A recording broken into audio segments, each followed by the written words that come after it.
Yeah, the algae definitely continue to grow right through the winter. If there's nutrients there, it'll, it'll just go right up to the top and where there's enough light. Yeah. Thank you. Thank you.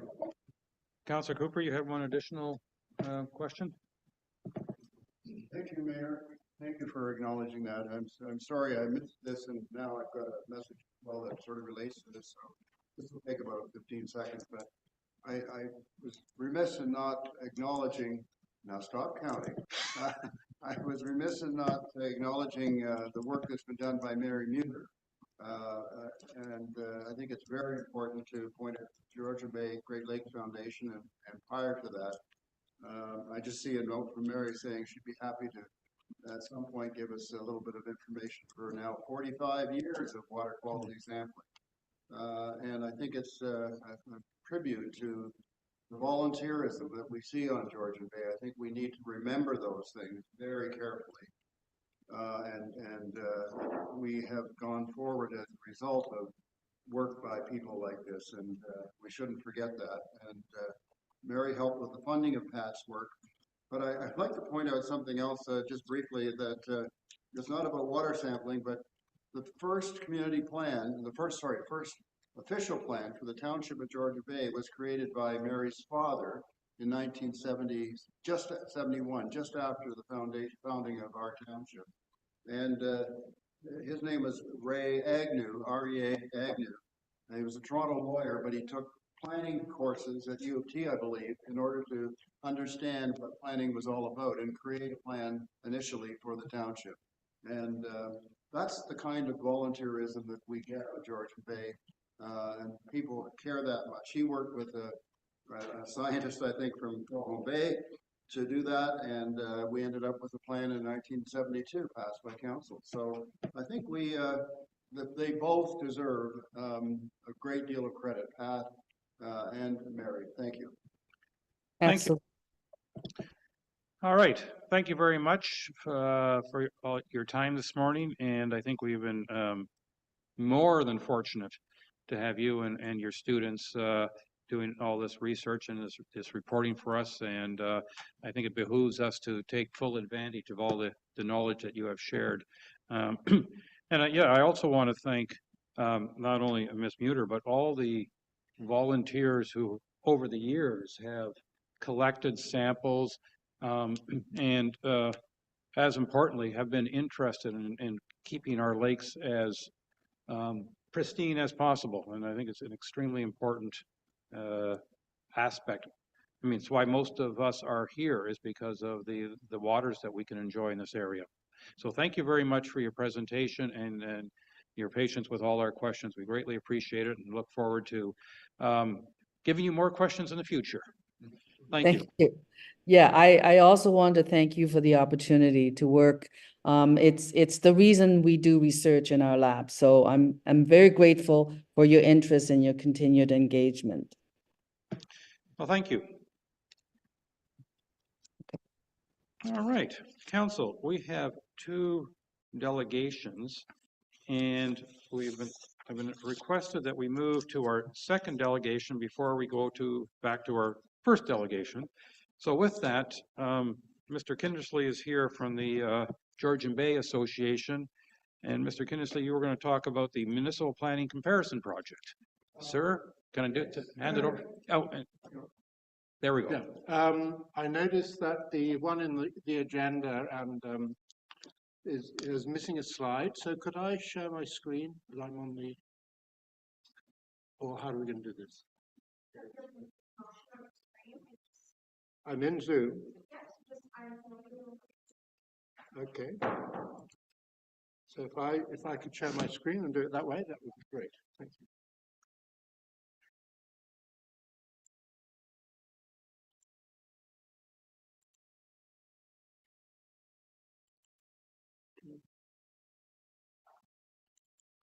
Okay, that should be there. All righty. So let's go. Sorry. Okay. So what I want to present today is on GBA's Municipal Planning Comparison Project. which I think you're somewhat familiar with. This presentation has been delayed a little bit. You're the last of the 5 municipalities that we are presenting to. But here we are. Saving the best for last, are you? Of course. So I don't probably need to tell you this, but I think it's important to state it, that the archipelago that we're on is a local, national and international treasure. The overdevelopment threat is real in the south end of the bay. Effective action requires collaboration among local, provincial and national governments, First Nations, residents, communities and businesses. And strong planning standards and regulations are municipalities' main tool to ensure responsible, sustainable development and protection of the coastal environment. So that's really what we are looking to do. And what is coastal protection? The GBA's definition of coastal protection is protection of the natural environment, biodiversity, water quality, and ecology of the lands and waters of the eastern and northern coasts of Georgian Bay for the benefit of the public by promoting and defending sound planning standards and protecting the integrity of municipal planning regulations in order to ensure that development is sustainable and environmentally responsible. So we're not anti-development, we just want to make sure that all development is sustainable and that the planning regulation integrity is maintained. We believe that understanding where the 5 coastal municipalities align and differ regarding their planning regulations and sharing this information amongst the coastal municipalities, we can enhance coastal protection along the northern and eastern shores of Georgian Bay. The main goal of this is highlighting planning similarities and differences that will enable municipalities and communities to see how others regulate certain planning matters, which could lead to discussions amongst the coastal municipalities on a more consistent approach that draws on the sound practices identified through this project. So where are we? Okay. So the 5 coastal municipalities where GBA members reside on the east and north coast of Georgian Bay are the ones shown in the diagram there. They are Township of Georgian Bay, Township of the Archipelago, Township of Carling, and Nimi, which is the northeast Manitoulin Islands, somewhat scattered municipality at the far end of where our members live. We want to note that we fully understand that each municipality differs from each other in a variety of ways, including population, geographic location, historical development, demographics, etc. And these differences may influence, and do influence, in fact, certain planning regulations. So the initial purpose of the comparison was to gain a greater understanding of the planning regulations within each of the 5 municipalities regarding development in the waterfront designations and how they aligned and differed amongst each other. And then once the comparison was completed, we wanted to ensure that our findings are shared with the municipalities and our member associations and other organizations, which we are doing by publishing our full report, providing delegations and presentations. Through this comparison, we are able to provide commentary on a variety of topics through the lens of coastal protection, but it is important to note that we are not providing recommendations or changes to the regulations, just comments on what we noted through this comparison. By completing this comparison and sharing our findings, the goal is that this is to initiate discussions amongst the municipalities and potential action, mainly focused on identifying planning opportunities to enhance coastal protection and harmonize planning, and also share concerns on overdevelopment of the waterfront designation, again through the lens of coastal protection. So,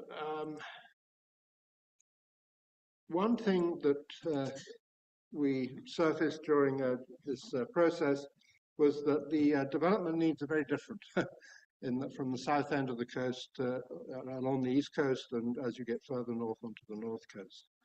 So the overdevelopment concerns that we looked at were additional dwellings and structures, increased stress on services, specifically septic systems, natural shoreline and sightlines of neighbours, and creating a balance between property owners' rights and protecting the environment.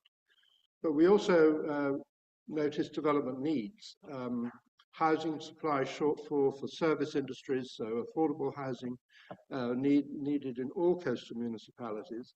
And in the north, they also need regular housing, which they are very short of, to provide quality accommodation for staff, etc. And they have a lot of difficulty attracting investment in that area. So very different profiles between the municipalities, which was interesting. Planning documents that we looked at were strategic plans, official plans, and comprehensive zoning bylaws, of course. Within that, we looked at the waterfront designations, the environmental protection zones, and some general development provisions. We were looking through the lens of coastal protection, of course. We wanted to identify what policies and bylaws within the designations were absent or present, and then how they aligned or differed. We were unable to look at specific community site plans due to the scope of the project.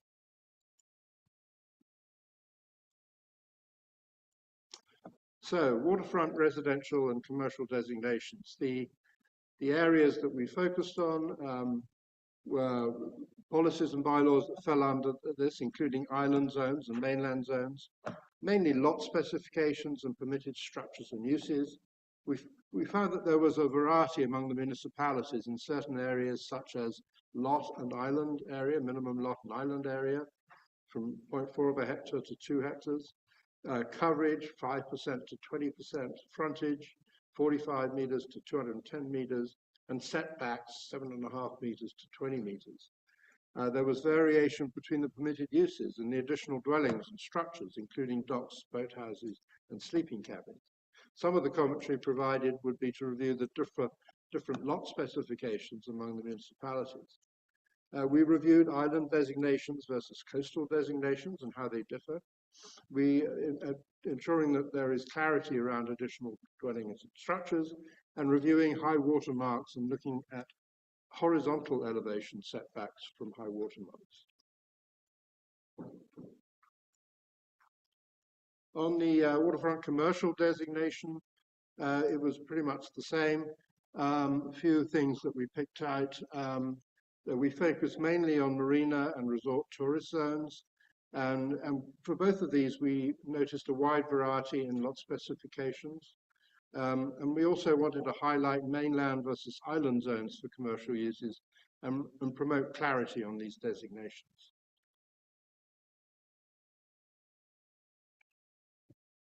Oops. So, we also looked at environmental protection and open space zones. And the different types that within the municipalities, and there was a surprising difference between the permitted structures in these zones amongst the municipalities, which we drew attention to.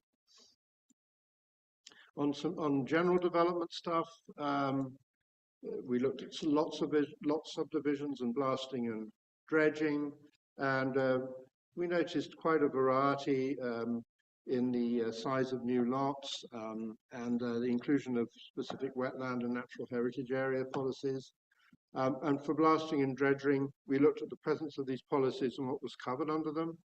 Our comments overall on this is that there could be clearer regulations that would benefit coastal protection amongst all the municipalities. Other things we looked at were the high water mark and setbacks and access issues for residents, particularly in low water, where we may be headed. And also, at some point, we're going to go back into a high water mark era, and we think that reviewing the high water mark could become important. It was kind of important in 2019-20, but it didn't happen in any of the municipalities. And we just give a heads up that we think you're going to have another look at that when we get into a new high water era. And I think I'm more or less at the end here. So bear with You're, me a in theory, second. you're more or less out of time, but we'll let you finish the last two slides. So points for further discussion, identify the key differences, identify, collaborate and develop benchmark planning standards, identify sound practices, move towards greater alignment and consistent planning standards where possible, and actions to protect the environment in the GBA area. And we're really looking to do this through exchanging information, such as staff reports, exploring, creating forums for discussion, like workshops and webinars, and really any other ideas any of you guys would have as to how we can work together and talk together and see if we can improve some of our planning standards and benefit from the knowledge and practices of the other municipalities. Because what we did discover is that almost everybody, including this municipality, there are things that others you might consider are doing a slightly better way than you are, and it's worth having a look at. So, Well, thank you very much. And I think your timing actually is pretty good considering should that be. the township is, I wasn't thinking about that. I was thinking about your project because our township, as you know, is entering into an official plan and zoning bylaw review that we haven't done for a decade or so. And therefore, any information you can share with us, I'm sure will be appreciated. Right. But at this point, if you could stop sharing your screen and we're going to please, and we're going to go to Councillor Bocek for the first question, please. Oh, my mic was already on. Rupert, thank you very much for coming in this morning and doing your presentation. You always bring sound work from the GBA, and I know your voice resonates very, very positive with the folks at the Muskoka Watershed Council and at the District of Muskoka. This project that you've endeavored to take on here, I think, is one of great value, using municipal comparisons. We have planning experts, we have people with degrees in education and planning, and I believe that collectively, throughout the coastal Georgian Bay, we are going to be able to come up with some sort of unified approach to how we consider the environment and how we develop in the future. And it's all knowledge at this point, and it's all understanding at this point. And I think as we move forward, we're going to be able to make some great policy changes and really make some effective changes. And we have to, because of the effects of climate change and the impacts of human beings on our waters. It's that simple. Thank you very much for the work you do, and I look forward to working with you in the future as well. Thank you, Brian. Thank you. Thank you. Councillor Cooper, please. Thank you, Mayor, and thank you. I'm going to use your official title, Lord Kindersley. Lord, I know you don't use that very often, but I just had to throw it out there. It's your name, it's your title. Anyway, I just wanted to say a couple of things. I really was very encouraged that the GBA took on this task and spent quite a bit of time, I don't know how many years, 3 or 4 years probably, working on this project and putting together feedback for us. I think it's very instructive, and I think we can look to our neighbors, and our neighbors can look to us and learn. I think we see in some cases where our neighbors have more restrictive environment in terms of development, and others where we have. So I think that's really instructive to us, and so I wanted to thank you for that. I think I've already given you some feedback previously to this report.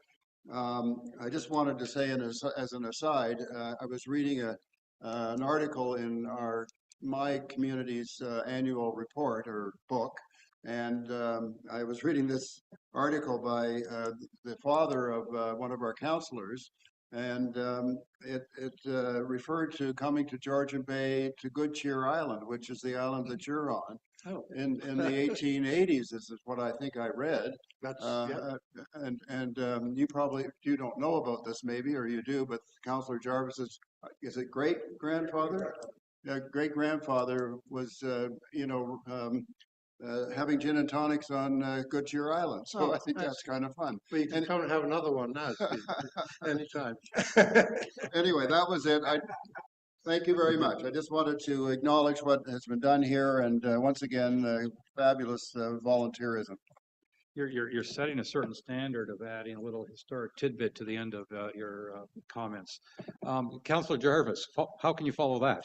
How apropos. Yeah, and I will be up. I appreciate the invitation. It's only been, what is that?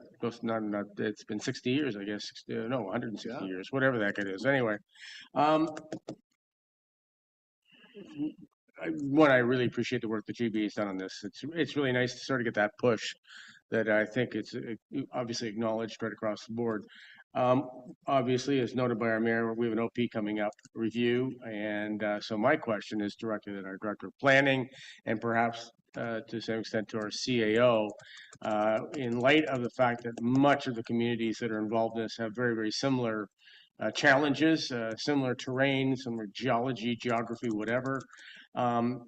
Is that something that our planning department will be reaching out to? I mean, you must have connections throughout the up and down the bay with other planners, and I think it's got to be one of those considerations that we do in our review is keep that in mind. And I think I'm stating the obvious, but I just want to make sure I've got that confirmed. Well, that was the plan, with perhaps a workshop or something like that to get the 5 planning departments together and talking, and hopefully talking about some of the comparisons that we surfaced, to see if you know, a little tweak here, a little tweak there will improve things as you go through the process of you know, developing new planning regulations. Director, and everybody's doing it at different times, so. If our planner could just note. Yeah, that would be great. That's. We'll connect on that, Greg. Let's let Director Whitliff respond to the choir, please. Thank you, Mr. Mayor, and duly noted. The GBA is certainly anticipated to be an important stakeholder as we compile our stakeholder list for the official plan and zoning bylaw reviews. And I would also ask if any the fulsome document or data can be shared with us. One of the things we would certainly be doing when we retain whoever we do to conduct those projects is to provide them with a deck of reports and background studies to help inform the review. So any information organizations like the Georgian Bay Association can share, we'd certainly appreciate it. And would also, I heard the suggestion and would welcome the opportunity to have a summit, if you will, of the coastal municipalities. I think that'd be excellent. Exactly Well, I was going to do that actually. I was going to send out after this session a copy of the full report and the summary to staff and council. So I'll add you to the list of your name. Then you will have the actual source document. It's open source, so there's no particular secret about it. Excellent. And we do have access, if we ever need her, to Cosette Shipman, who actually did the research reports. So she's still in Paris Sound, and she's doing a little bit of work for us here and there. So there's a bit of continuity there. Thank you very much. Thank you. Councillor Predko, you withdrawn your hand. Your question was asked? Was asked and answered, yes, thank you. Okay. But thank you again for the report. It's actually a fascinating look at the whole coastal area to see what the simulators and differences are. So looking forward to reading the entire report. Thank you. Thank you, Stephen. Yeah, I can recall, of course, when I say I can recall, I don't remember exactly when, a decade ago or so, working with a graduate student working on her thesis on the planning of basically the biosphere area, which is somewhat similar to the area you're covering, and saying how important it is to develop planning standards that protect the natural environment that in this very unique part of the world of which we are the southern tip, if I can put it that way, the southern port, or the gateway. How's that to the coast? So I think this is very good.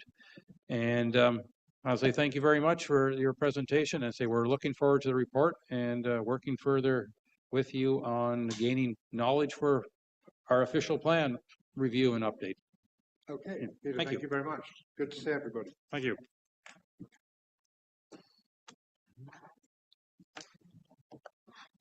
All right, now we're going to go back to deputation number 1, or letter A if you prefer, and that is the climate action roadmaps. And Messrs. Kitson and St. Clair, thank you very much for your patience, and as you're being brought over to let us know what we can do about our greenhouse gases, please.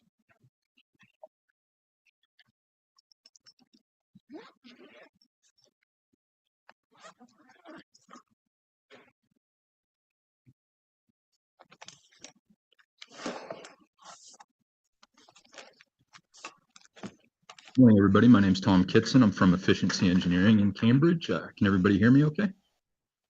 Yes, we can. Thank you. And can people see my screen? Yes, we can. Perfect. We're here to discuss the climate action roadmaps. We've been working with the Township of Georgian Bay for about the past year now. So the Federation of Canadian Municipalities, FCM, through their Green Municipal Fund, has set some aggressive greenhouse target reductions. Pursuant to that, FCM funded these studies, and there is also funding available for implementation of measures recommended as a result of these studies. The purpose of the studies was to kind of answer the question, what would it take to achieve 50% GHG reduction in your buildings over the course of the next 10 years? Or alternatively, what would it take to achieve 80% GHG reductions over the next 20 years? And then they also have a third potential in there. What would happen if we accelerate that 80% GHG reduction in the next 5 years? So these are the guides that are outlined by the funding program, and these are the questions that the study seeks to answer. FCM, as I said, also provides implementation funding of up to $10 million per project or building for implementation of the measures, with 20% of that being non-refundable or non-repayable grants or incentives. So they've laid out a very structured methodology as in terms of the study requirements. All of the studies, doesn't matter who is providing the studies or performing the studies, they all adhere to the FCM methodology. Step 1 includes site investigations, data gathering and analysis. Step 2, which is very important, is calibrated building energy models of each of the buildings. We use eQuest building modeling software for that. There's then a design workshop between our team, Efficiency Engineering, and the township's teams to discuss the findings of the first 2 steps and formulate potential measures to investigate at each of the facilities. We then go and analyze each of these individual measures in isolation to determine what's it going to cost to implement that, and what would that individual measure achieve in terms of GHG reductions and impacts on utilities and operating costs. We then have the next step is to then bundle all of these different individual measures together so that we look at a building in totality as a whole and say, okay, if we implement these 5 measures or these 8 measures together, what would their combined impact be on the building? That takes into account all of the different interactive effects which may occur between the individual measures. We then have another workshop with the township to discuss the results of the both the individual measure analysis and how we propose to roll those individual measures up into the roadmaps, and step 7 being the final reporting measure. So what are we looking at when we go into these buildings? First step is the calibrated modeling summary. So a couple of interesting things to note just in the first step of the project. Propane is about 7 times more carbon intensive per unit of energy. So if we've got 1 liter of propane versus an equivalent amount of electricity, the propane is going to result in about 7 times more emissions than the equivalent amount of electrical energy. The other thing to consider is that electricity, even though it's much less GHG intensive, is more expensive than propane on a per unit of energy basis. So it's all kind of a balancing act between making the building more efficient, getting the energy consumption of the building down, and then transitioning off of propane as much as possible to achieve the GHG reductions. The other interesting things to note, 64% of all the building emissions are attributed to 3 of the buildings, 3 out of the 16 buildings, being the McTier Memorial Arena, of course, Baxter Ward Community Center, and Fire Station 3 and the Public Works Station in Port Severn. Another interesting thing to note is the 3 buildings with the lowest GHG emissions are responsible for, a whopping 1% of the total emissions from all of the buildings from the township. So this just tells us, if we're looking to decarbonize, where do we want to focus? We want to focus firstly on propane consuming equipment. We want to minimize that or eliminate it wherever possible. And then, where's the next place to focus on? Well, I would focus on the largest emitters. That's going to have the biggest impact on your overall emissions for the township. So what do we look at when we're trying to reduce GHG emissions? Again, because most of the emissions are coming from propane, we want to eliminate that or reduce it significantly wherever possible. So if we have a typical system, if we have a typical boiler system, there might be multiple options for replacement of that system, all of which will reduce GHG emissions, and they'll all have different project cost, implementation costs, and they also have vastly different operating costs. So the first option might be to either go with a lead electric boiler or just go full electric on the boilers. So that might give you the lowest implementation cost, but it's going to really increase your annual operating costs because you're converting from propane consumption over to straight electric resistance heating, which is the most expensive form of heating. So again, even though you might have low initial costs, you're going to have higher operating costs year over year after that. Another alternative would be to introduce an air source heat pump to the system, so we could offset, a large chunk of the propane consumption of this boiler if we installed an air source heat pump. However, air source heat pumps, they operate by extracting heat from the atmosphere. As it gets colder and colder and colder outside, it gets harder and harder and harder for the air source heat pumps to extract that heat from the air. And eventually, if it gets so cold outside, they're no longer able to do that. So we need to rely on some type of backup heating. So we can look at an air source heat pump and keep a propane fired boiler as backup heating. So this would offset typically 80% of the propane consumption of the boiler, but you'd still keep a backup boiler for when it gets very, very cold outside. Next alternative would be to go full electric again, but with an air source heat pump and an electric boiler. So the air source heat pump is going to bring down your electrical consumption significantly over option 1, but you're still going to need your electric boiler for backup. So that's going to result in higher operating costs on an annual basis, but because you're only operating this electric boiler, again, on the very coldest days of the year, it's a less of an impact on your operating costs. And then the fourth option may be a ground source heat pump loop, a geo-exchange loop. Very efficient. It'll give you the highest GHG reductions, but it's also very expensive. So again, how does that work out over the course of the next 20 years? How does that work out in terms of the installation costs and the operating costs over the next 20 years?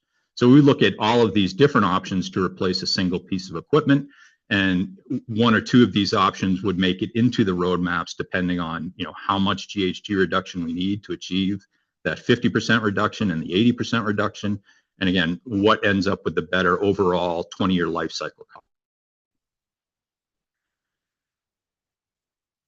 But again, it's not all just about fuel conversion. There's a lot of things we look at each building in addition to the fuel conversion. So we looked at making the building more efficient to operate. We do that by tightening schedules, looking at ventilation rates, converting lighting to LED, adding insulation. So we look at a lot of different measures, not just fuel conversion. We look at reclaiming energy from exhaust streams, reclaiming energy from refrigeration plants, or reclaiming energy through the installation of a ground source loop. We also looked at process equipment, cold water flooding equipment, ice resurfacers, refrigeration plant. We look at everything in the building. And finally, the last thing we look at is the fuel conversions, because again, those are going to be the most expensive options typically. So We chose McTier Memorial Arena just as a sample building. So this is the sample. This is a sample of the process that was followed in all of the buildings. McTier Memorial Arena was originally constructed in 1976. It's a 20,000 square foot single pad arena. It does not maintain summer ice. Annual emissions are about 47 tons. And again, if we look at where these emissions are coming from, 80% of the emissions at this facility are due to combustion of propane. So again, where do we need to focus? We need to focus on the propane consumption of the building. Given the 47 tons of existing emissions, to achieve 50% reduction, that would equate to 23.5 tons. To achieve 80% reductions, we would need to eliminate 37.6 tons of emissions. So what did we look at this building? We looked at 15 different measures within the building to reduce the GHG emissions, addressing all of the propane fired equipment plus all of the other building measures that were mentioned. So we looked at 15 measures. We analyzed each of these individually and then started picking and choosing, okay, to achieve 50% GHG reductions, which measures make the most sense to achieve this 50% reduction? And really, you get to 50% GHG reductions at this building with implementing 4 measures. However, to implement those 4 measures, the building would need to upgrade the electrical service. So to achieve 50% reduction in GHG emissions, we get there by installing low flow water fixtures, replacing the floodwater boiler with an electric system, replacing the domestic hot water boiler with a hybrid air source heat pump electric system, and replacing the existing propane fired furnaces with air source heat pumps, and then keeping propane again just as a backup. So the propane would kick on only on the coldest days of the year when the air source heat pump could not extract enough heat from the atmosphere. Mr. Kitson, I'm going to remind you, you've taken your 10 minutes. If you can just go through the rest at a little bit faster speed, it would be appreciated. Thank you. Will do. Thank you. Similarly, to achieve 80% reductions, we just select a different number of measures again, which will get us to the 80% at the lowest potential costs. This slide is just showing our GHG reductions over time, 50% reduction over 10 years versus 80% reduction in 20 years versus 80% reduction in 5 years in the accelerated timeline. So for McTier Memorial Arena, we looked at, again, the different roadmaps. Our business as usual roadmap to replace the equipment with like-for-like equipment is about $165,000. To get to 50% GHG reductions would cost about $400,000, as opposed to 80% GHG reduction is about $1.5 million. A large chunk of this is, again, that electrical system upgrade for the building. So these are the straight project costs, but of these project costs, there are avoided costs because, again, for our business as usual, we would have spent $165,000 anyhow. There are also potential grants available for these reduction roadmaps, again, based on the project costs. We roll all those up and we look at the annual utility costs, maintenance costs, and equipment replacement costs over the next 20 years to look at the 20-year life cycle costs for each of these roadmaps. So you would spend approximately $1.7 million to continue on in your business as usual manner. To get to 50% GHG reductions costs you slightly more, but still $1.7 million. To get to 80% GHG reductions, again, costs a little bit more. So this incremental 20-year life cycle cost is just the difference between the business as usual life cycle costs and the life cycle cost of the different roadmaps. So to achieve 80% GHG reduction over 20 years would cost an additional $80,000 over the course of that 20 years. So approximately an extra $4,000 a year. And then that combined with how much the number of tons of GHG that we're reducing over those 20 years results in this incremental cost per ton number, or how much is it going to cost us to get rid of this much carbon. Typically in the FCM world, anything under about $500 a ton is considered a good project or a reasonable project for eliminating GHG emissions, and we are well below that for all of these roadmaps. When we roll that up across all of the facilities, again, this is the 50% reduction pathway. 4 of the facilities achieve that 50% GHG reduction with a lower 20-year life cycle cost. So at 4 of these facilities, you're going to achieve 50% GHG reductions and spend less money over the course of the next 20 years. The other facilities, you're going to spend a little bit more. So in total, it would cost you about $750,000, again, spread out over the next 20 years is the extra money that it would cost, with a resulting cost per ton of $234 per ton of GHG reduction, which is, again, well below what FCM considers a good project or a viable project.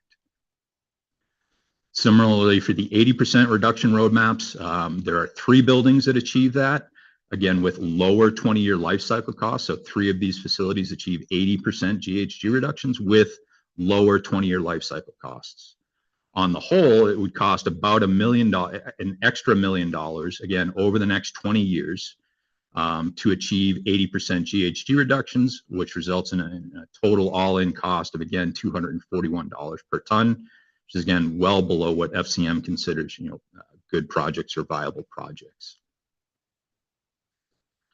And then just in total, the portfolio summary for the roadmaps, 50% reduction, again, $750,000 incremental 20-year life cycle cost to achieve 50% GHG reductions at $234 per ton, or to get to 80% GHG reductions over the course of the next 20 years, the incremental life cycle cost is about a $1 million increase, but again, $241 per ton of GHG reduction.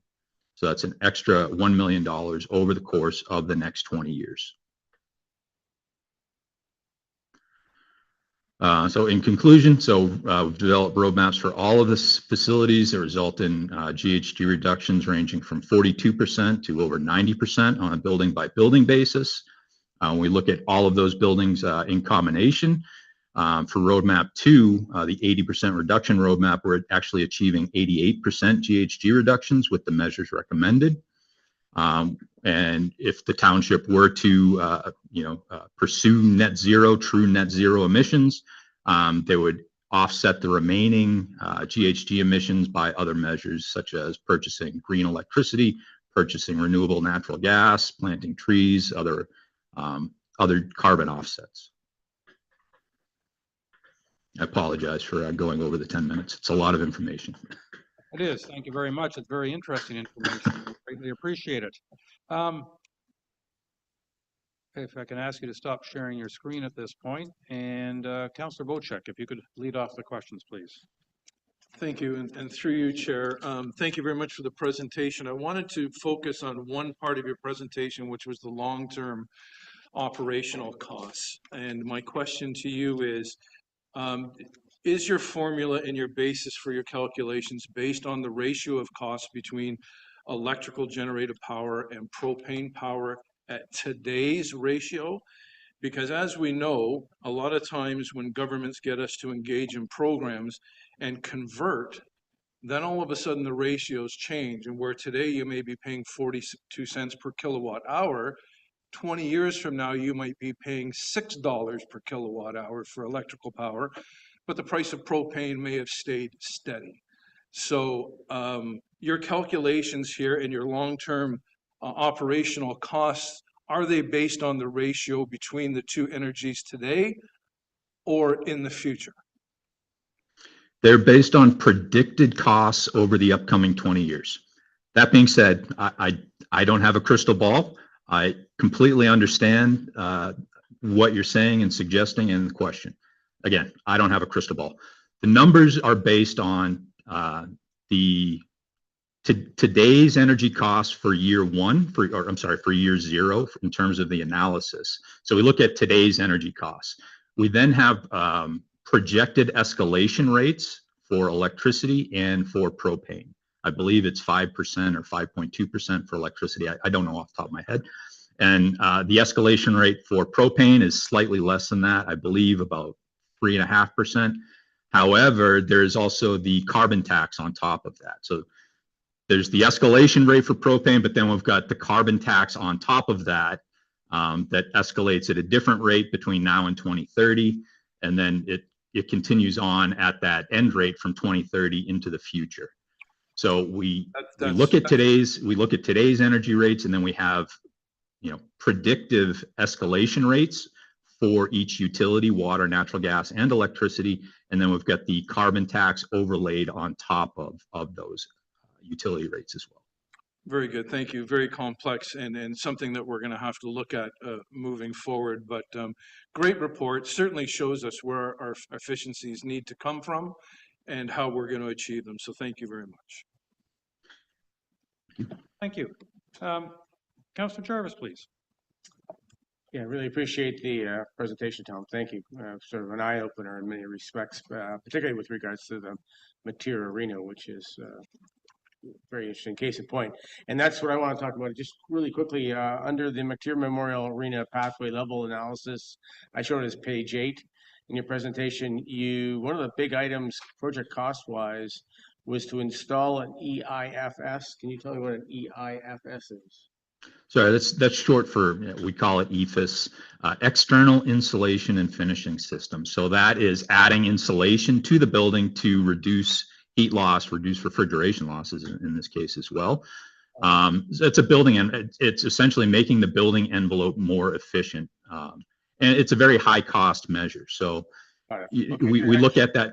I'm sorry? Because of the cost. I was curious what it was. Okay. Yeah, it's expensive. It's expensive. And it makes the building more efficient. Absolutely works. But again, is it needed to achieve that level of GHG reduction? Not necessarily. So if you can get there without doing it, you may or may not be better off. But again, that's why we run the analysis on an individual measure basis, and then on a building as a whole, so that we can see all of the interactive effects between all of these measures. So at the end of the day, if you can achieve these 50 and 80% reductions without doing these very expensive measures, a lot of times you can get there at a lower overall cost. A couple other questions then related to the report. Further down, we talk about again with the arena financial summary, avoided costs. What are avoided costs? So avoided costs are just how we account for expenses that you would have spent anyhow. So at Mateer Memorial Arena, there are 2 propane-fired furnaces. Those 2 furnaces are essentially at their end of life right now. So you're going to have to do something with those furnaces in the upcoming 5 years. So you could either spend $40,000. I don't know what the number is off the top of my head. You could spend $40,000 replacing those furnaces with propane-fired furnaces, like for like replacement. You're going to spend $40,000 anyhow.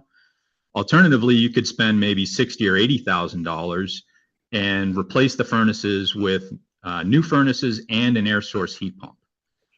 So your avoided cost is $40,000 because you would have spent that anyhow. Your project cost is, $80,000, call it.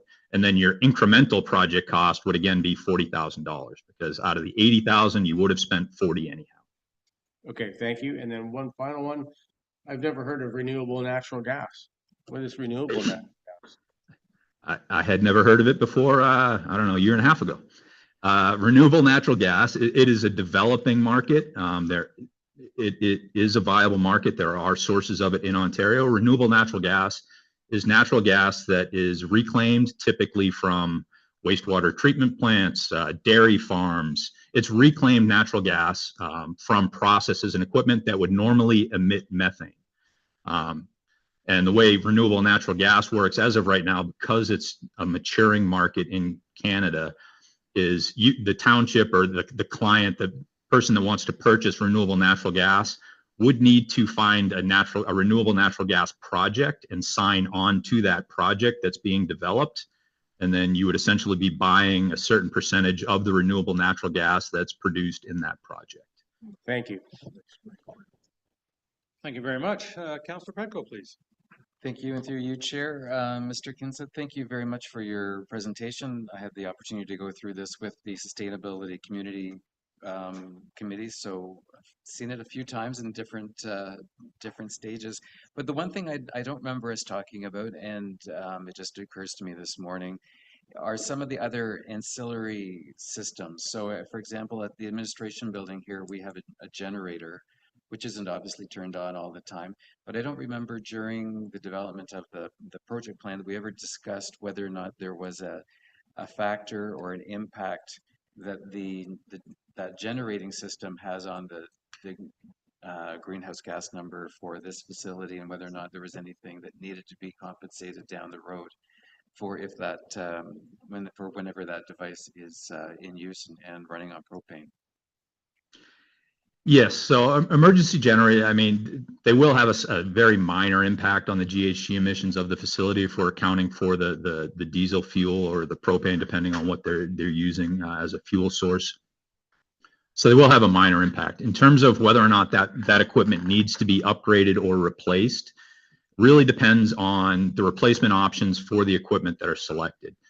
So specifically, if we look at the administration building, and again, we look at the propane-fired equipment at that building, the only propane-fired equipment at that building are the 4 rooftop units. That's it. So depending on the replacement options that are selected by the township, it may or may not have an impact on the emergency generator. So again, if the recommended option for that building was to replace those propane-fired rooftop units with air source heat pump rooftop units that use propane as the backup heating source. So in that case, that will not have a significant impact on the building's electrical demand. So there would not be a significant impact on the emergency generator. If the township would decide to go with just full electric rooftop units, so you're gonna replace propane-fired furnaces with electric resistance heaters, that would have an impact on the emergency generator.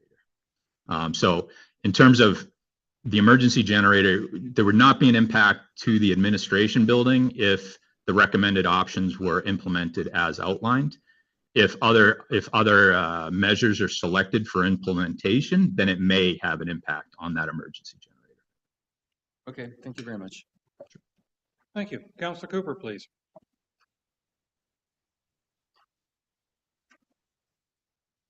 Thank you, Mayor, and thank you for the report. I just, a couple of sort of questions, observations. I'd like your feedback on this. Township of Georgian Bay is basically a rural municipality. I'm sure that the work that you have done here is important, but when I compare that to kind of work and reductions that could be achieved in more urban environment, I'd like to have a better understanding of what that might look like. In other words, if I was in a municipality that was, 50 or 100,000 people and has a huge number of municipal facilities, what kind of savings would they achieve versus what are pretty modest savings here in some ways? I mean, in the long term, a bit. The other question, so that's question one. Number two is another way to achieve some reductions is closing a couple of facilities. So that could also make things more balanced. I guess the third comment I would like to have feedback from you is we have other natural reductions because of our rural environment. The amount of vegetation that covers this township is massive, and I would like to have your thoughts on how that balances out. Thank you. Sure. The last question first regarding the environmental impacts versus the building impacts. I don't really have a comment on that other than, again, we're working to the FCM study guidelines, and per the FCM study guidelines, we're studying the scope 1 and 2 emissions from the particular buildings. So we're looking at the amount of energy and emissions attributed to the facilities specifically, and that again is per the funding program, per the design of the program. In terms of the scale of savings, again it depends on what you're talking about in terms of savings. Are you talking about GHG reductions? Are you talking about operating savings and things like that? In terms of GHG reductions, we do lots of work in lots of municipalities, large, small. We just wrapped up a large project for the city of Mississauga, which we're going through 60 of their buildings. Again, and they have, you know, a bunch of 4-pad arenas and 4-pad arenas with pools and things like that. So, you know, the scale of the emissions from Georgian Bay is, you know, a lot less than the scale of the emissions from larger municipalities. Again, that's just due to the populations, the size of the buildings, the number of buildings. I have not looked at it in terms of, you know, GHG emissions per capita or anything like that. I have not delved into those numbers. Again, we're working to the funding guidelines set forth through FCM. I'm sorry, and what was the third question, Mr. Cooper? Closing facilities? Yeah, always an option, always an option. And so again, as part of the study, we did the baseline analysis of all of the facilities. So we can look at each of the facilities individually and see what the emissions are for each facility, and that would tell you exactly, you know, your annual GHG reductions in terms of if we were to close a particular facility. That being said, you know, again, 64% of the emissions out of the entire portfolio were attributed to 3 of the buildings, those being Baxter Ward, the Memorial Arena, and Fire Station 3 and the Public Works Building at Port Severn. So I mean, those 64% of your emissions are coming from those 3 buildings. You know, the other thing that I keep you know, presenting or harping on is it's easy to get lost in the weeds, easy to lose the forest for the trees. Essentially, we know where the emissions are coming from. You know, 90% of the emissions from all of the buildings in the portfolio are coming from the combustion of propane. We know that there are, in most instances, there are reasonably cost alternatives to like-for-like replacements for most of that equipment. Some of the equipment is much more costly or much more difficult to offset, but a lot of the equipment is very easy to very significantly reduce the propane consumption or eliminate the propane consumption with going with an alternative piece of equipment. So, you know, again, the numbers, they're big numbers. We're shooting for very high GHG reduction targets. But if they're implemented thoughtfully and reasonably, when it makes sense, as equipment comes up for renewal, the costs become much more manageable. All right, thank you. Councillor Hazelton, please. Thank you. The first question I have is, you've got long-term costs, and you've got carbon dioxide costs, it looks like, greenhouse gas, whatever. Where are the actual costs of that are going to be imposed on our township for greenhouse gases? Is that in your model anywhere? Sure. So the project costs are the project costs. So that is how much it would cost to implement all of the measures in that particular roadmap. So that is that's how much the check is going to be written for. Of that project cost, there are going after those projects are implemented, or as they're being implemented, there are incentives available that are going to offset some of those project costs. There are also the avoided costs, because again, you would have spent a good chunk of that money anyhow with your like for like and re replacements. And then in addition to that, there are in most cases annual savings.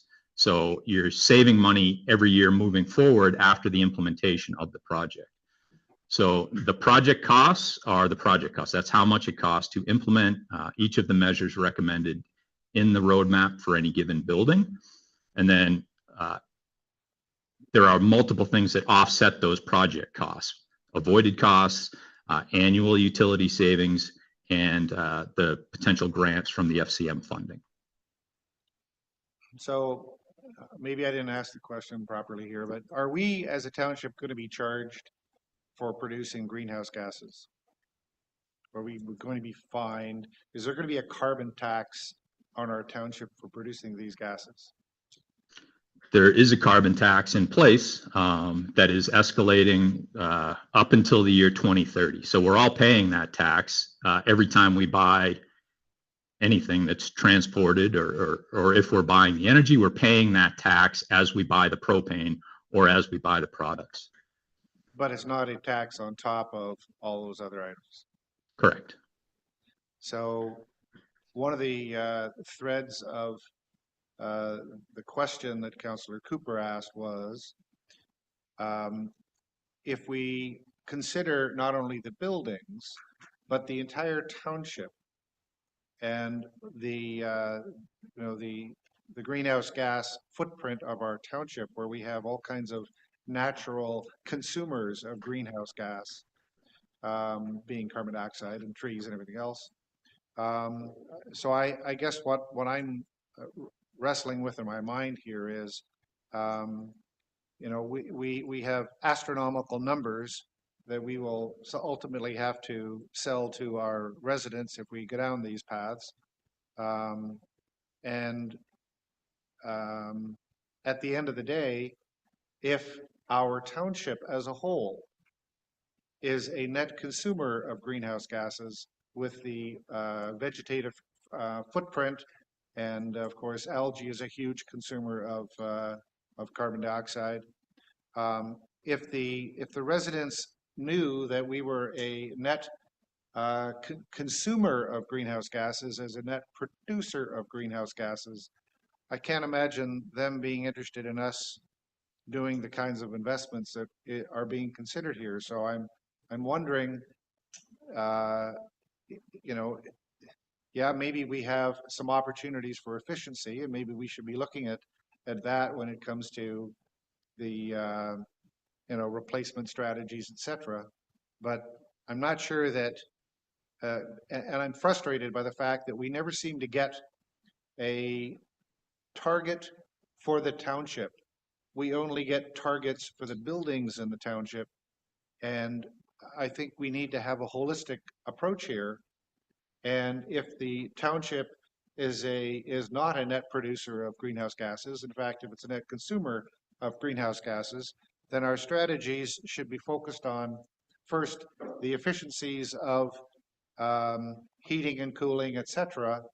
That should be the #1 priority, and not the priority of reducing greenhouse gases. At least that's your comments on that. Sure. Again, we're working to the FCM study guidelines. So again, we're focused on scope 1 and scope 2 emissions for the specific buildings. Those were our marching orders. That was the project as it was funded from FCM. Scope 1 and 2 emissions from the buildings. And again, I understand these seem like large numbers, and again, they are large numbers if you're just looking at the project costs. When you look at the impact to the life cycle costs over the next 20 years, they're much less intimidating. We're achieving 80% GHG reductions, which is, that's pretty significant. And we're doing that with an increase in operating costs of, just under $1 million over the course of 20 years. So, that averages out to about an extra $50,000 a year in operating costs across all of your buildings, to achieve 80% GHG reductions, which, seems pretty reasonable, especially, given where we're working with other municipalities. Most other municipalities are working on natural gas and electricity, and the cost of natural gas is much lower than electricity. So to convert from gas to electricity, these incremental costs are much higher in other municipalities. Georgian Bay is in the fortunate or unfortunate position, however you want to look at it. You're dealing with propane and electricity, and the costs of those are closer than natural gas and electricity. So the cost to convert, to get off of propane onto electricity is much less painful for Georgian Bay than we see in other municipalities. Other municipalities are all wrestling with these exact same things, these budgets. The implementation costs are significantly higher. The project costs are significantly higher to make these conversions. But when you couple that with the grant money that's available, again, with the avoided costs that you would have spent anyhow, and then with the annual savings and operating costs over the next 20 years, those life cycle costs get closer and closer. So again, $1 million over the next 20 years to get 16 buildings to 80% GHG reductions, That's not as painful as I'm seeing in most other municipalities. I understand that Georgian Bay is, we're dealing with a smaller population center. But again, it's a rosier picture here than we're seeing it in other municipalities. All right, thank you. Ms. Schneier, I see your hand, but I think I'm going to save you for the staff report portion because at this point, we're just asking questions of our presenter. And I'm going to thank you very much for all this information. Later on in this meeting, we will, of course, be addressing a report that is making recommendations as to how we should potentially address the proposals that he brought up. So we want to say thank you very much for all your work and all this information. Thank you. I think it's time for a break. So let's, I'll be generous and I'll give you a full 15 minutes if you promise to be here and ready to roll at 10 after 11, please. So we'll break until 11:10. Thank you.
All right, if we can call it back to order here.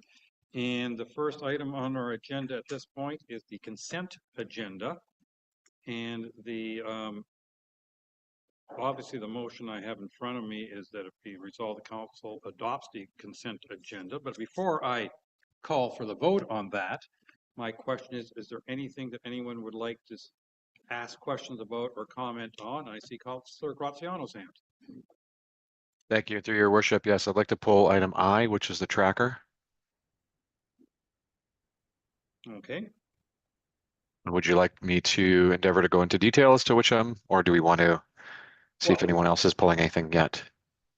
Does anyone want to pull any other item at this point?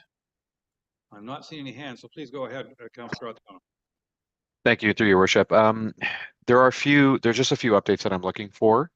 One, and I don't see Mr. Sokash here this morning, so perhaps our CAO can give an update on the status for the engineering study on Leduc. Your worship, I am here if you can hear me. Oh, there we go, Brad. Please go ahead. Leduc Lane, so we had a meeting last week with the engineer. They have 3 potential solutions. They are putting together the cost estimates for them right now, and we're meeting again with them next week. So I expect to have something to council at the next meeting. Excellent, thank you. While I have your attention, if I can, Brad, then fencing and dog park as well. I know that we kind of touched on it I think 2 months ago with regards to location, and I'm just wondering where we are and if and when we have an ETA, a rough ETA to breaking ground on that for Baxter. We're having problems, believe it or not, finding a fencing contractor. We've been able to get 1 quote, and we've had 2 other contractors just not show up for meetings. So we are trying to get another quote this week. Graeme, the supervisor, is working on it. If he doesn't, then we'll take what we have to the finance director and see if we can move forward from there. Excellent, thank you. Thanks for the update. If I can, to our clerks now. Council recognition and art for our chambers, along with the memorial at Baxter for Pepe. If there's been any updates. I know that the Pepe Memorial is relatively new, so endeavor just to check in on that. Not looking for any significant changes, but just curious to know if we've gotten any feedback. Through your worship, the commemoration for Pepe is not a clerk's office initiative. Nope. Thank you. Sustainability, but that the family and staff just agreed upon a tree, which is a red maple, if my memory serves correct, on Friday. So that is moving along. The other art and installations in the council chambers are in the works, but not at a point to be installed or give much of an update. There's been other priorities that are direct staff reports on this agenda as opposed to additions to the walls in the council chamber. Okay, excellent, thank you. I had a question with regards to our sustainability department, specifically on the rideshare update. I haven't heard back on whether or not there was a successful bid on the rideshare. I believe that we were looking at some e-bikes along those, and we are now entering into the summer. I wanted to see if anything has changed on that.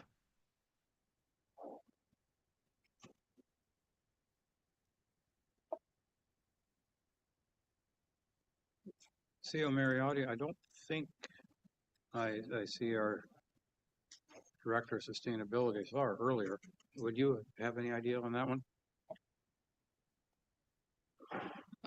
If I recall, I don't believe anyone bid on the request for proposal. But if I may, Kutsia, it would be very helpful if these questions could be given to staff in advance, so we can, so we can research some of these topics, so we have a more fulsome response. Fair enough. And just the last comment I'd like to make is that I do notice that the dates and titles of the council tracker for this month echoed that of the previous month. And I'm wondering whether or not there was an update on this or if this is the same sheet as the previous month.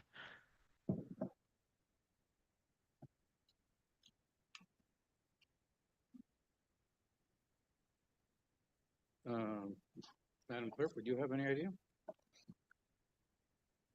I'm only responsible for updating my sections of the tracker, so I can't say specifically. It's possible that there hasn't been updates on some of the items from month to month as well. There is an updated version that is circulated to council. That's in addition to the one on the agenda. The one on the agenda currently is almost 2 weeks old now because of the timelines and the short turnaround between the May agenda cycle and the June agenda cycle. So that would have been less time for us to be able to A, have time to update it, but B, move forward on certain projects in that time frame. No further questions. Thank you. All right, thank you very much. Any questions from anyone else? Sorry? One quick one, if that's all right with you. Oh, I didn't see your hand, but go ahead, please. No, I know. I just, something came to mind when I was reading through this originally, and I totally forgot about it until just now. The Material Advisory Committee, that's in item F. I am curious to know, I see that's the resolution sheets. There are 2 resolutions, one to open the meeting, one to close. I'm curious to know if there was any other discussion during that meeting. Ms. Levesque, were you not in attendance at that meeting? Through your worship. So there was no other resolutions passed, but I believe Brad is going to be bringing reports forward in July on some of the items that have passed previously at the meetings. Thank you. I appreciate that. Okay, I have moved by Councillor Bocek, seconded by Councillor Cooper. Be it resolved that Council adopts the consent agenda of June 3rd, 2024 as circulated. All those in favor? 1, 2, 3, 4, 5, 6, 7. All right, that has carried. Thank you very much. And then you take most of that bundle, don't you? All right, good. So now, anybody for open forum network? No, I didn't think I saw anything on that. And now we're going to go to our communications from our council. Who did I start with? You got the list from last time. Okay. I'm going to start. Where am I going to start? Let's start with Councillor Predko because he was last time. Just what the heck? I figured that was going to happen today. Yeah, what the heck? So it's only been 3 weeks for our last meeting, but in that time, I've really only attended a few official meetings. So we had an all Cottage Association meeting a few weeks ago, which our CBO was able to attend as well and provide some feedback for water quality testing. And that was a very interesting and helpful meeting, I think, for everybody. I think the community, the associations appreciated the township and, the chair, Councillor Graziano, organizing this meeting to get communication going better between these associations so that they know what the township is doing and they know what each other are doing through the year. So they're going to be feeding ideas and information off each other, especially around things like insurance and other activities. We also had advisory and solid waste working group meetings this past month, and again, very interesting and very fruitful. And I think we're kind of learning a lot, not just about the arena and opportunities that we have for utilizing that, but for solid waste, just getting a better understanding of the MECP requirements being put upon us and really understand the options that are being provided to us at this moment by the district of Muskoka. And finally, I think we're in the final throes of organizing the official opening ceremony for Mrs. C's Park in MacTier. So we're lining up the date of the morning of June 26th for that event. And I believe we're hoping to invite the kids from this local school, as well as have some activities and other fun things to do on that morning. So you can put that in your calendar before we go to staff appreciation that same day at lunchtime. And that's it. All right, well, thank you very much. Councillor Jarvis. Yeah, actually, kind of busy with things like a library board where we're working on branding right now still. Committee of Adjustment, as always. The events in Honey Harbor recently for the pickleball court opening, which was well attended, as well as the grant ceremony at the library, which was also well attended, and some good, we had the brass in there from the province and from the feds, which was kind of fun, which is very, very interesting and good to talk to those guys. And then I had Segbay and garbage as well. Segbay was they're always intriguing meetings, finding out what everybody's up to at Segbay. It's a very, very busy organization these days. And I think we should all really consider and appreciate the work that they're currently doing for the municipality. Segbay, of course, is a business group that represents not just our municipality, but others as well, but primarily the southern part of this municipality. And I know they are working very, very hard. They're working with Brad on Brasset House, and they're working with many of other organizations and groups, not only from a business standpoint, but something that's critical from our sustainability department's perspective is from a tourism standpoint. And I think that's something we really, really have to keep in mind. There's some big steps have been made by that organization since I joined as a board, non-voting board member during my first term. And it is good to see that they are keeping their feet on the ground and continuing to move along. Obviously, I listen in on the Oak Bay rock crushing public meeting and listen in on the planning committee meeting on Friday as well. That's it. Thank you very much. Councillor Graziano, please. Thank you, Worship.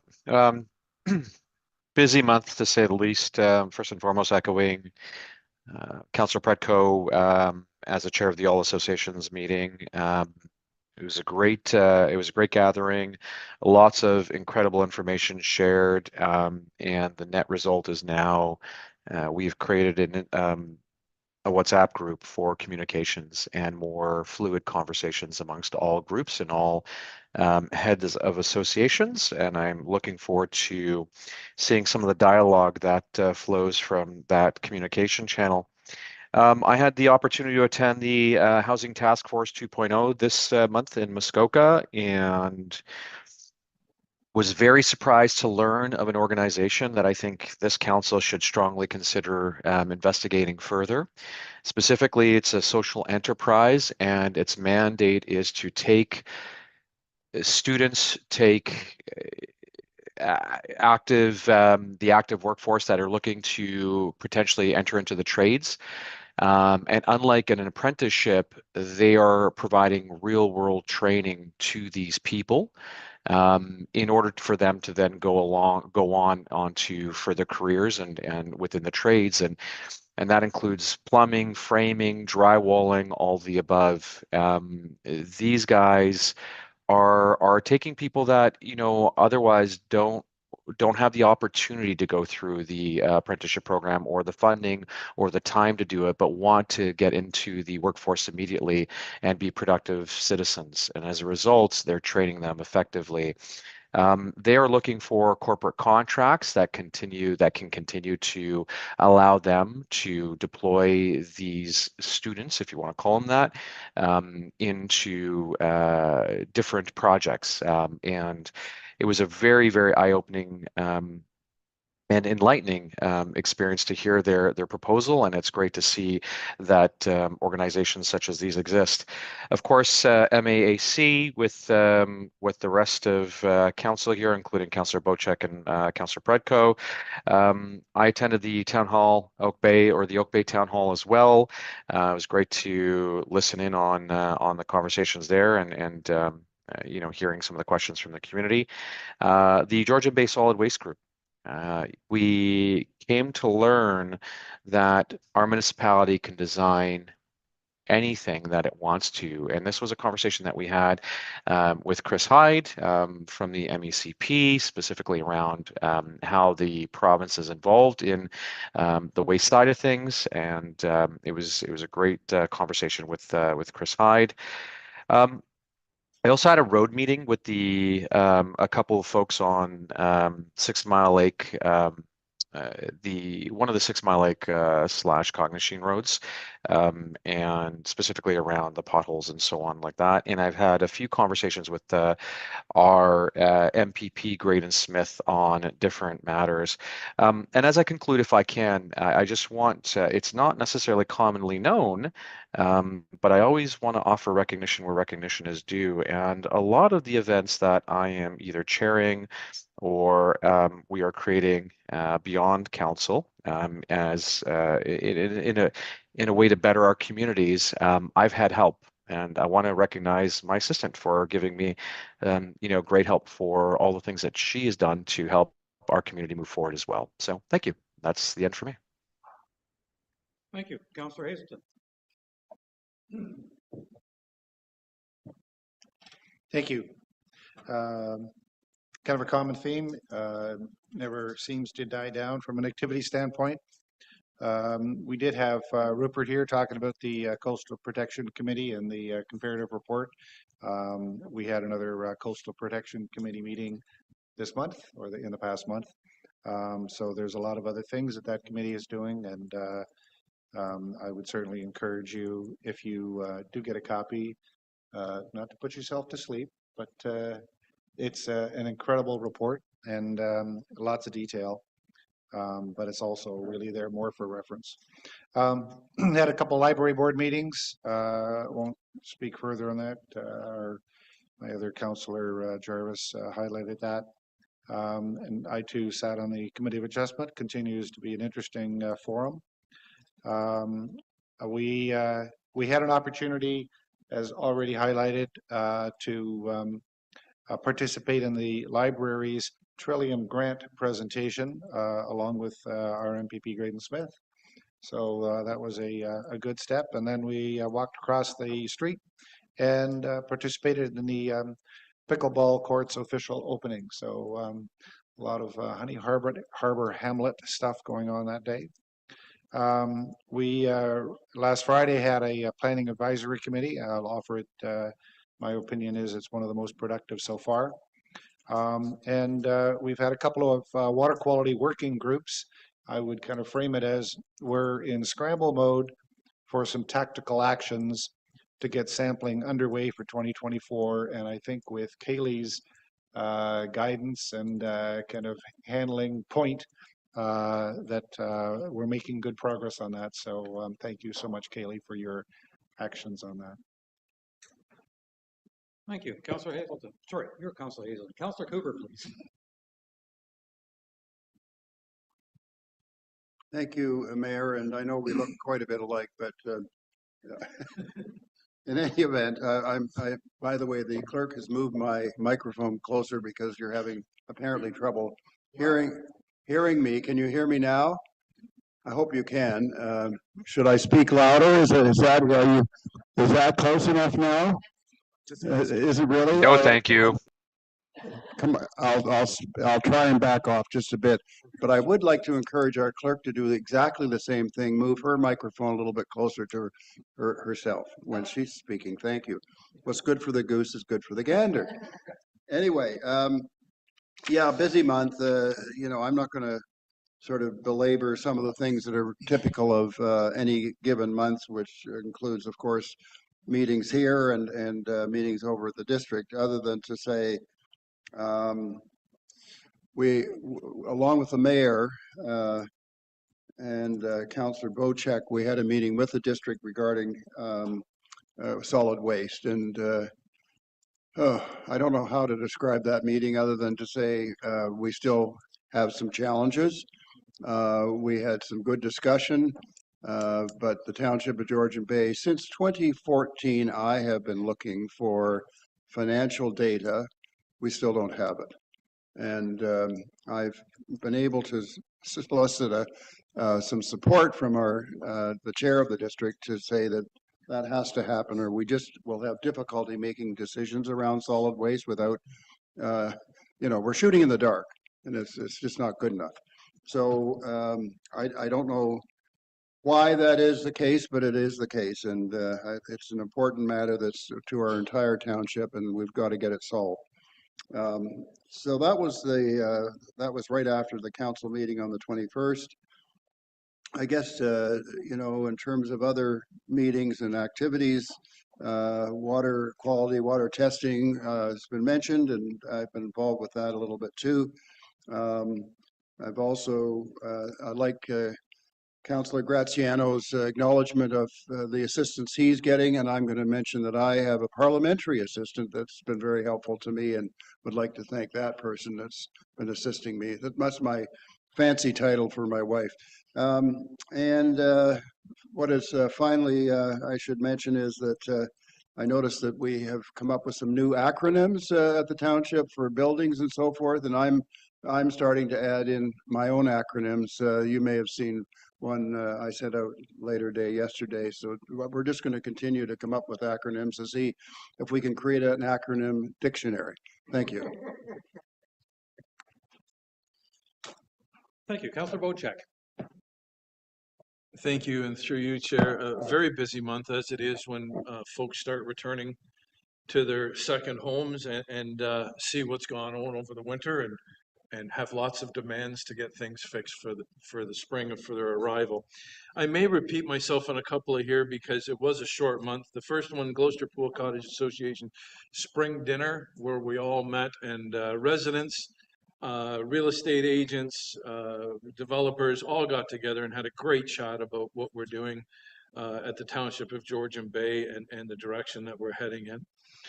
I attended an I'm going to put two things together here. I attended an all associations meeting, and I also attended a MACTIR advisory committee meeting. And I want to state that both were very effective meetings. They were chaired very well, and the chair allowed everyone to speak and to express their opinions and didn't direct or guide the committee meetings at all. It was a very open forum, and I want to thank the chair of both of those meetings for being so open and conducted such a good meeting.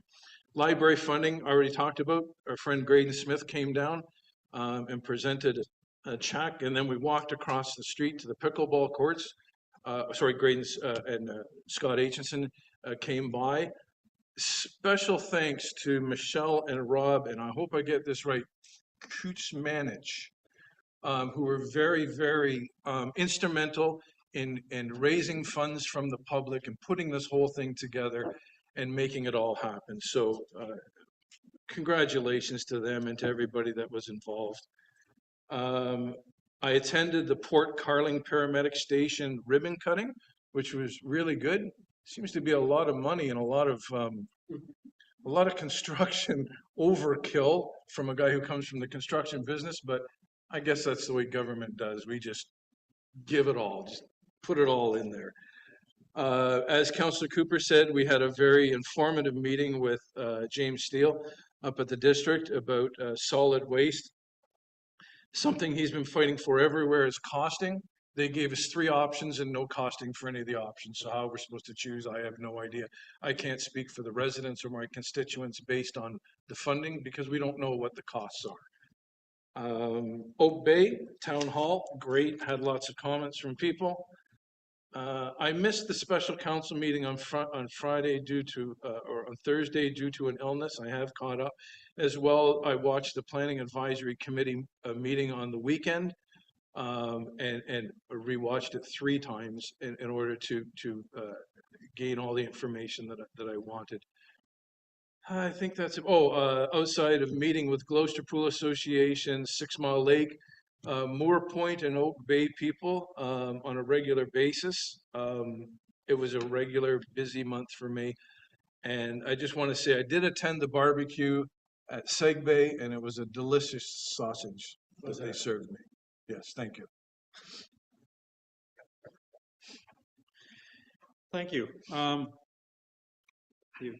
noticed a number of you referring to, the past month. In reality, it was 3 weeks.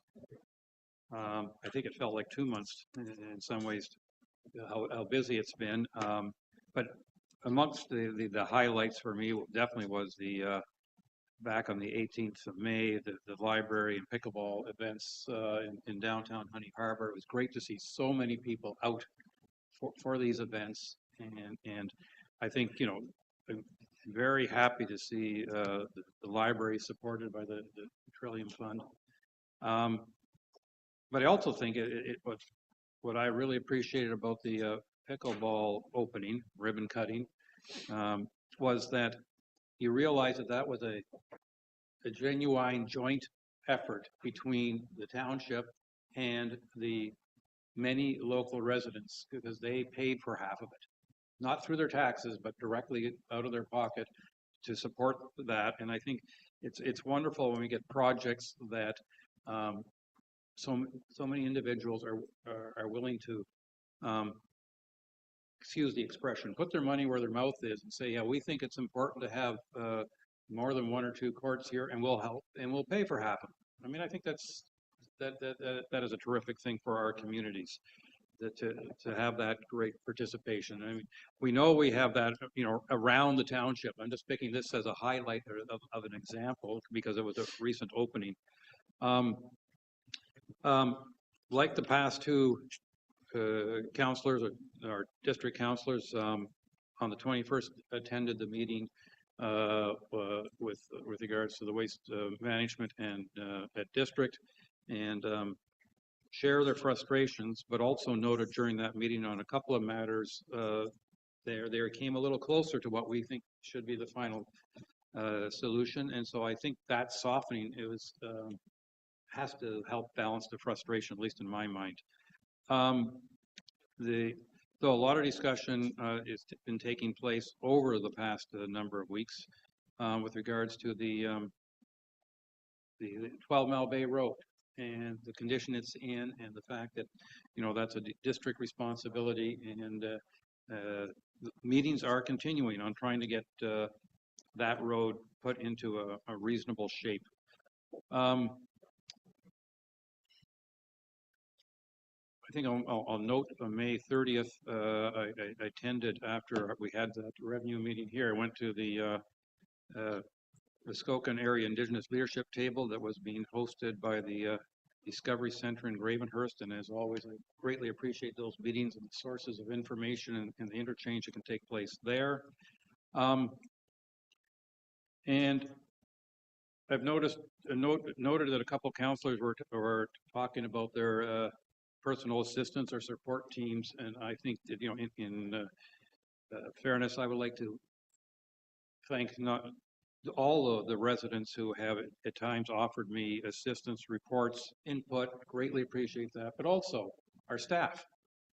Our staff are doing a ton of work. In my opinion, our staff is the best we've ever had. Now, I don't know all the staff since 1971, so I will admit that readily. But I think we're at near full staffing levels, and with a very supportive staff, and I want to thank staff. I don't think they're working as my personal assistants, even though I think Christine officially has the title of assistant to 3 of us. But anyway, I think I would like to thank staff, because I really appreciate all the work they're doing. And with that, I'm going to pass the mic over to the head honcho of staff, our CAO, Mr. Mariotti. Thank you, Mayor Coutier. I won't speak too much because, as council knows, my report and staff's report, all 16 pages of it, is in the consent agenda. But hopefully, council has read through some of the activities that we've been going through for the last month, and trying to move the business of the township forward. That's it. Thank you, Councillor Rupert. My apologies. Just microphone. No. All right, he's currently out there.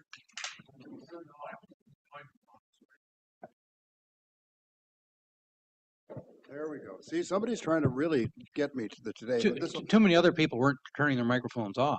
I might as well just leave it on like everybody else, you mean? Anyway, this will be very brief. I'm sorry I missed a couple of items, but one in particular.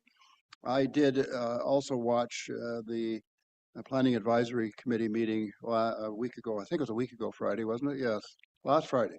And 3 days ago. it was really encouraging to see that meeting because we've had an advisory committee that's sort of been in hiatus in a sense for a long time. And it's nice to see some traction finally at that committee, and what a talented group we have there is important to note. But there was actually even a resolution at the end of it. I couldn't believe it. So there's really it's very encouraging, and I was very encouraged by our director of planning's comments in terms of appreciating some of the things that come out of that meeting. So I noted that as well, and so thank you for that, and thank you to our chair for organizing that and working with the planning department to move through some of these things. So thank you. Thank you. I presume that means that when it comes to an item under wherever it is that you've already spoken to it, so you won't have to at that point. Highly unlikely. Okay. I'd like to wish our mayor a happy birthday. I knew I'd embarrass you and I had to do it. Yeah, I'm afraid this council is aging me, so I am getting older. Every year I'm getting older. But thank you very much. Are we singing? I know I'm not. No. But yes, I did celebrate a birthday this past weekend. Thank you. And with that, staff report time. And our first staff report is the development charges background study in bylaw. To our treasurer, please. Thank you, Mayor Coutier, and through you to members of council. The purpose of this report is to seek approval of the development charges bylaw as well as the background study. The township's existing development charges bylaw 2019-64 is set to expire on June 10th, 2024. In accordance with the Development Charges Act, the process has included the following to date. On March 28th, we held an information session for council. On April 4th, the DC background study and draft bylaw were released. On May 13th, the township held a public meeting, giving an opportunity to the public for their input. And that brings us to today, where staff are seeking approval of the bylaw as well as the background study. Now, I know we've heard the term growth should pay for growth, and essentially that is the purpose of development charges. They are established to ensure that these costs are not borne by the existing residents and businesses through property taxes or other user fees. In the township's case, the net municipal cost of the total capital-related programs eligible to be funded by development charges over the next 10 years is $18.8 million, of which $12.6 million are DC eligible costs to be funded by the developers. Staff today are recommending the approval of the 2024 development charges study and as well as the bylaw. Thank you, and I'd be happy to answer any questions. Thank you very much. Council, anyone have any questions? Councillor Jarvis, please. Thank you, and appreciate all this, and I'm agreeing with most of what's been presented. I do have an issue, and that is with our provincial government. They tend to be, seems to be a moving target as to how we assess development charges. I presume we just review as we go. If things change with regards to provincial legislation, we need to adapt accordingly. Is that how that will play out? Through you to Councillor Jarvis. To clarify, there have been a few changes to the Development Charges Act. There are appeals currently in place set to potentially come to fruition within the next couple of weeks, and that includes the DC studies to be re-included, the mandate to be excluded, the five-year phase-in mandate.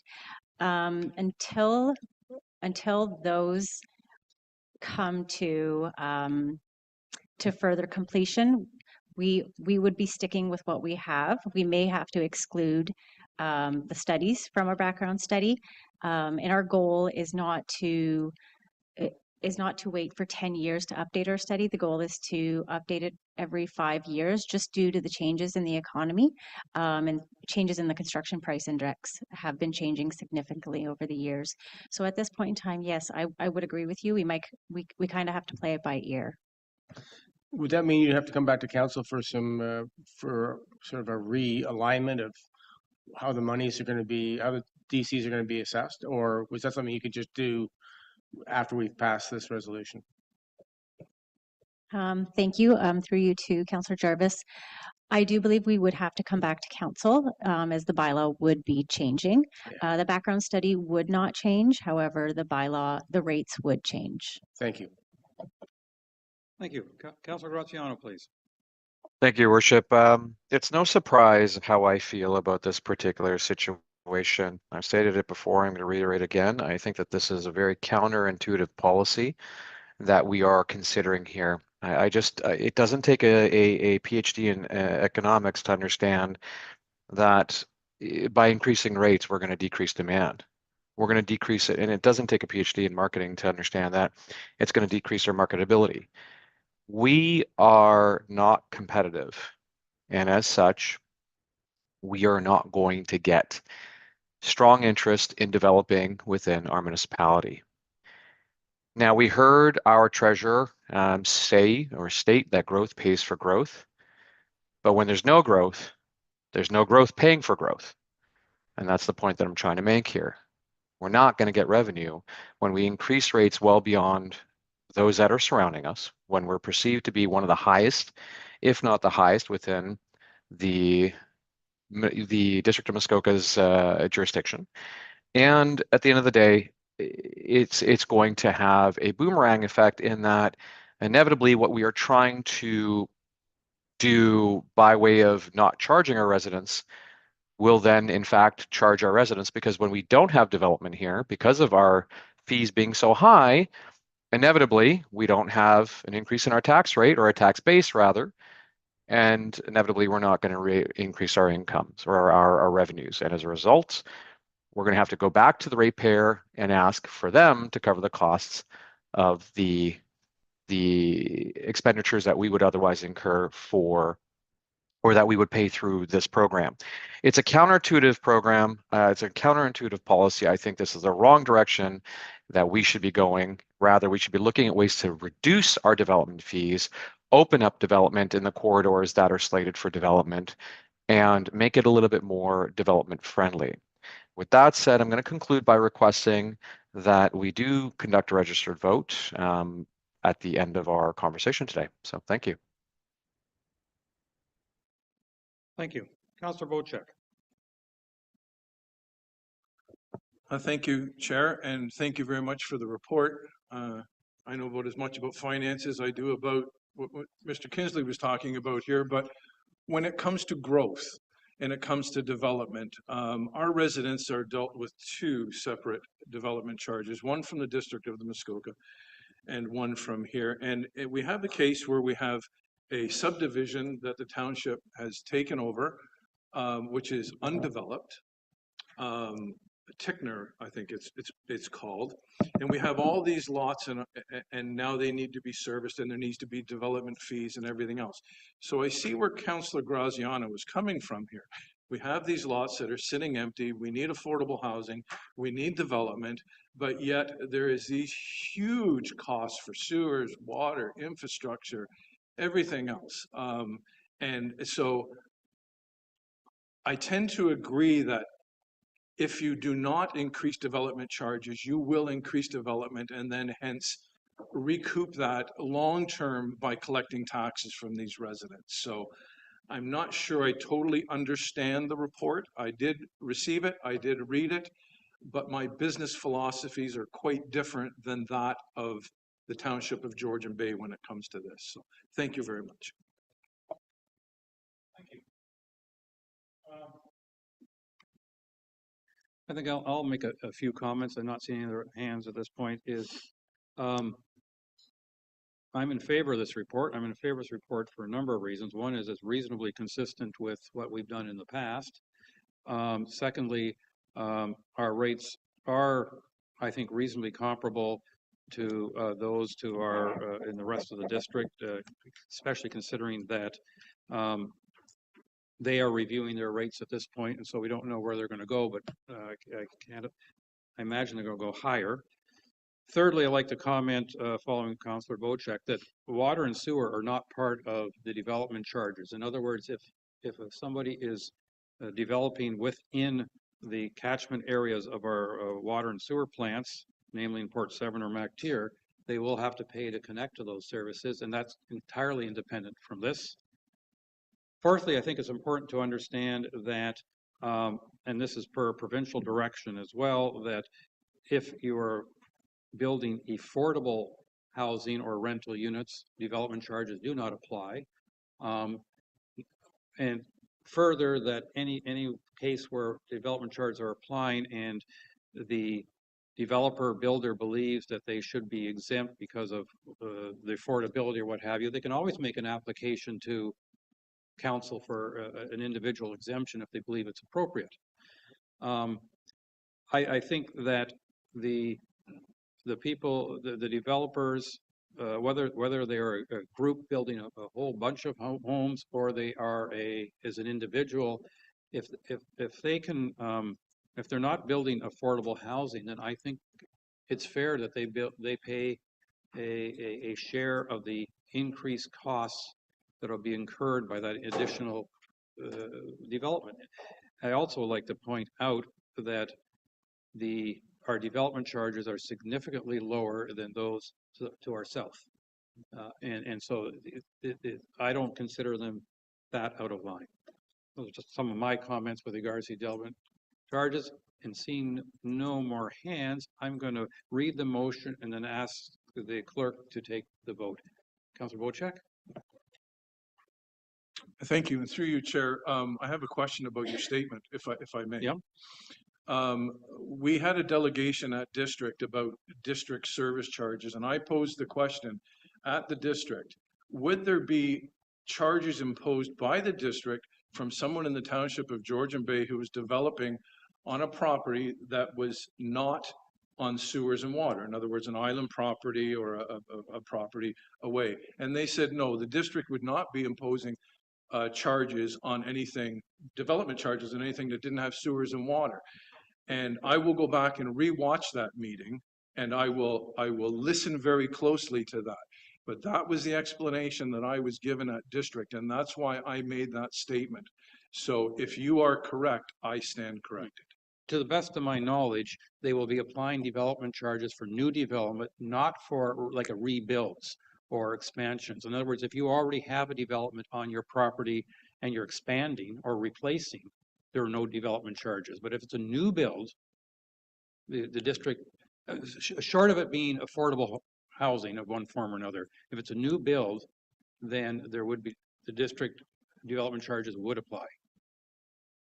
Okay, well, I'm sorry for the confusion, Okay. but there was confusion given to me by district, and I would like to clarify that, but I won't ask for a deferral or anything like that. We strive to reduce your confusion. Oh, I know you do. Councillor Cooper.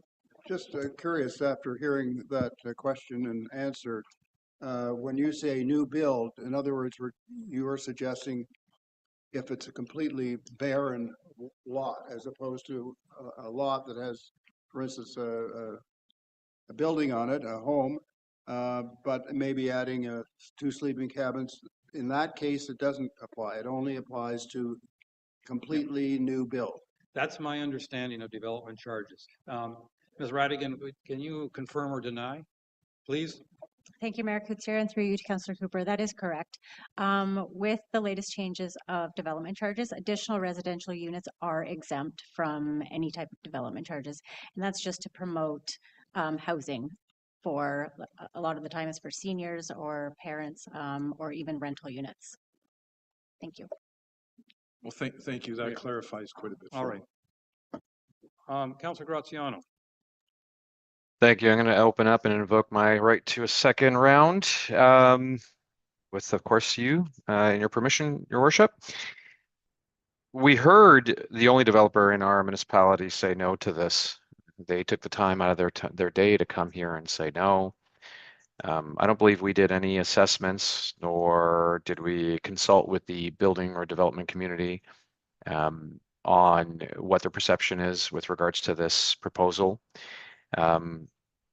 I wonder what the impacts are going to be to the current developments that may be slated in this community and whether or not that's going to push out shovel-ready projects, given that now they're going to be confronted with higher development costs, and maybe that changes their calculus, whether by way of looking to increase density in order to offset the increased costs, or whether that is just to altogether wrap up and sell and get out of Dodge, if I can use that term.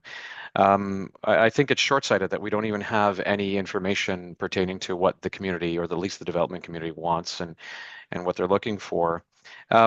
What I hear today is that we're looking to increase rates, and as is the district, and everything is going up, and yet we're all sitting here hoping for the best and say, hey, we talk a lot about affordable housing.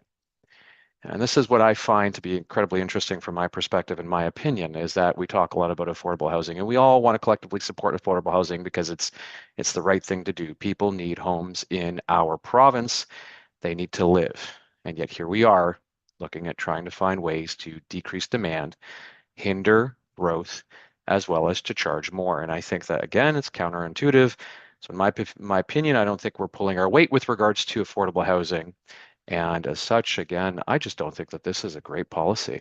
And I think it's a really poor and short-sighted policy that we are going to be pushing forward and seeing later on that no one's coming to Dodge to try to build. Thanks.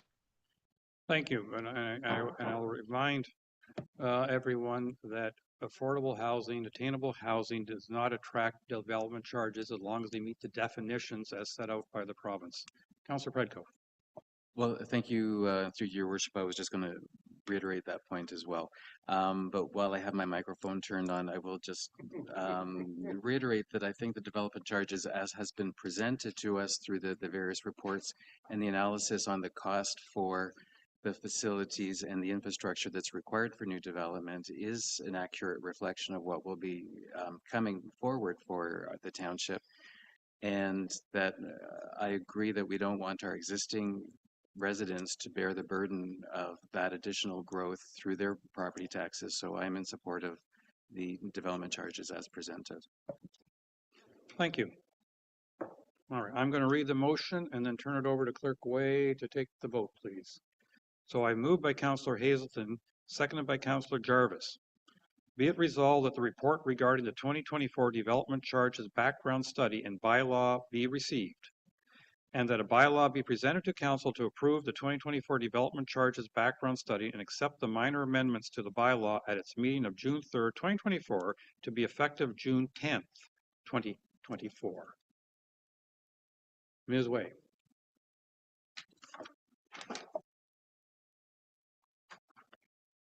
Let the record show that a recorded vote was requested by Councillor Graziano. Councillor Graziano, how do you vote? Absolutely not. Councillor Hazelton, how do you vote? Yes. Councillor Jarvis, how do you vote? Yes. Councillor Predko, how do you vote? Yes. Councillor Bocek, how do you vote? No. Councillor Cooper, how do you vote? Yes. Mayor Kutsier, how do you vote? Yes. Let the record show the motion carries 5-2. Okay, thank you very much. Information Technology Acceptable Use Policy. Ms. Rodigan, is that your? Oh, Mr. Taylor, there you are. Yeah. If you could present on this one, please. Thank you, Mayor, and through you to Council. Today, I would like to emphasize the importance of information technology in our township operations and introduce the Information Technology Acceptable Use Policy. This policy aims to establish the appropriate level of business conduct when using our IT resources. Lately, there have been more cyber attacks on municipalities in Ontario. Smaller municipalities are often targeted due to their limited resources and capacity to effectively fend off such attacks. Technology is essential in every industry today. While the ability to connect anytime, anywhere is a significant benefit, it also comes with security risks. To manage these risks, our policy teaches users how to stay safe online. By following this policy, we can improve cybersecurity and protect our township from potential threats. Staff are recommending the approval of the Information Technology Acceptable Use Policy. Thank you, and I'd be happy to answer any questions. Yeah, the first question is, can you fix my brain? I apologize. I called you Mr. Taylor. It's Mr. Jones, and I know that. And I sincerely apologize for my muck up. No worries. I guess that's what happens when you have too many birthdays. Councillor Predko, please. Thank you, and through your worship, and thank you for the report, Mark, and I appreciate the level of detail you've gone and the areas that it covers. And I'm just wondering if you could help to expand a little bit on personal use, and I think that's probably for council and staff. We use our devices for well, we have personal devices that we occasionally use for work purposes, and we have work devices that we can occasionally use for personal use. So I know you have set this off in the guidelines in section D, subsection 8. And I appreciate that township business is not to be done on personal devices as a policy, but I'm just wondering if there are methodologies to prevent that from happening. And secondly, going back to the use of personal versus work email, and I know that that line is blurred in certain instances, but given that in recent months, with the provincial government as an example, a lot of official business was performed on personal devices, which have been subpoenaed successfully for the Freedom of Information and Integrity Office investigations. Do you think we need to address anything like that in our policy, or do you think it's better to have it clear cut the way it's currently written? Through you, the mayor, I believe we should have it clear cut. Having the separation of our personal devices and email accounts, I believe they should be separated. It's a township device used to conduct business. In the case of using personal cell phones to log into email accounts, we know that's happening right now. A lot of that can be managed through MDM services. It's something we're going to be implementing in the near future. It segregates devices to have basically separate out the work device versus personal accounts, so you can't save work emails to your personal device, and it sets off flags and things of that nature. So there are things that can control that. I think they should be kept separately, in my opinion. As you mentioned, the Freedom of Information Act, when that gets declared, our hands are tied and we have to oblige by providing everything we currently have, right? So if we are saving township documents to personal devices, that device is subject to be subpoenaed. Okay, thank you for now. Ms. Rodigan. Thank you, Mayor Coots here, and through you to Councillor Predko. I just wanted to add on to Mr. Jones's remarks. So the idea is also to reduce the risk for not only council but as well as staff with having that personal use policy in place, because the idea of FOI requests and being subpoenaed, you would be forced to give up your personal devices if a situation were to occur. So really, we're trying to reduce the risk of something like that occurring in the future. And I think that this is a best practice across most municipalities that we did go out and chat with. So we did build the policy based on what other municipalities are doing currently. Thank you. Thank you. Councillor Graziano, please. Thank you, through your worship. Where to begin? I have some very strong concerns with regards to this draft. There are quite a few sections in here that are very prohibitive to the council member. And frankly speaking, if I had to summarize, I'll say I'll forego using municipal email altogether and use my personal one. I really don't like the fact that I'm being told I can't use AI for anything. I think that for confidentiality purposes, I have no understanding as to why we can't use AI on a daily basis when it's very much a helpful tool. I have issues with the acceptable use policy. I mean, I think there's some redundancy there with our code of conduct, which is specifically section 7, under page 9 of 17. The users must use appropriate business language. I mean, I personally feel that that's already an understanding, but there's redundancy there. And then it goes on to say, subsequent that in number 8, that users must always use township email addresses for township communication. And I have a strong concern with that because I don't believe the the Act says anything with respect to us having to use our personal email addresses in order to interact with the community. And maybe I'm wrong. Maybe the intent of this was written strictly for communications between council and staff, and not council and its constituents. But if it is the latter, then I think I have a strong concern with that, because I don't think that our communications should all have to funnel through the municipality, especially when there are so many restrictions being outlined within this draft policy. So I'm going to summarize by saying I've got some strong reservations within us, and I think this should come to Cal for a deeper conversation on what we expect, what we want, and what we don't want. Thank you. Thank you. Councillor Wojcik, please. Yes, thank you, and through you, Chair. A great report. I'm a little confused by the whole thing as well, too. I did attend a securities meeting over at Rowley Lodge and rewatched some of it as well, too. I think the onus is constantly being put on the individual user, i.e. me.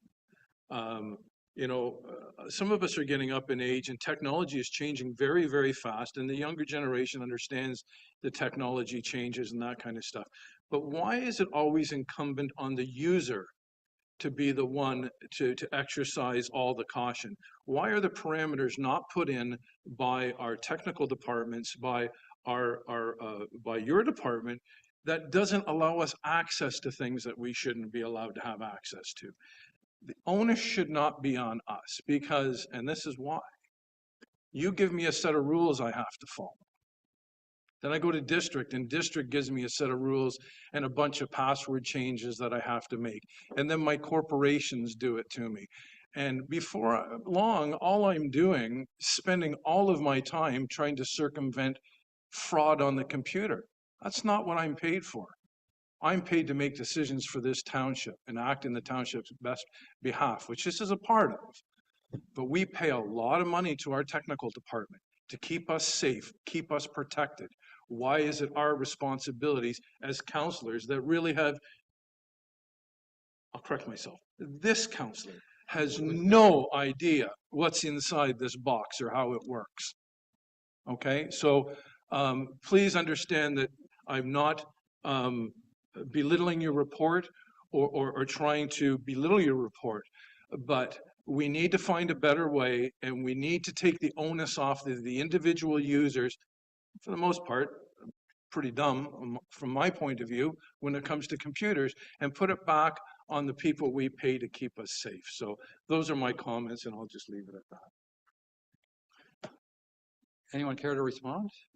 Please don't. Mr. Jones. Thank you, and through you, the mayor. You make some good points of having our systems, Councillor Wojcik, in place to have all these restrictions limited. That's the best we can do, is limit the mitigation of risk on the computer system itself, right? We have our antiviruses, our spam filters, many other services that we do pay for to protect ourselves from these things. At the end of the day, the person sitting in front of the computer, for lack of a better term, is a little bit of a gatekeeper to the system. And people have realized, the hackers have realized, it's sometimes easier to use social engineering techniques to manipulate somebody to get information out of them, rather than being a computer programmer and sit here and break into the system through the back end. So picking up the phone or sending you an email, calling Councillor Bocek directly, that's called spear phishing. When I call you directly and I'm asking you questions to get information out of you, I've already targeted you. The system cannot protect from that when you, as a councillor, you already have as limited access as possible. Every single person in the organization only has access to what they need. It still contains sensitive information regardless. You are in charge of that information as being a user of the device, a user on the computer. And that's all we can do is help educate the end user with our security training, our phishing campaigns, and following this policy is just one of those things to help educate the end user. Thank you. Thank you for your comments, and I do understand and I do appreciate the position that we're in collectively, but I think it's a fully flawed system where the end user has to be the responsible one. When I walk into a bank and I deal with the teller, I'm not responsible, she's responsible, okay? The transaction that happens on my computer here, it should be fail-safe. It's a flawed system that we're using. Maybe we should only have a computer that gives us access to emails and to the server here and the server at district and nothing else. And that's the the device that we're given. I don't know what the answer is, but I think this is very flawed. And I know it's the best that we can do at where we are today, but I don't think it's the answer. So thank you very much for your comments. Ms. Radigan. Thank you, Mayor Cloutier, and through you to Councillor Bocek. So the reason why the system, I would say, you may consider to be flawed is because the onus is on human error. And most cybersecurity attacks that do occur are the result of human error. And hence why the onus is on that, because there's a greater risk of us as staff or council to make an error, and it could be in a spear phishing attempt, it could be in any type of attempt, but that's why the onus is on the individual user. The onus on the corporation is to ensure that we do have those mitigation factors in place, that we provide the proper training as well. But unfortunately, human error is just such a high risk to any corporation, and that's why the onus is on the users. Thank you. Thank you for the additional information. Councillor Cooper. Thank you, Mayor, and thanks very much, Mark, for the report. I just wanted to make a couple of observations. I've been getting emails from the District of Muskoka for almost 10 years, and my emails are forwarded from the District of Muskoka. In other words, if somebody sends me an email of the District of Muskoka, goes to my District of Muskoka email address, they forward that message to my only other email address that I use. It's an email address I've had for years. That's where my messages are sent. And I would say that you might want to consider that because in the last 10 years, there's been zero problems in terms of any risk that I'm aware of. I would have heard about it if there was. So I would make that point. And frankly, I asked to have that done because I was trying to reduce the points of entry of information coming to me. For instance, I don't text, and I don't do it for a very good reason. It's just another place to go and look for messages. How many places do you have to go? It's ridiculous. So I'm of the view that there are ways that the district seems to be able to deal with this, and maybe we need to think about that. I just would add a couple of other points to you. Councillors are not employees of the Township of Georgian Bay. We're not employees, and that's been established. So we are agents, I guess, in a sense. Our boss are our constituents. That's who I have to report to, and that's who I consider as my boss, not the Township of Georgian Bay. So I want to protect it and make sure there's security, but on the other hand, I think it's important for you to understand who's driving the bus, in my view, to me, and And I'm trying to keep my points of entry down as much as possible. I'll tell you that I go to my Township of Georgian Bay email site maybe 1 times in 10. Most of my emails are coming through one address only. And thankfully, that works rather well and is secure. And why can't we do the same thing? Thank you. Thank you. Clerk Boyle, were you wanting to add a comment? If I may, I just would like to elaborate on what Jazz and Mark have been saying about security. When it comes to information and what is considered correspondence or information or documentation under the Municipal Freedom of Information and Protection and Privacy Act, any, and I do mean any, communication, documentation that is regarding township business, either as a counselor, as an employee, as staff, with our residents, needs to be within the domain of the township and the municipality. Yes, Councillor Cooper's district email is forwarded to a personal email address, but that was set up prior to the township councillors having municipal email addresses, which is something that was corrected last term. This is to ensure that all of our records are within the domain and accessible, so we can ensure that we are transparent and operating proper governance. There is case law that shows anytime a personal device or email address is being used for government purposes, municipal, federal, provincial, as has been in the news recently, those devices can be confiscated by the courts and examined. And so it is that reason why this policy is coming forward in part, but that is that piece about the email addresses and why it's so important that municipal information is within the township domain. And this is also part of the piece about the use of AI, because some of those AI devices, we don't know where those servers are. We don't know where that information is being stored. We don't necessarily have access to it, and we have obligations as to where information is being stored. We need to be accountable at all times due to our contracts with the provincial and federal governments for things like being able to access information such as license plates in order so we can enforce parking tickets, for example. We need to be accountable to them. We need to be accountable to our ratepayers about where all this information is. So anytime that we are not following those rules, whether it's in our policy or not, our policy is just making it clear. But there is still case law that sets out that these are the standards that are out there in the province. Thank you. Point of clarification, Mayor, please. Please. I'd just like to clarify one thing, and that is that a few years ago, maybe 5 years ago, a developer in this area came after 2 councillors trying to get their email information. And I held that information on my private email. MPIPA ruled on it and they said, they can't have it. It's mine. And it remains mine, and they didn't get any of it. So I just wanted to clarify, one of the reasons that I use my personal email is so that somebody can't come snooping into my email. So there you go. That's what MPIPA said. Thank you. Thank you. I see a lot of hands raised, but I'm going to go to Councillor Hazelton because he... No, it's not because you're privileged. It's simply because you have not spoken in this round. Sorry. I actually know that. So, question of good Mr. Jones. In the last page, I think, of your report, we have information technology acceptable use policy, and you have exclusions, and then you have consequences of non-compliance.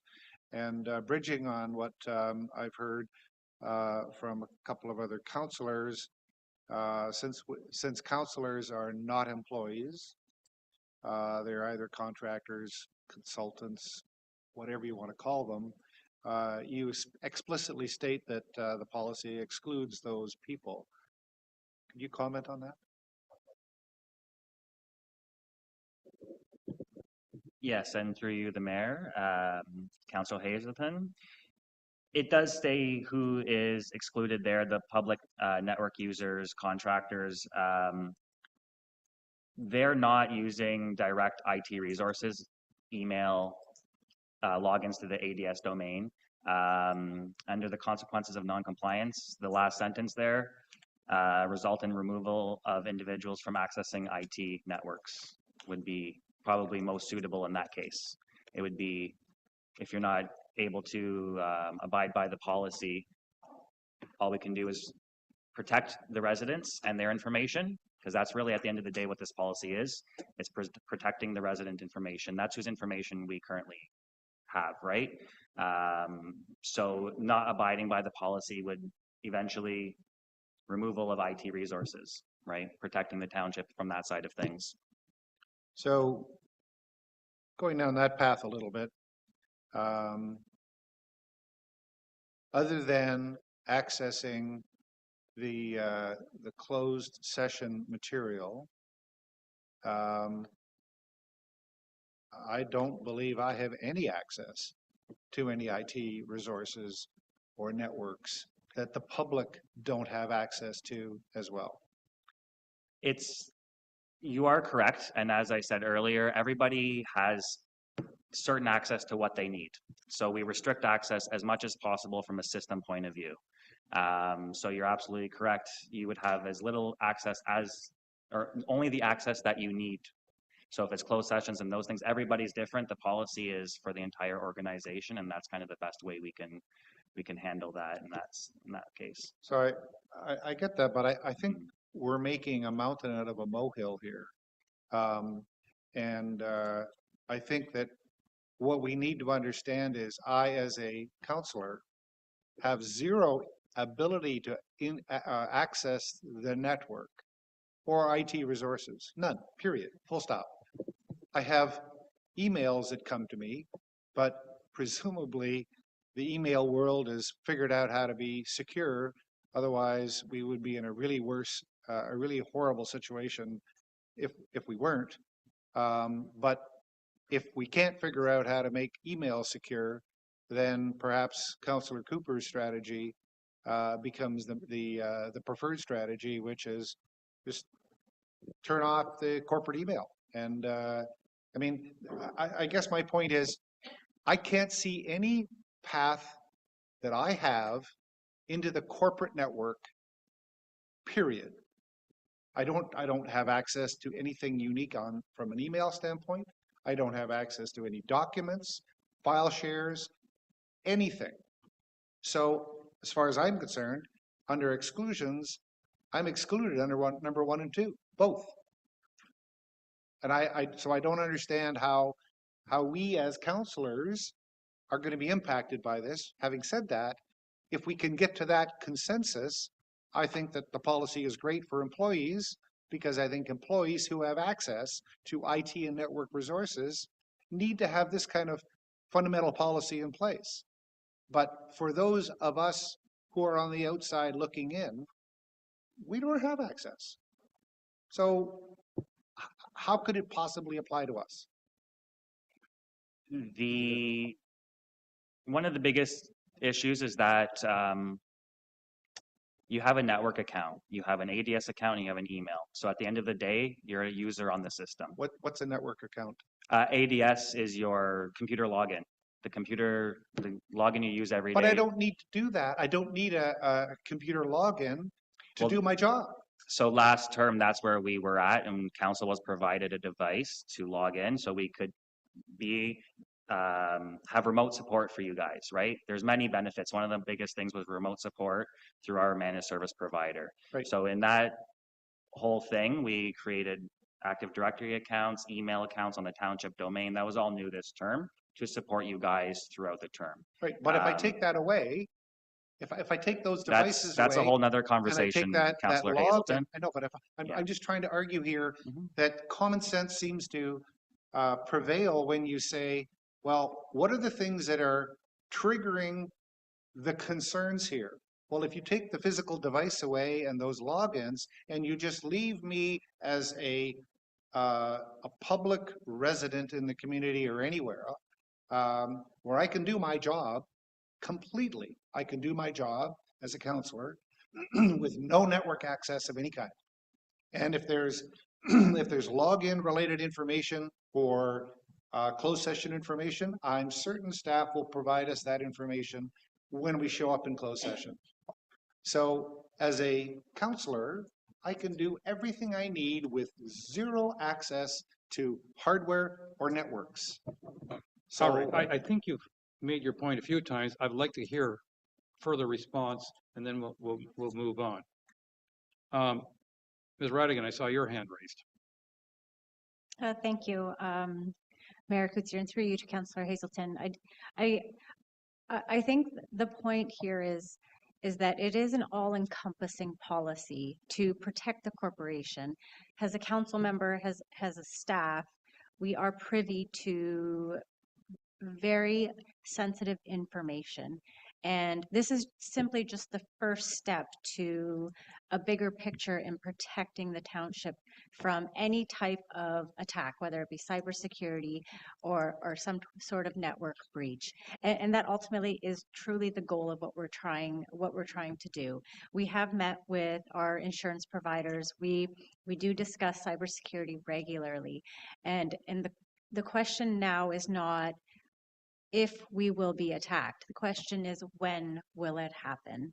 And that's why most municipalities, and even having talks with Huntsville, this is just the first step to providing some type of mitigation for the corporation as a whole. And that's what the policy is really trying to encompass. So I understand what the policy is. I'm fairly technical and understand a lot of these kinds of things.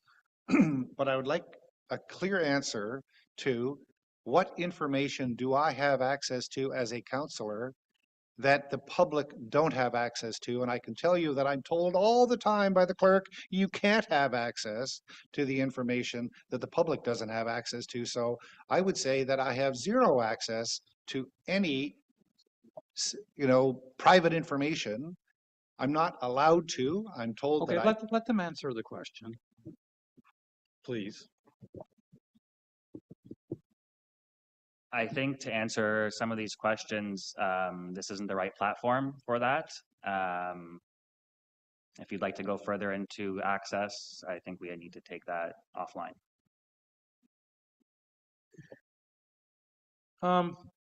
Councillor Jarvis, you haven't spoken in the first round. Do you want to jump in, or are you just enjoying sitting back and listening? It's very entertaining. I have nothing to add. I'm happy with the policy as it's been presented. Security is a huge issue when it comes to IT these days. We've seen what's happened with institutions such as libraries, of all places, that have been infiltrated in a manner that was really not a good situation. And I think anything we can do to prevent that type of thing happening, I think we should be encouraging it. I have no problem with this. Thank you. I have a few comments. One is I hate hackers. I'm using it as a really broad term. All those folks out there who are messing up our lives electronically and by computers and all that, I hate them. I hate them as much as I hate the people who phone me when I don't want to talk to them. And maybe hate's a strong term, but some moments that's where I'm at. And I hate the fact that they are costing every organization, every municipality, every individual, tons and tons and tons of money to try to prevent the damage that they are trying to wreak upon us. And when I look at this policy, I get it, though I do have a couple questions. Does this, presuming, or if we, let me rephrase that, if we were to pass such a policy, does that mean that we have to issue every councillor a cell phone because we are not allowed to access it from our current phone?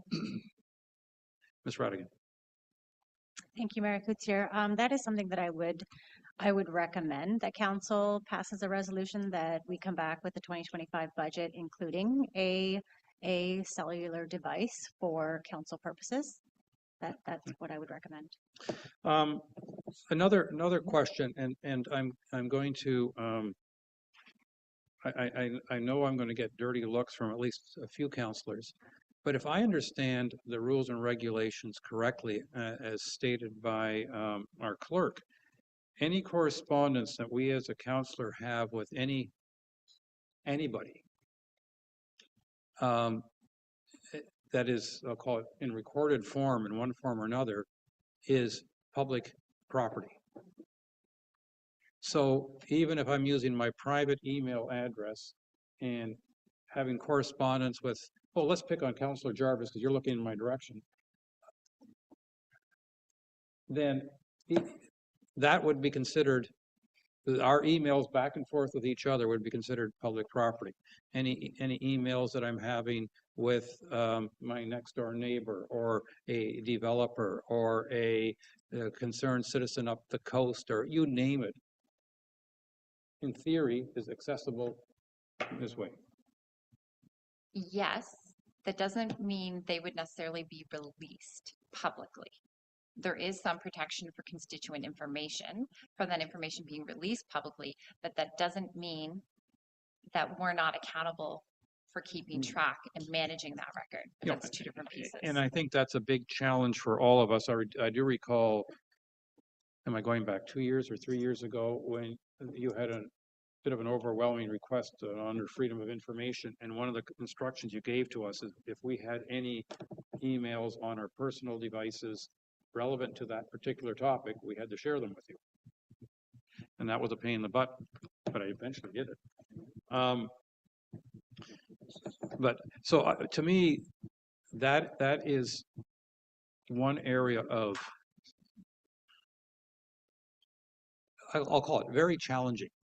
Is it the only way that I'm going to have a conversation with somebody with regards to township that has to be either, let me call it in person, so it's not recorded in any way, and then it's lost to the ether. But if I am typing an email to somebody, then it's considered, and the township comes up in the conversation one way or another, it's considered public property, so to speak. And I have mixed feelings about that. But I know that Councillor Cooper disagrees with that based on one of his experiences, but I also know that the courts have in the past confiscated personal cell phones. So it's a tough one. But it's one of those situations, and it's not unique, but it's one of those situations where sometimes you just shake your head and say, what the heck are we getting into in this world? When we are having to go through all this, and so anyway, do I have the right answer? No. Do I appreciate the policy and your intentions with it? Absolutely. But I also think we have to look at the I'll call it practical application of that policy. Cost to our residents. In other words, they're not. I mean, you gave me this, what I considered oversized device at the beginning of term, as all counselors for, and yet I don't really enjoy carrying it in my briefcase, so I try to minimize that as much as I can because of the weight. You know, and with the exception of myself, none of the other counselors have an office in this building, so they're doing the bulk of their work outside the building, and I think that's, like I said, I wish I had the answers. With that, there's been a number of people waiting for their second round, and I'm going to start that now. And with Councillor Graziano, please. Thank you, Your Worship. Again, I'm going to reiterate that this should have been brought to Cal for a much thorough and more lengthy discussion. However, I'm going to make a few points here, and some of it will be by way of question, and some of it will be my personal comments. Thank you. And so if I may, with regards to the page 14, investigations, subsection 1, townships IT staff have the authority to do targeted searches on electronic messaging, mailbox, server files, social media sites, and internet usage. Requests and approvals must be provided by email or on the IT help desk. Searches may take place without the notification of the user affected and under the following situations and with the following authorizations. So my understanding, the way that I read that, is that at any time, our IT staff can endeavor to go into our emails, where that's a communication between a constituent and myself, breach that inferred confidentiality that the constituents may have with me, to look for something that they may, at their discretion, subjectively determine could be problematic to our municipality. Now, there's some criteria set out here with regards to approvals, but most of them say no further approvals are required. I think subsection B says that the approval must be given by HR or CAO, but everything else doesn't seem like it really requires any true formal approvals here. I'll cite C, file searches. Requests can be made by department's director. So anyone can essentially go into our systems, read our information, and then do as they wish with it, unbeknownst to us, because no one has to even tell us that they're in our system. That's kind of 1980-ish to me from the way that I'm reading this. However, that's my personal opinion. Section 1GC, so under the same section, so that is now sub G, and that would be, I believe, 2. If anyone has reason to believe that a council member has abused township computer systems, a complaint may be submitted to the corporate services / clerks department or designated in writing or written form. The complaint will then be forwarded within 48 hours to the township's integrity commissioner. Well, we have the integrity commissioner indemnification conversation, I think, coming up in our in a few more matters forward, and perhaps council should, if we do pass this, consider a higher level of threshold now that we could be exposed to IC complaints by way of someone snooping in our emails unbeknownst to us and determining that we breached this policy by way of some way or another. It's kind of an interesting but concerning section that I feel we should address. Number 2, details of any investigation above, including any evidence, will be held in strict confidence and will only be shared on a limited need-to-know basis. So that means that they don't even have to tell us that they have evidence against us unless you're in need to know. And if the investigation reveals that a compromise or breach of a policy or legislation has occurred, it is the responsibility of the department director or of the individual in question, in consultation with Human Resources and CAO, to determine if disciplinary action is required. Well, what is disciplinary action to a councillor, given that we're not employees, as Councillor Cooper had alluded to? So I'm kind of curious as how this is all going to unfold and how this is all going to apply to us, and how deep the tentacles of our municipality can reach into my emails and learn about my conversations between me and my constituents. And I'm sure that our constituents would likely have some reservations that someone within IT might endeavor to read conversations between us and them. So at this time, and this is where my personal opinion now factors into the whole policy here, is that the way that I read this, it's been framed today that this is all under the guise that it's to protect our constituent. We've heard that many times today. It's been framed to protect our constituents. I think license plates were used as an example, confidential information was used, but at this time it sounds like my Google account is probably more secure. I haven't had any issues with my Google account so far to date, and no one can hack a license plate through my Google account. So I'm kind of wondering whether or not it's probably best that I just return my laptop. And that actually would then potentially save the ratepayer money, because then we wouldn't need remote support on a device that I don't own, that I can't actually access. Rather, I can just remote support myself on the device that I do own, not have to incur the cost of calling the IT service because I can't access or I don't have admin privileges to the laptop that I've been issued. So it would actually save the ratepayer some money in that regard. With regards to the device policy, so yes, of course, if we are going to enact something like this, we would need to have devices issued by the municipality, because how would you enact a policy like this and then enforce it on a personal device? It's kind of somewhat contradictive, and so if we are going to enact a device policy and we're going to bring it back to 2025, the 2025 budget, is this putting the cart before the horse? Should we not pass the device budget first to determine what devices we are going to offer council, then come back and look at the policies around how we're going to use those very devices. I mean, I think that it's a bit of cart before the horse here.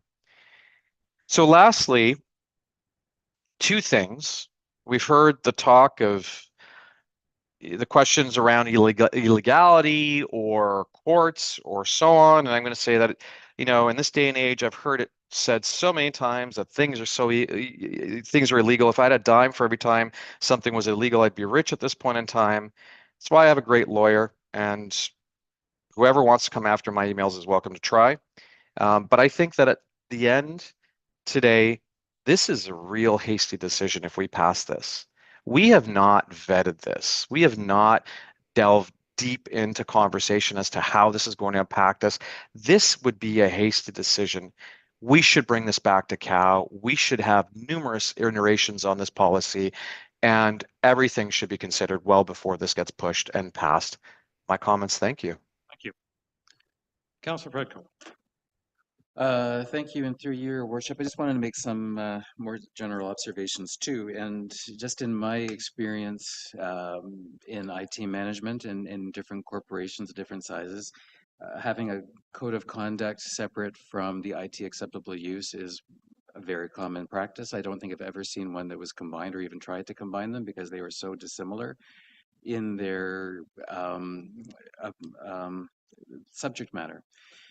And one of the reasons that I know these other organizations in the township would also want to have one is that anytime that you're having financial statements audited, the first thing the auditor asks is, do you have an acceptable use policy for computer equipment? Because that is the first line of defense for the integrity of the data. So on top of that, cybersecurity is another issue that if you're trying to get cybersecurity, one of the items on the checklist is making sure you have an effective, acceptable use policy. So I do applaud where we're going with this, and I think it's a very standard and necessary piece of governance in where we live today and the 2024 year going forward.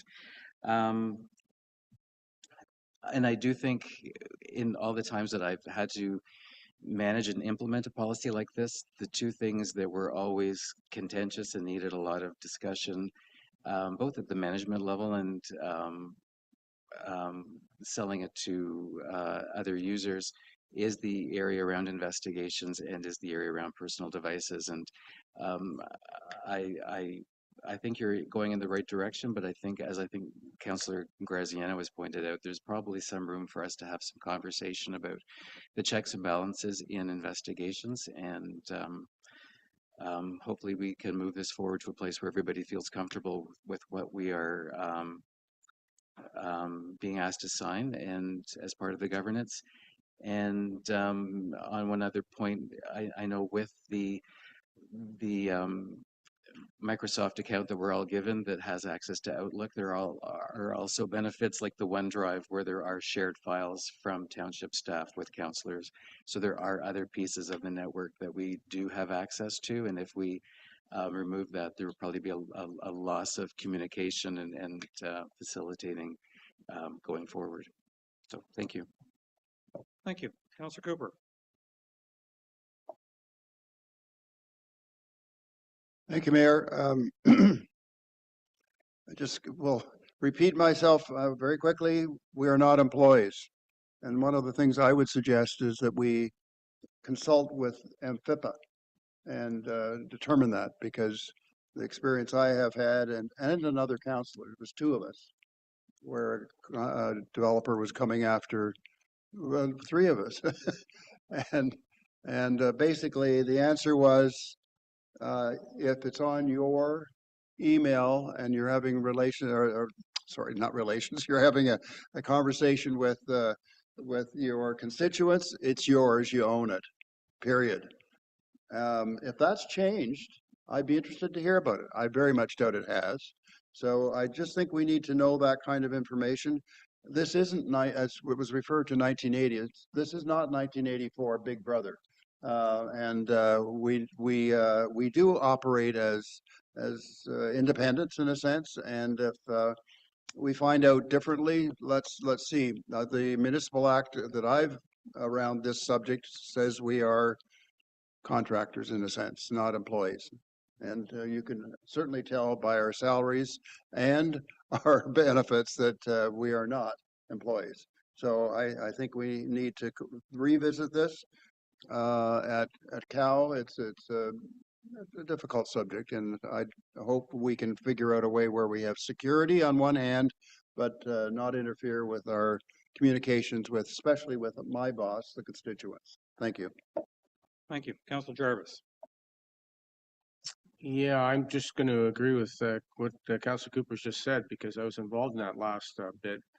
And as my recollection is, if it was a personal device, then the communication from that personal device on a personal email was hours and hours alone. That's why I thought having this computer furnished by the municipality with a municipal email address on it was a good idea, because then you guys can access my GBT email to determine if there's anything that needs to be investigated further. And I perfectly agree with that.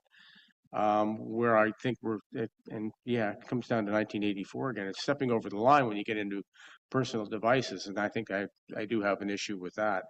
But then again, and then how do you provide I mean, it becomes a bit of a real pickle for providing security, and I understand the complications in that. I mean, in my mind, I have nothing to hide. So, you know, that's my perspective. I presume anybody who is really concerned would be perhaps somebody who has something to hide, but that's too much of a generalization and very dangerous. But yeah, I see there's an inherent conflict here, and I guess we got to deal with it. I'm not sure how. Thank you. It's interesting how you brought forth this policy, and a few people have let me call it, applauded the intent and most of the content, and yet I'd say 90% of our conversation has been about council, not about staff, not about public security, as much as it has been the effect this will have on council. I'm not going to call the vote on who's in favor, because I know it will fail. So I'm going to call a vote on referral, but I'm going to make a suggestion, is that perhaps you bring forth a policy applicable to everybody except council, so we can get at least that part of it in, and then that also separate council, and I think we would appreciate some confirmation of what is or is not considered private for councillors based on recent experience. I hear very clearly, you know, Councillor Cooper's observation that at a point in the past with an MFIFPA investigation, it was determined that communication on a personal device to a personal email was not considered township property. And I think that needs to be confirmed so that we understand potential exposure, whether or not we respect it and all that stuff as individuals. That's a whole separate discussion. So I think, in a sense, we got to split this. We got to split this, sadly, I hate to give you more work. One is a policy that's relevant to all staff. And secondly, how do we best handle communication devices with councillors? Your Worship, if I may add. No, you've already had 2 rounds, and you had over 5 minutes in your 2.5 minute last time. So I'm just going to get this whole thing referred. I'd like a friendly amendment is what I'm trying to recommend here. I'm not adding additional comments. Well, I'll give you, what is your friendly amendment? The friendly amendment is that when they do return back to council with regards to council's portion of the second half, that we do so with perhaps MFIPA present, or a lawyer presenting their thoughts, their comments with regards to what is allowed and what's not allowed within communication outside of municipal devices. I don't think I have to amend this motion, considering we're going to refer it, but I think your suggestions will be considered by, I see heads nodding by staff. I've moved by Councillor Graziano, seconded by Councillor Predko, be it resolved that council approve the information technology acceptable use policy as presented. All those in favor of referral? And I have at least 6 in favor of referral, so that is referred. Thank you. I'm going to call a lunch break, because I can't imagine that the next topic or two are just going to go like that. So it's now 10 to 1. Half an hour is 20 after. 30 minutes adequate, everyone? Okay. Sorry? 1:30, you want more? Okay. We're going to reconvene at 1:30. And so we're now whatever the word is, we're now shutting the meeting down until 1:30. Thank you.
All right, we're back. It's 1:30 and I'd like to bring this meeting back to order.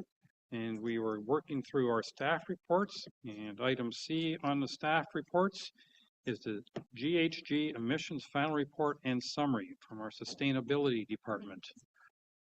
And Ms. Schneier, will you be presenting this report? Yeah, yes, I will, Your Worship. Then I'd say, please go ahead. Oh, thank you. This is to follow up what we spoke about this morning with respect to the greenhouse. Oh, we just lost you.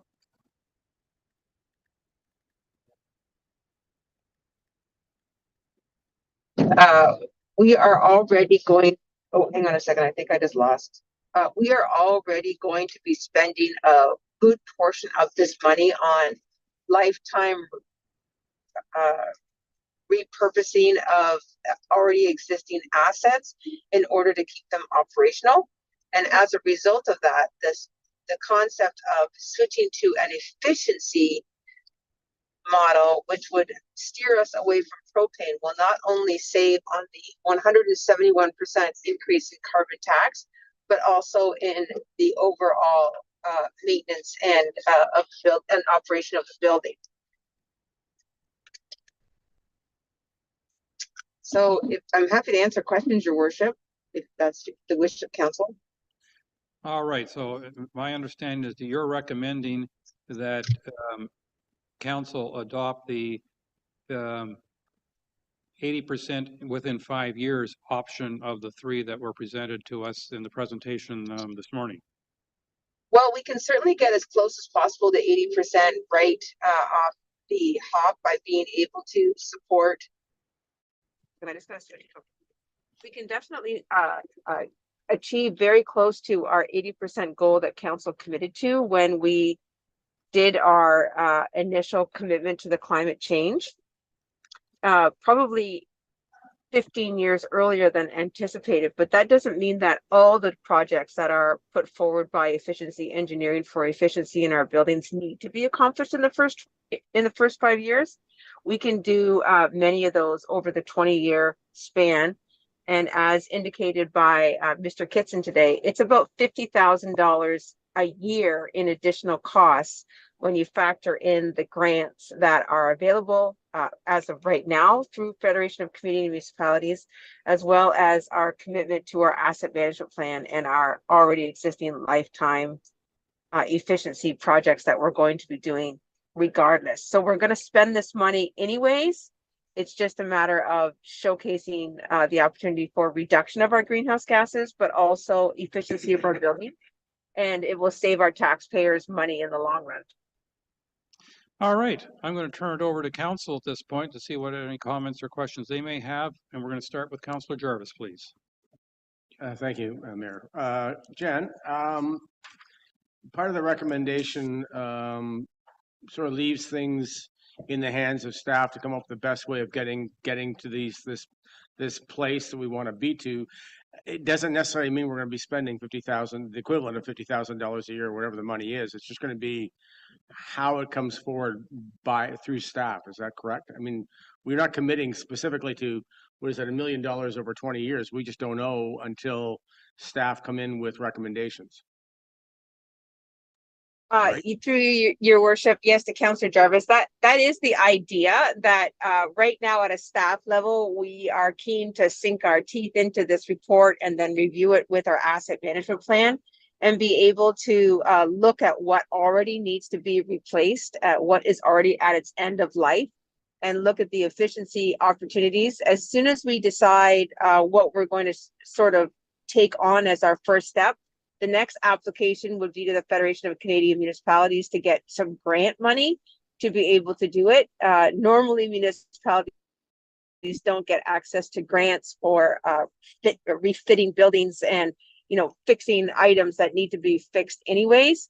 But in this particular case, under the lens of greenhouse gas, you are able to get access to funding. And the only way to get access to this funding through the FCM project is to go through an FCM designated program, which is what we did. So we're really nicely poised to be able to get into some granting. So how much per year? We would report back to council.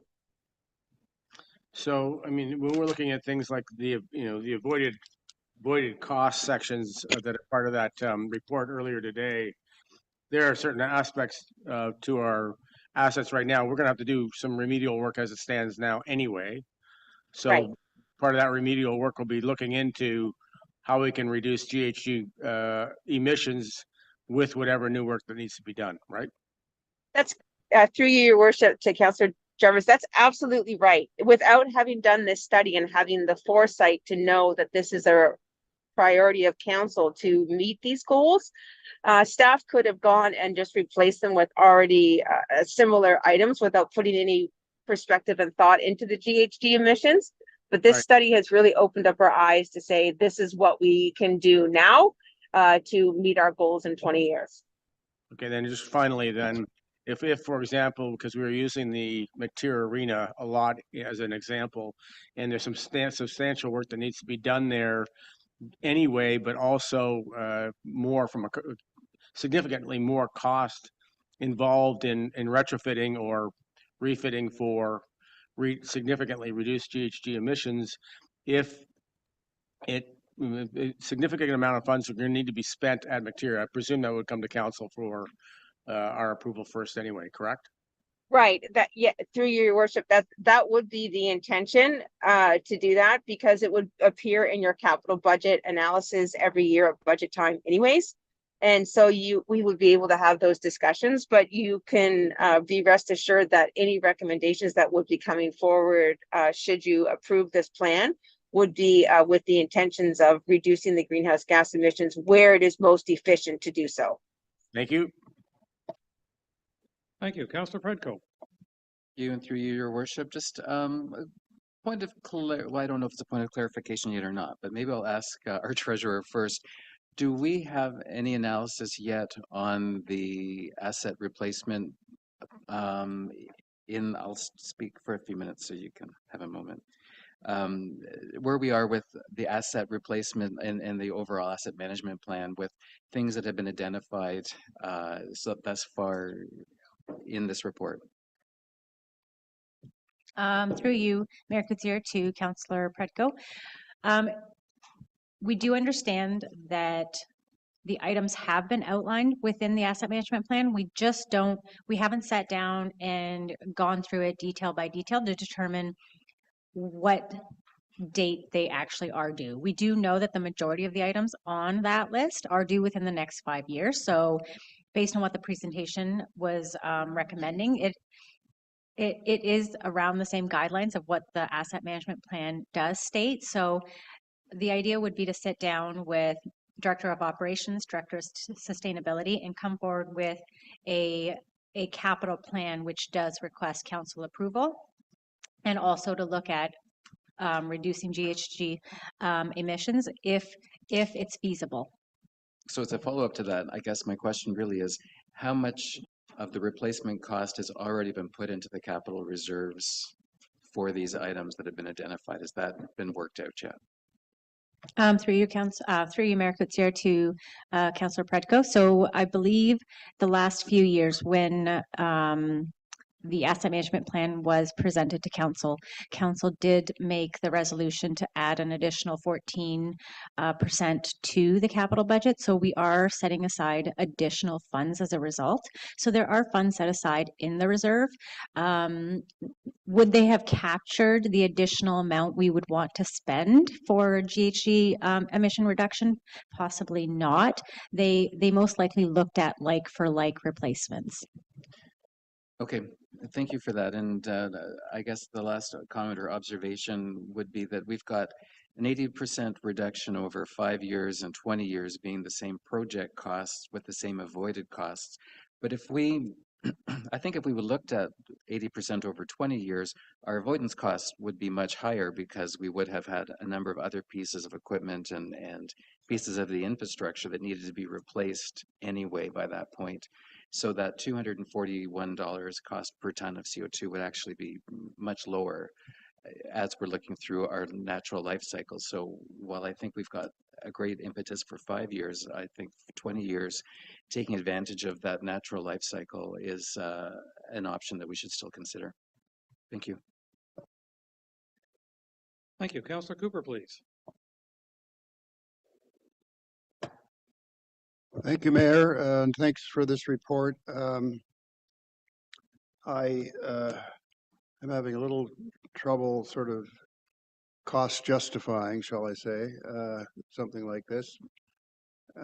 But in particular, and I have been working the stats a bit, but I would need to do a little more calculation. But it looks to me like in terms of the amount of investment, that if we were to go with either business as usual or 50% reductions, our long-term cost is significantly lower. Our grant is lower, but it's as a percentage actually higher, I think. And so I certainly wouldn't go for the 5 or 20-year 80%. I'd go for business as usual or 50%. And it's not because I don't want to see reductions in GHG. It's that I think there may be other things that we could be doing outside of this to reduce greenhouse gases. One of them we've already done, which is 32,900 acres being protected. That land will produce a positive as it comes to GHG. And maybe there are other things that we can be doing to make sure that that happens even more so. So I think that we should put the fire under us to find ways to do this versus spend money on that when we don't have a lot of buildings, to be quite honest. So we aren't highly developed, and nor do we have a lot of buildings in this township. And so I fail to see the value add. Thank you. Thank you. Councillor Hazelton, please. Thank you. There's a couple of things that I'd like to understand out of all of this is in a business as usual plan, assuming that we are going to consider doing replacement technologies that are as good as we can get, as opposed to like for like, and that those new technologies, because there's going to be always new technologies, they're going to have a better, more efficient operational characteristic. So what I'd like to know is, what is the % reduction that we would get with business as usual? It can't be zero. It's got to be something.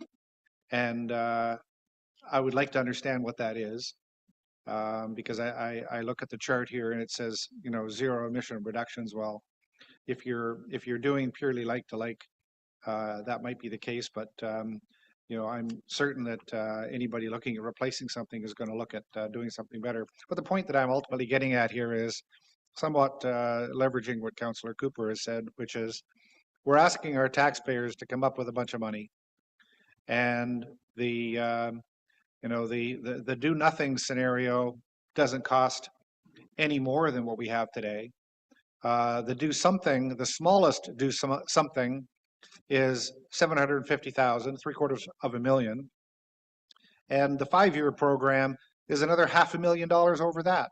And so I would have a very tough time justifying to the community about all of this GHG reduction pathway when we still can't get anybody to tell us what our township as a whole is experiencing. And what Councillor Cooper just highlighted was we've just embraced a strategy with all kinds of natural land, which is going to be a huge carbon sink. And without a picture of the township as a whole, I think that we are playing half a game. So I think we need to get access to better data, get access to the total footprint of the township. And if we have some buildings that need, you know, incremental improvement, fine. But let's understand what that emission reduction path might be as they embrace new technologies, as opposed to saying zero. Thank you. Thank you. Ms. Schneier. Thank you, Your Worship. Through you, of course, to Councillor Hazelton and some comments that might be relevant to you as well, Councillor Cooper. You are right that we do not have a whole municipality landscape of what our greenhouse gas emissions would be for the municipality with the report that we have put in front of you today. This report is specifically for the buildings that we are to manage as municipal employees. If we did not do this study, we would not see any efficiencies in our greenhouse gas emissions unless by chance we bought more efficient appliances and devices through the next 20 years. You're right, Councillor Hazelton, there are in some circumstances, there will be more efficiencies. Right now, we have a baseline measure that of what our greenhouse gases emissions are for the buildings that we are required to manage, which means that our taxpayers' dollars are already going to manage these buildings. What we're proposing to you is that if you were interested in, well, not necessarily interested, we know that you're interested. If this is the will of council, what we will do is we will, as these assets mature and need more support, we would look at more efficiencies that would help us meet the goal that you are required to meet by the federal government of 50% by 2030 and 80% by 2050. We also have to keep in mind that the carbon tax is gone up 171%. So if we did nothing, our taxpayers would have a significant increase in the amount of money that they are going to be forced to support for just operating the buildings as is. Now, I reiterate, Councillor Hazelton, this is exactly true that efficiencies may occur over the next 20 years. What this does is it gives a prescribed plan as to how we are going to reduce those emissions, to reduce our carbon footprint, to reduce our carbon tax, to ultimately save money for the municipality. As well, there is a very good program available to municipalities that have chosen to travel down this FCM route, where we will be able to get access to up to 20% grants for anything that we did, so long as it falls within this study. So all the buildings are captured and analyzed, and we have empirical information and real data about our buildings only, about what we can do to manage that. It doesn't matter if we're the City of Toronto or a small municipality like us. We are still accountable to our taxpayers for the amount of money that we spend on buildings. And Councillor Cooper mentioned earlier that selling them would be an option. Absolutely, it's an option. Right now, we're not at that stage. We're at the stage where we have completed our study. We know that we have a level of inefficiency, and that right now we are poised to spend 171% more in carbon taxes if we did nothing. That's where we are at. Now, the District of Muskoka is working with us to do a whole encompassing Township of Georgian Bay greenhouse gas emission study. I personally do not have as much faith in that as you might hope I have, because it would be very difficult to calculate the hectares and hectares of land that we have and the amount of offset that those opportunities provide to the municipality. That doesn't mean that we can't look at it, but it's just important that we have it. We have that study as well. So we're only focusing on buildings in this one for now. Thank you. Councillor Bochek, please.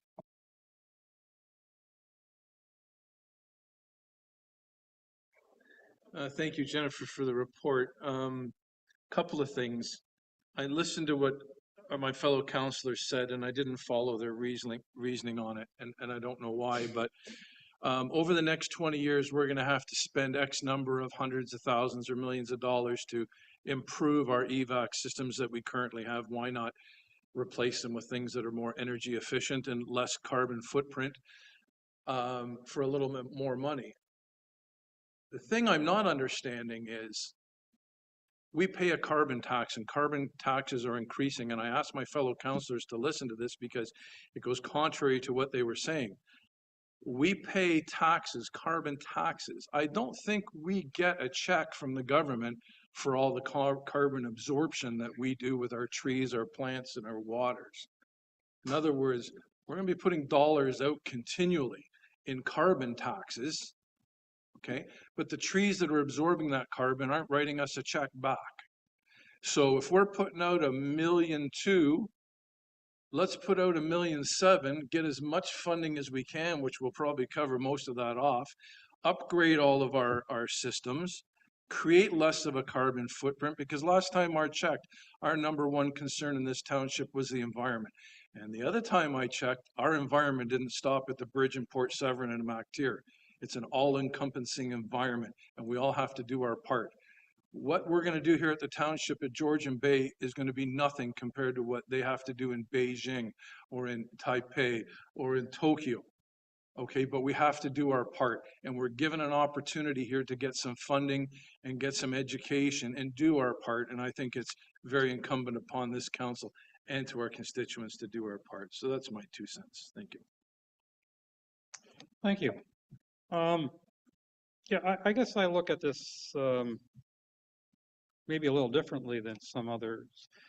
When I read this report, the presentation this morning, and I understood that we could achieve what they estimated being 88% carbon reduction in 5 years by investing an additional $1.25 million. I'm rounding up, but I was thrilled, absolutely thrilled. And I did a little bit of mathematics. That $1.25 million spread over 20 years is $62,500 a year. And again, I'm rounding up, so don't try to get me to the penny. And if we had 18,000 residents, that's $3.50 per resident per year. Another way of putting it is it's $13, $14 per family per year. Boy, are we ever short bleeping sighted if we're not willing to spend $14 a year as a family to reduce our carbon emissions in the next 5 years by 88%. I'm sorry, to me, this is a no-brainer. We have a unique opportunity. We're very fortunate in that, okay, we're unfortunate, you could argue at the same time. We have to spend $5 million anyway to replace the equipment. And if we replace the equipment with newer versions that will be a little more efficient than what we have, we'll achieve a few points. We might achieve 10 or 20%. But we're still burning a whole pile of propane. So to me, I'm thrilled by this opportunity. And I hear the argument that, you know, we may or may not be a net emitter or consumer of greenhouse gases given all the natural spaces we have.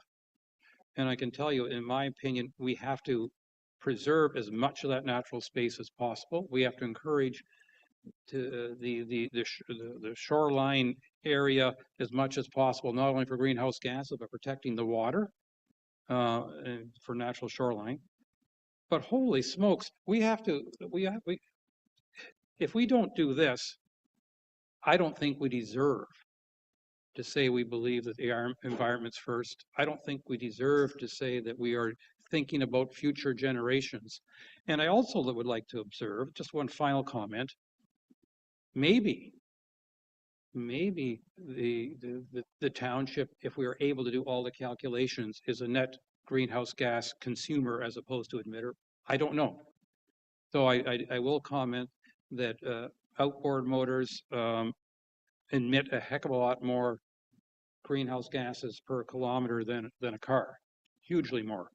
But I would also argue that a good 85+% of our residents have at least one other resident in their life. They have a home somewhere else. And I'm willing to bet where their home is somewhere else, they are in a community that in the short run is going to have huge difficulties meeting the targets that where we want to meet with regards to greenhouse gases. So, you know, your cottage might be a net consumer of greenhouse gases, but your home might be a net emitter. And I think we have to look at the whole thing. And I think if we as a township don't do our bit, and I repeat, at the cost of $14 per family on average per year, then I think we should be ashamed of ourselves. Maybe it's a little strongly worded, but to me, I thought we got to replace the equipment anyway.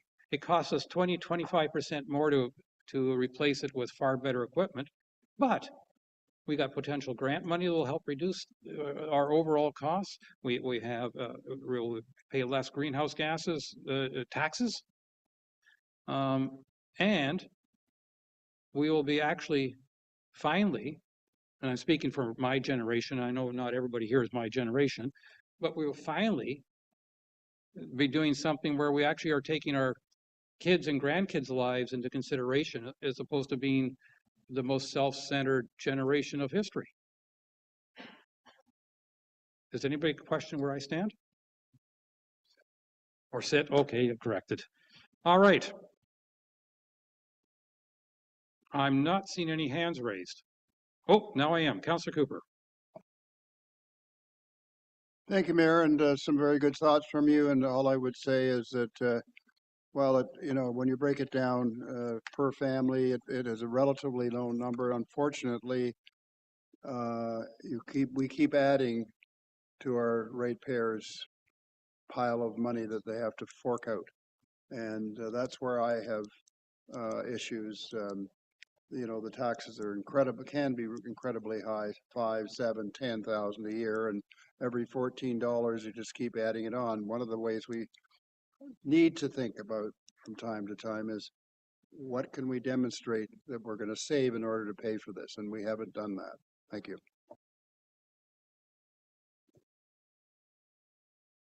Any additional comments? I have moved by Councillor Cooper, seconded by Councillor Bocheck. Be it resolved, the council accept the recommendation of the Sustainable Community Advisory Group to accept GHG emissions report along with the public presentation of findings as presented on June 3rd, 2024. And the council accept the recommendation of the Sustainable Community Advisory Group to encourage staff to further examine these sustainable findings alongside the present and any future asset management plans to ensure the proper and fiscally sound integration of these recommendations. And the council accept the recommendation of the Sustainable Community Advisory Group to encourage staff to apply for and accept funds from the Federation of Canadian Municipalities as the project moves forward to capital project funding. All those in favor? And I see 4 in favor, so that is carried. Thank you. The fourth was me, if anybody's questioning. Okay. Next on our agenda is the indemnification. Where am I here? Yes, the indemnification for council employees. And that is from our clerk's department. Ms. Way, please. Thank you, Your Worship. As everyone's aware, we've been working on this issue for a few months now. The last direction I was given was to include Section 10 with amendments to the Code of Conduct application and the MCIA indemnity. So in response to that, I've updated the draft indemnification bylaw. Section 1 or 10.1 has now been added to clarify that that section is specific to the Code of Conduct and the MCIA complaints. Section 10.5 has clarified language that clause only comes into play after a report from the Integrity Commissioner has been received, and if there is still a debate on whether or not a decision on if a member did or did not contravene needs to be made. Section 10.8 has updated language just for clarification, and Section 10.9 has been added as well to provide clarification on the MCIA amounts available. Thank you. So if I understand it correctly, if we approve this, then there will be a bylaw later for us for approval as well? No, next month. Next month. Okay, got it. Thank you. Council, any questions or discussions? Councillor Bocheck, please. Yes, thank you. And similar to our IT report that we received, council and township employees were lumped together. and we found there to be a flaw in that, and maybe we're going to do something. Here again, we're talking about an indemnity policy that I thought was for council, and now staff is included. And I want to know why, from the clerk's department, why this was not treated as two separate items, where there was the original request for indemnification, I believe, I won't say what councilor it was, but it came, and I was expecting to get a report, but I got a report that included staff in it. I'd just like to know why, and hope I'm not being too intrusive by asking. Thank you. Ms. White. Thank you, Your Worship, through to Councillor Bocheck.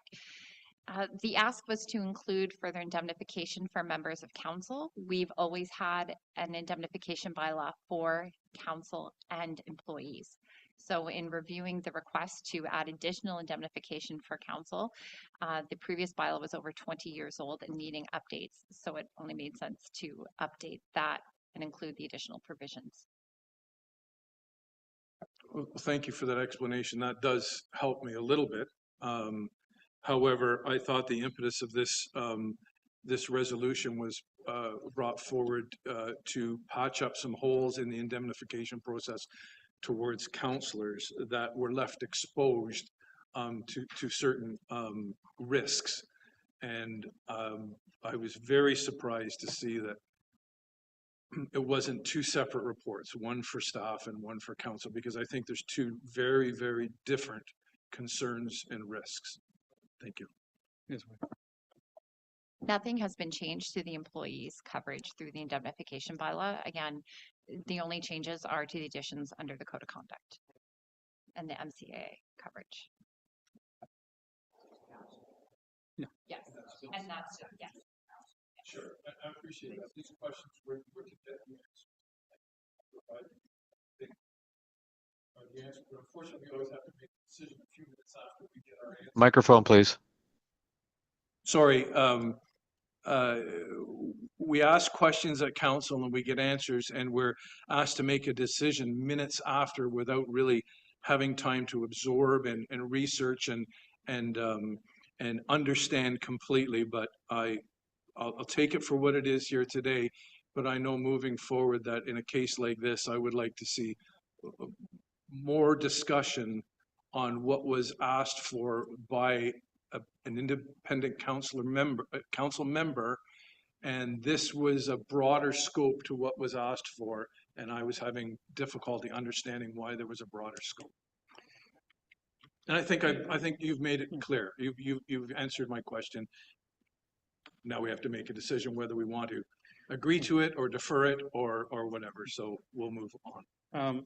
Councillor Bocheck, I'm going to dare remind you that this is our, I think, 5th round of discussing this, and on the prior 4, it was this format, which with an additional clause is put into what already existed, and so I think that I think there has been a lot of discussion about this, and with each time it's been further refined. If I may. Yep.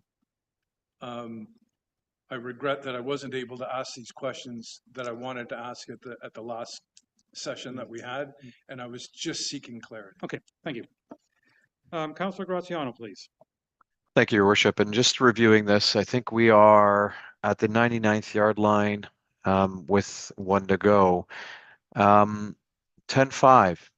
In our last discussion, we had identified 10-5, advising the clerk that we would like to see a change in that, specific to the township solicitor, along with the complaint or the councillor solicitor, collectively discussing and confirming or approving a qualified independent solicitor to make a determination on whether good faith was there. It's not uncommon. It's quite common that both solicitors get together, they identify either a mediator, they identify another solicitor that will come in that's impartial and can make that decision and not be argued on bias towards one or the other. We had this discussion. I believe my assistant also has it by way of the transcripts from YouTube, and I'm happy to share it if we need it. But 10-5, that's really, I think, the only change that I would make here is that we have to include the counselor solicitor as well. So the township and counselor solicitors shall obtain the advice of an assistant and assistance of a qualified independent solicitor and make the determination on good faith. 10.5. Thank you. That's it for me. Clerk White. There was discussion around that. You are correct. However, it was not the full direction, and it does clearly state that a qualified independent solicitor will be retained. So I believe this does capture what the will of council as a whole directed me to do. Follow up to that, Your Worship. Go ahead. So again, I'm going to reiterate very quickly.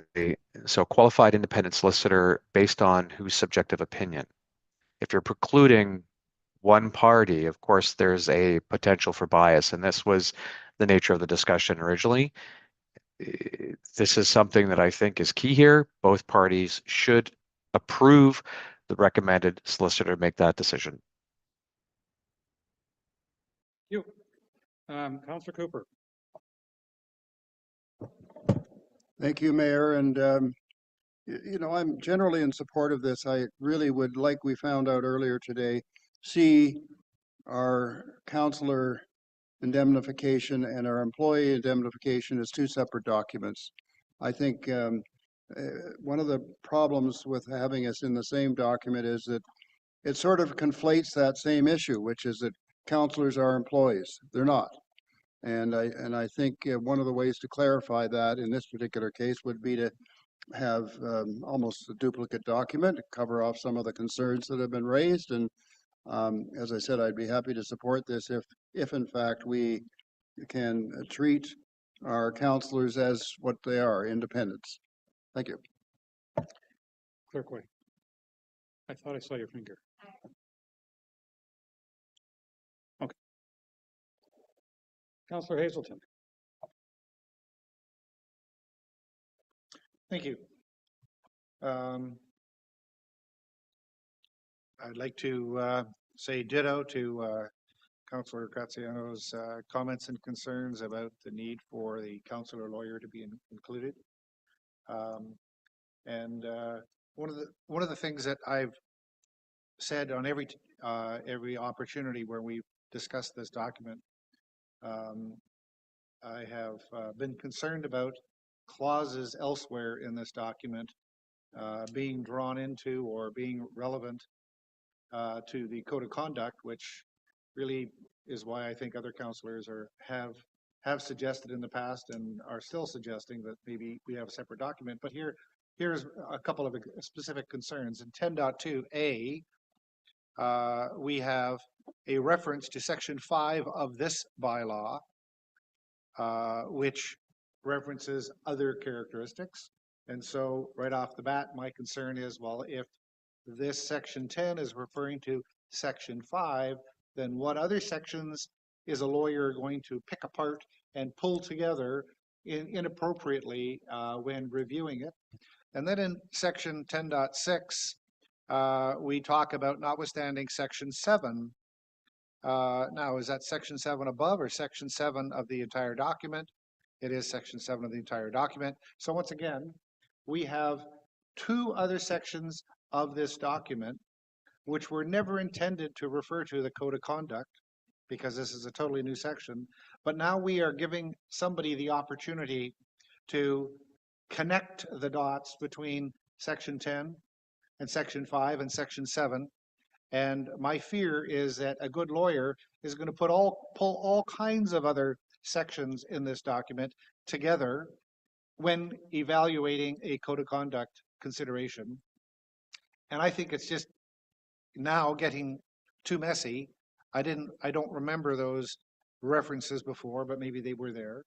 But I continue to be extremely skeptical of what a lawyer could do when he has a big document with all kinds of considerations that have nothing to do with code of conduct, and we put a new section in there, and now we refer to those other sections, and that lawyer is just going to have a heyday with all the other clauses in there that have nothing to do with code of conduct. So my initial recommendation was we start off section 10 with nothing in this bylaw relates to code of conduct except section 10. In other words, absolutely exclude every other section, put it in a notwithstanding clause, put it whatever it is.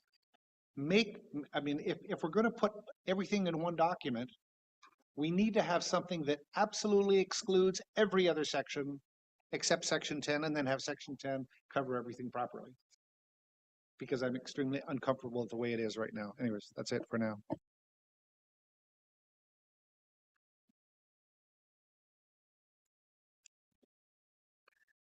You know, I'm sure I'm not the only one who's frustrated by this. We've had 5 goes at it. We've refined it each time. And no matter what we do, I'm sure somebody's not going to be happy.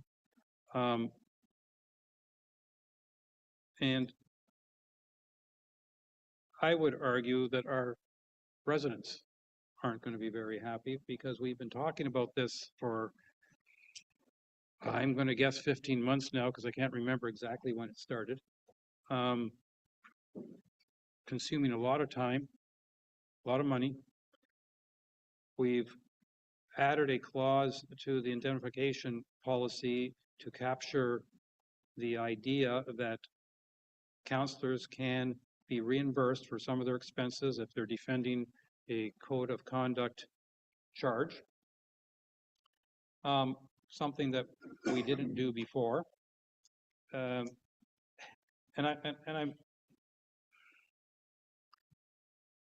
I'm frustrated, because I believe if we pass this, we are in a far better place in the minds of many councillors, in that we now would have an indemnification clause to help us cover these costs.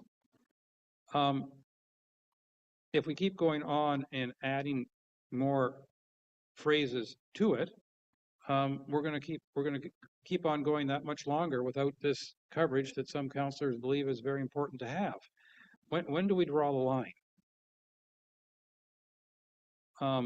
We know that any policy that we create, and I think I can say this, every policy that exists has room for improvement. I'm sure of it.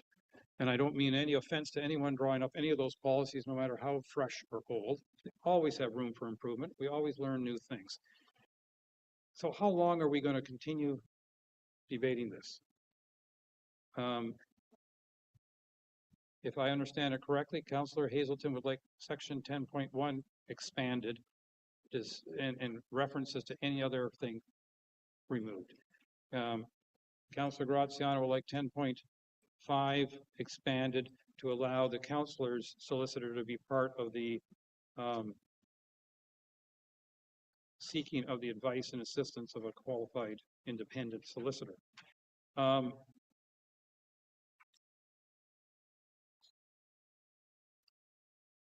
So, with that, I think it's time to call a vote, and we'll see what happens. And if it's defeated, then what happens if it's defeated? I mean, that paragraph disappears and we go back to the initial code of conduct, sorry, not code, I apologize, the initial deal without this in it? Indemnification policy, that is? The current indemnification bylaw would still be in play. If this one's defeated, staff could bring back an additional version. Okay.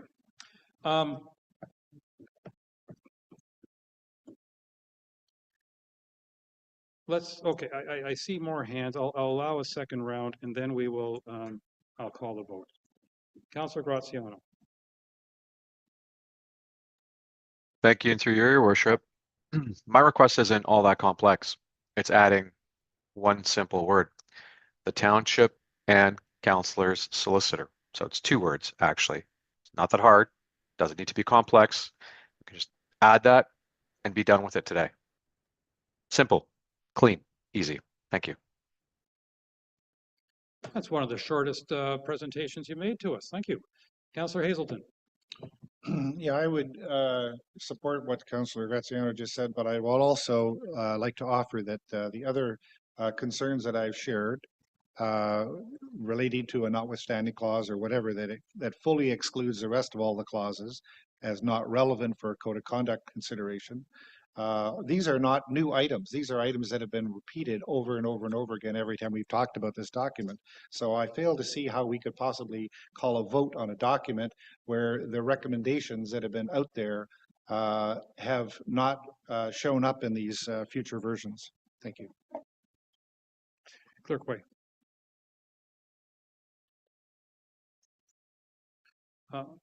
Yeah, no, that's it. I would just like to make it clear that I have heard Councillor Graziano's request for section 10.5 and I have heard Councillor Hazelton's request. However, at previous discussions, those concerns were not shared collectively as a whole by every member of council, nor were those included within the directions that I had received specifically. So I have taken what is best practice, which isn't much considering most places do not cover this at all, and how we standardize our bylaws and the direction and the collective conversation. So you are being heard, but this is a recommendation from staff is what's being presented to you today. So with that, we can, he's spoken twice to this matter.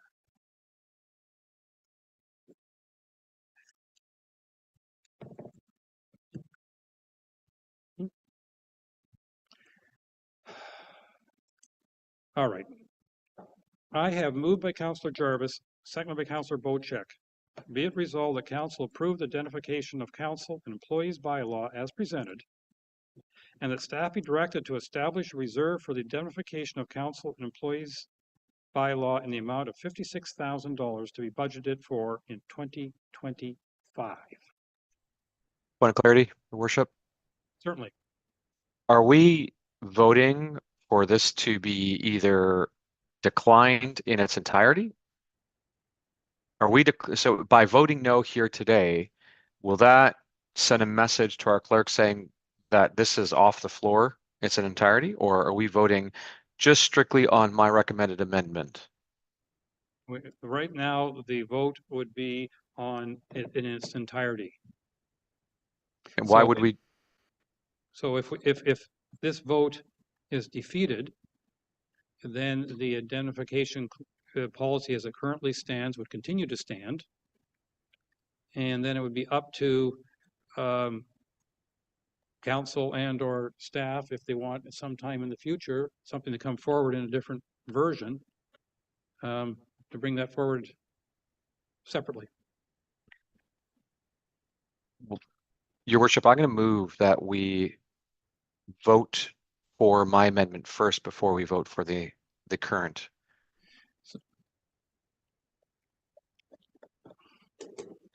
You know, I'm willing to do that, but I'm also wanting to just shut this thing down after 5 visits to council. And so if you want to ask, subject to call it a friendly amendment, we can vote on the friendly amendment. Because I agree with you, it's only a few words, and we can vote on that and then get it done and out of our way. Ms. Way, is that feasible? Please comment. Staff specifically did not include the councillor's solicitor in that because that would allow a bias to be put towards that independent person being selected. And that is not standard practice when obtaining other lawyers and has caused issues in the past for township staff to be able to retain mediations and lawyers on other matters. So, Councillor Hazelton. In a court of law, you have two sides and they come together and they you have those two potentially opposing views. What I hear with Councillor Graziano is you have the township lawyer. We don't have any other side, but you're looking for an independent councillor. So why, I don't understand why it would be a problem to have the two sides discuss how to find a truly independent counselor, because just like the comment about, well, there'll be bias from a counselor's lawyer, well, there's going to be bias from the township's lawyer. So neutralize the bias and let both people at the table. And you heard the clerk suggest that there have been cases in the past where those two lawyers, solicitors were not able to agree, and on the battle goes. And I think that, you know, anyway, I'm just going to call a vote, and we'll see how it goes. So What are we voting on, Your Worship? I'm about to read it. Moved by Councillor Jarvis, seconded by Councillor Bocheck. Be it resolved, the council approved the indemnification of council and employees bylaw as presented, and that staff be directed to establish a reserve for the indemnification of council and employees bylaw in the amount of $56,000 to be budgeted for in 2025. All those in favor? Point of order, Your Worship. Go ahead. I've requested an amendment to be voted on. You've ignored that amendment request. You're proposing a friendly amendment. Yes, as All right. I was Let's in my previous conversation. do it. Come on, let's go. Where's the friendly amendment? 10.5, 2 words, the township and councillor's solicitor. And councillors be added to 10.5 after the townships, or in between the townships and solicitor. Okay, moved by 2 words. Moved by Councillor Graziano. Is there a seconder? Councillor Hazelton. So I have moved by Councillor Graziano, second by Councillor Hazelton, a friendly amendment be made to this resolution, and basically that we would approve it subject to the addition of 2 words to 10.5, being namely and councillors, between the words township and solicitor, so that it would read, the township and councillor solicitors shall obtain of the advice and assistance of a qualified. Councillor Jarvis. You would have to take a few words out of there as well, I believe. Sorry? If you go with the townships and solicitor and the solicitor of the counselor, then you have to take out the assistance of a qualified independent solicitor. No, Okay, the whole purpose is they're selecting an independent solicitor to make the decision. Okay, that's fine. Any other questions? All those in favor of the friendly amendment? 1, 2, 3, 4, and that is carried.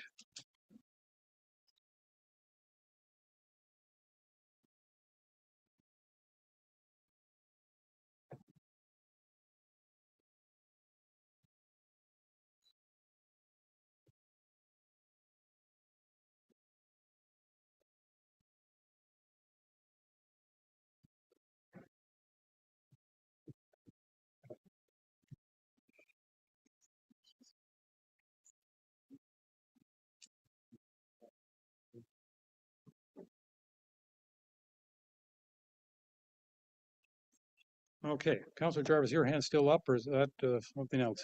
Okay, so I now have moved by Councillor Jarvis, seconded by Councillor Bocheck.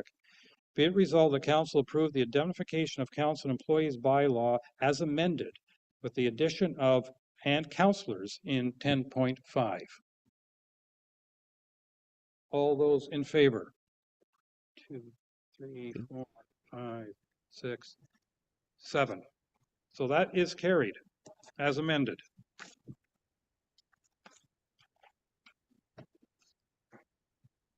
Property Standards Appeal Committee is our next report.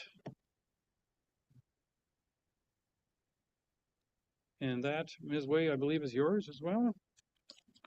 Please go ahead.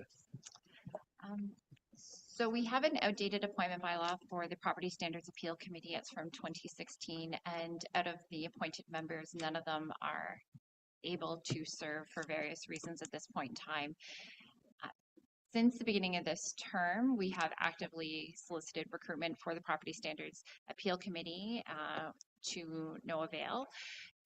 Other neighboring municipalities have the Committee of Adjustment public members serve as their Property Standards Appeal Committee. So staff reached out to our four public members and solicited if their interest in serving this. We could tie the meetings together so they're kind of like either before or after the Committee of Adjustment. So this is just requesting that we formalize the Committee of Adjustment. The public Committee of Adjustment members also serve as a Property Standards Appeal Committee. That being said, we haven't had an appeal since I've been here in at least the last 5 years. So what happens is if an order or notice is put on a property through the property standards bylaw, that member of the public has a certain length of time to either comply or work with bylaw staff in order to rectify the situation. If they feel there's a grievance in regards to that order, then they can make an appeal to the Property Standards Committee. But generally, when an order is put in place, it's worked towards rectification. Thank you. Any questions or comments? Councillor Bochek. So I actually sat on the Property Standards Committee, and that committee was very instrumental in developing the rules and regulations around property standards, not so much the enforcement of it. And now we're talking about using the Committee of Adjustments to adjudicate on whether something falls in compliance or doesn't fall in compliance. Am I correct in my assessment of that? I suspect not. Or is he? Ms. Way. It allows for the appeal to stand and whether or not they agree that it didn't meet the standards within the bylaw or not. They're not setting the standards. They're just similar to the Committee of Adjustment. They don't set the standards. They're just saying yes or no, it complies or it doesn't comply. Oh, that sounds like a good idea. Mm-hmm. Yeah, okay, thanks. I think it's to note that this is in regards to the Property Standards Appeal Committee. Any other comments or questions? I have moved by Councillor Predko, seconded by Councillor Hazel. Your worship. Yes, sir. Sorry, I had my hand up. Oh, I didn't see it. I'm sorry. No worries. No worries. Wanted to just get my question in. Would this not add additional weight to what would otherwise be an already busy Committee of Adjustment schedule? I can't imagine there's going to be a lot of these coming before the Committee of Adjustment, but would this not add another layer? And how would they be trained and or educated on the standards? Right. We don't anticipate this would add much of a workload to the Committee of Adjustment members as is, hence we haven't had one probably the last 2 terms considering the appointment bylaws from 2016. If it is one, it'll be 1 per month at most, and we would tack it on to either either like the Property Standards Appeal Committee would meet at 9:30 versus 10 with the Committee of Adjustment. And they would be trained by staff because it's based off of our bylaw. And if I may, with one additional follow-up, I'm assuming this is going to go hand in glove with AMPS to reinforce AMPS if in the event that there's an appeal request, or will this be completely outside of the AMPS framework? That would this is why I wish Karina was here and Tony's not here either. I'm pretty sure it's not tied to AMPS, but it does go back to enforcement standards. Does the Property Standards bylaw, do we have AMPS for that offhand? I don't know, sorry. I just deal with the committee side. I think there are some aspects that are more clear cut, and then where there are other aspects in whereby this committee is required, but it's not. I mean, it's been the last 2 terms that we've made do without. It's just that with us reinforcing our bylaws and introducing the AMPS, this is where we really need to have this committee set up so that we're able to cover off everyone's right, of course, to challenge. Thank you. Thank you for that. Yeah, I seem to recall when this came up, I'll call it 5 years ago or something, that no one in the meeting that back then could recall if the committee ever met, or if it met, it was in 2012 or something. I've forgotten exactly. So I don't think the frequency of of this committee meeting, it could be anywhere from 0 to 0, maybe. I don't know. It might be once or twice. Councillor Bochuk. In the last term of council, we had a property standards infraction in MacTier, and it was brought to council. And council made a decision on it. I remember because I went up and I visited the property and everything. So we used council before to make that decision, but now we're looking at using the Committee of Adjustments because we didn't have this in place. Well, in theory we did, but it wasn't. Yeah, but it wasn't utilized. Yeah, yeah. So basically, what we're trying to put in writing in here, and I don't know why this wouldn't come to council to make the adjudication on whether it falls in conformity with property standards, but could you explain to me why it would go to the Committee of Adjustments instead of to council? Ms. Wayne. So it's not going to go to the Committee of Adjustment. We're appointing the public members who happen to serve on Committee of Adjustment to the Property Standards Appeal Committee. So it'll still serve as two separate committees. We're just utilizing the same members for both. The same public members for both. The property standards bylaw specifically references the Property Standards Appeal Committee to be in place if there is an appeal to a notice of infraction. And I'm hoping Karina can correct me if I'm wrong, but I believe that is inlaid in legislation under the building code. Sorry, There's some, I believe there's some provincial resolution. There is provincial or maybe Kelly, it's under provincial legislation somewhere, but I can't quote this specific piece. Part of it does fall under the building code, but we rely on the bylaw to deal with the non-structural normal ends of things. So legally, they need a committee to appeal to, which really doesn't have anything to do with AMPS. AMPS is a separate thing all on its own just to deal with the fines. Yeah, and I believe it is a provincial requirement that we have such a committee.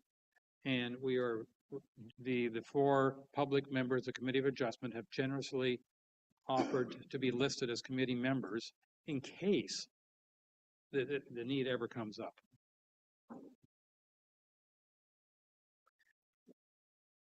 All right, moved by Councillor Predko, second by Councillor Hazelton.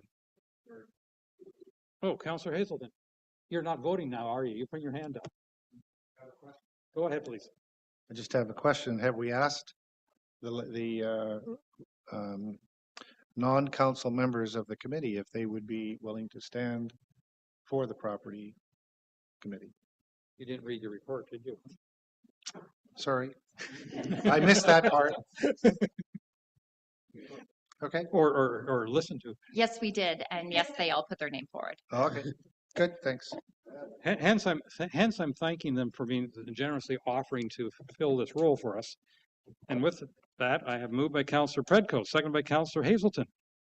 Be it resolved that Council approves the cross-appointment of the Public Committee of Adjustment members to the Property Standards Appeal Committee, and that the appointment bylaw for the Property Standards Appeal Committee be brought forward.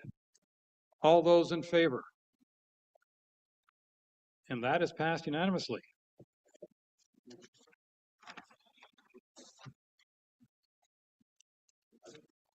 I'm sure it was in the report somewhere. Oh, yeah, you did mention it verbally. I thought it was in your report too, but oh well. We're going to go on to the next one. Mr. Socash, Middleton Development Assumption Delegation, sir. Yes, thank you, Your Worship. I'm just going to keep my camera off as I'm driving through beautiful Kenora right now, and the cell service is spotty. We've received a request from the developer of the Middleton subdivision to have delegated authority to staff for the assumption of the subdivision. The subdivision hits its warranty period in mid to mid-late December, after which, provided everything is ship-shape, the township would be assuming it. Because of the timing of it around Christmas and the difficulty getting staff as well as consultant out to inspect it, there is a pretty good chance that the bringing the report to council would be delayed. Therefore, the developers requested that staff be delegated the authority for this. Included in that would be delegation for a reduction of the securities that the township currently holds. That would be delegated to staff, although we would retain adequate securities for 6 months to ensure legal fees and consultants' costs are covered. To date, everything is holding up well in the development. The asphalt is looking good. The drainage has been fine, and the stormwater pond is operating as expected. So we don't see any issues arising. If they did, we would not execute the assumption of the development. And it is not just staff that does the inspection. It also includes the Ainley Group, who is the township's development engineer. They come along with the inspections on the inspection as well to identify any deficiencies. And we follow their recommendation from there. Thank you. Thank you very much. So if I'm understanding correctly, this is, well, I won't necessarily call it routine, but this is normal procedure with the exception that you might be ready to come to council after the council has met in December. And if we don't have a meeting in January, it won't be until February that you could actually get council approval unless we do this in advance. Your Worship, that is correct. Okay. Any questions from council? Moved by Councillor Bocheck, second by Councillor Jarvis. Be it resolved that subject to outstanding deficiencies being addressed, Council delegates authority for the assumption of the Middleton subdivision and the release of securities upon expiration of the maintenance period on December 9, 2024. All those in favor? And that is passed. Thank you very much. Drive safely. I have 2 more reports, Your Worship. Well, that's why I want you to drive safely. Otherwise, I wouldn't be worried. Okay. The next report is you want to spend a little bit of money, if I understand it correctly. Your Worship, I would like the township to approve expenditure of funds to upgrade the township's roads. For the past couple of years, we haven't done any resurfacing work. Partially, one year the budget was just horrific in the as compared to other municipalities. And I don't recall the other reason. We have received a quote as part of the district's resurfacing project. I've compared the amount quoted for the township to that of other municipalities, and it's quite, we're right in line with the other municipalities. So I am recommending we proceed with it. This includes grinding up some of the roads, putting down 3 or 4 inches of gravel, and then a double surface treatment. Other roads are in good enough shape where we can just do some spot patches and put a single surface treatment. And thirdly, some roads are in good shape, or they've just recently been surface treated and they need a layer of slurry seal to seal up cracks that tend to form in the first couple of years, or after 5 or 6 years, if the road hasn't broken down, still in good shape, then putting a slurry seal on will extend the life of it and save the township quite a bit of money. It is quite an expensive undertaking this year because we haven't done work for the last 3 years. But I think it'll be it'll really get us a long way towards being caught up on our roads. Yeah, it's not like you've heard any concern from any of our residents about some of the roads. Your Worship, all that can be put back to one road, 12 mile. Yeah, which I didn't see on your list. Councillor Graziano, please. Thank you, Your Worship. Two things. One comment, one question. Comment is if there's anything that's going to identify us working hard for the tax dollars, it's going to be repaved roads. And I think that's how we can directly answer the question as to where our constituents' tax dollars go when they complain. But with regards to that, I do ask, and as a gentle reminder to our Director of Operations, we had passed a bylaw that would have our director identify any roads that were slated for repaving that would be eligible for a bike lane. And I'm wondering whether or not any of these roads listed here today, which is a great list, and I fully support this, whether any of them would be eligible for a paved bike shoulder. So Brad, have you had a chance to review them, and what are your thoughts with regards to any of these? Thank you. Through the mayor, yes, I believe the resolution spoke to the reconstruction of a road, not the resurfacing of a road, but either way, we have looked at them, and because of the ditches for the most part, there isn't a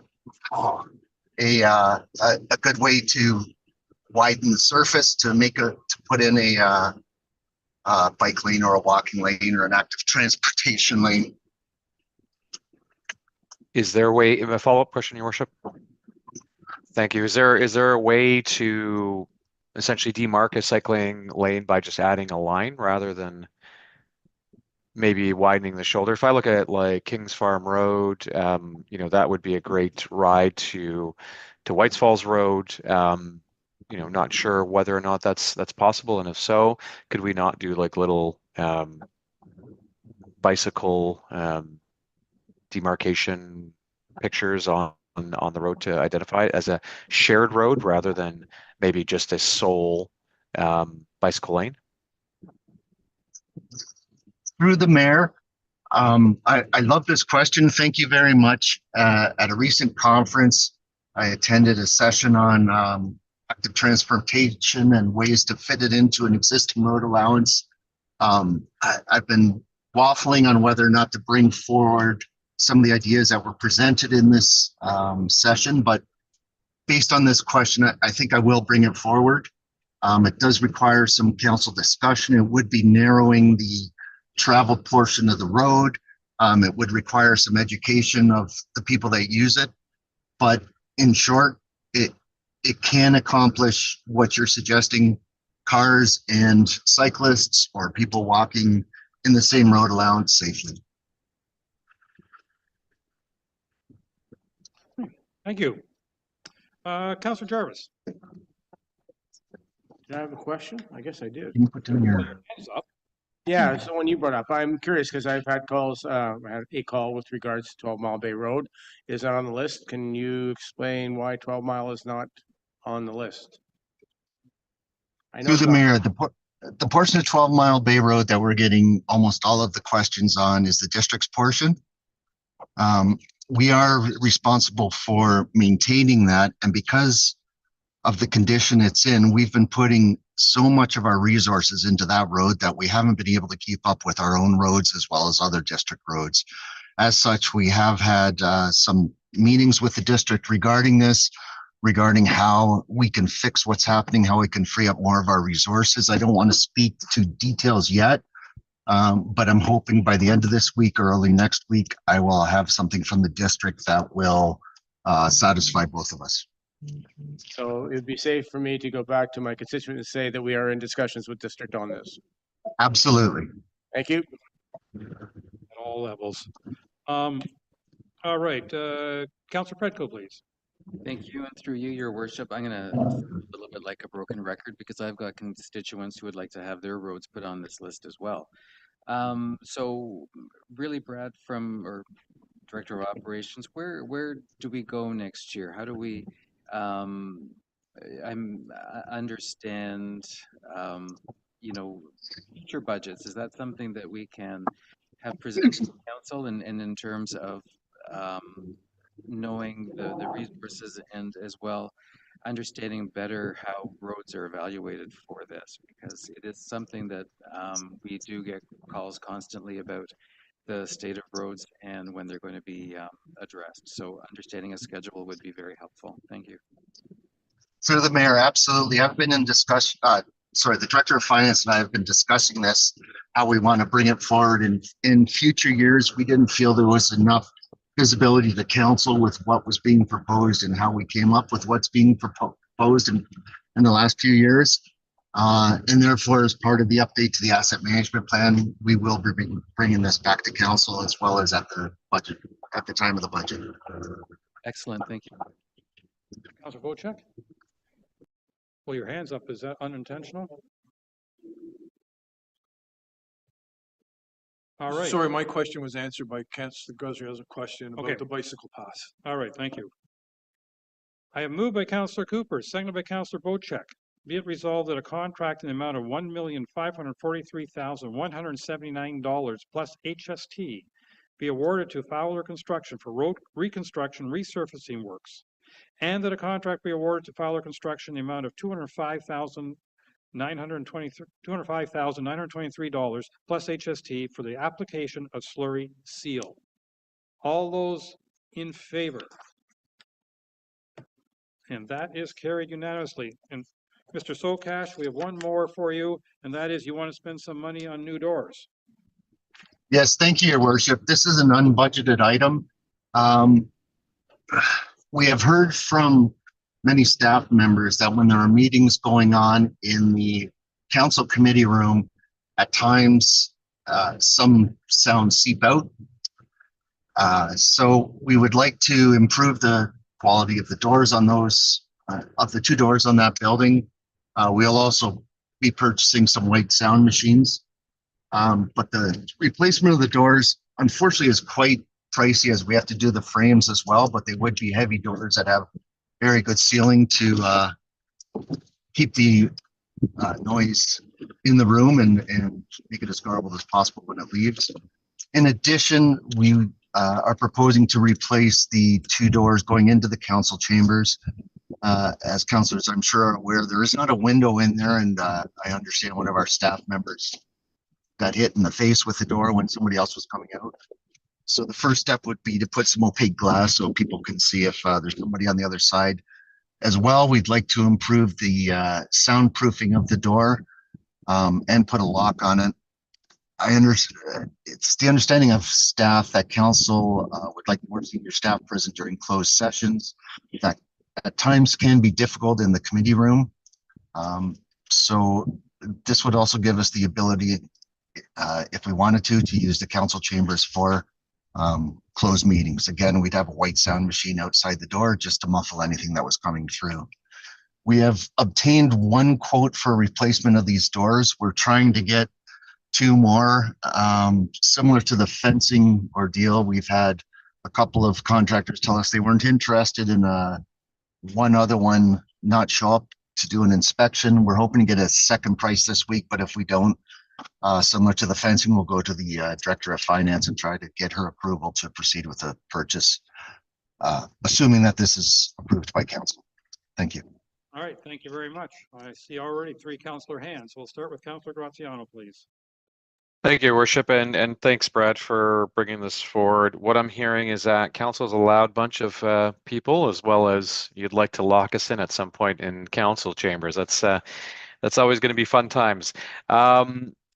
My question to you, and I do support this, I would agree. I think our council doors, at least, not being able to see through on whether or not there's someone else on the other side, can be quite a concern with regards to either, staff, council, or even any one of our ratepayers.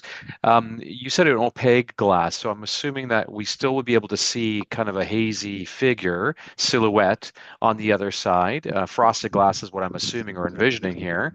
Would we be doing any deco work on it as well? And not to get into the weeds here, but I'm just kind of curious, will we do like do you envision some kind of signage and or branding on the door as well? But what is it with regards to the opaqueness? Is it going to be a frosted glass? Is that kind of the idea? And will we be able to see beyond? Or is it just going to be unless they're very, very close to the glass? I would, through the mayor, I hadn't considered any branding, primarily being if that room was to be used either for closed session or for something confidential, somebody could put their eye up and look through, and if there's a presentation, they could see that. I don't think that would be appropriate. The clerk may have some ideas and something we could put on the frosting to brand it. But my suggestion is we want to be able to see shadows or the form of somebody out there, but we don't want somebody to be able to look through it. And if I may, one follow-up, Your Worship. Just for a point of clarity, forgive me, I assumed we were replacing both doors in their entirety. Are you recommending that we just essentially cut out a little section of the door with a window, or will the doors be replaced in their entirety and replaced for perhaps a glass or frosted glass? Through the mayor, they will be replaced in their entirety, including the frames. Thank you. Thank you for that. Thank you. Councillor Vocek. Thank you for the report, Brad. I happen to be of an opinion on this, and I'm going to let you know my opinion. And that is, I think some simple $30 window tint would probably take care of the front door problem. And if in the 10 years I've been here, we've never filled our conference room here on closed sessions, so we've never had to use the council's chambers for closed sessions. So why don't we put a couple of better doors on our little chamber room here? or not the chamber room, the boardroom, so that nobody can hear our closed session meetings and just carry on the way we have been going. I just think this is not the time or place to be spending this money. Thank you. Thank you, Councillor Cooper. Hi, Brad, and thank you for the report. And I'm sort of was heading down a similar road in terms of considering the expense, et cetera. It really goes to every line item. We have to continue to look at and make sure that we're not spending anything more than we need to. One of the questions I had about 3 questions. So there's 2 doors into the boardroom, whatever we want to call it. And is this replacing both doors or just the door that's between the council chamber and the, I guess it's committee room?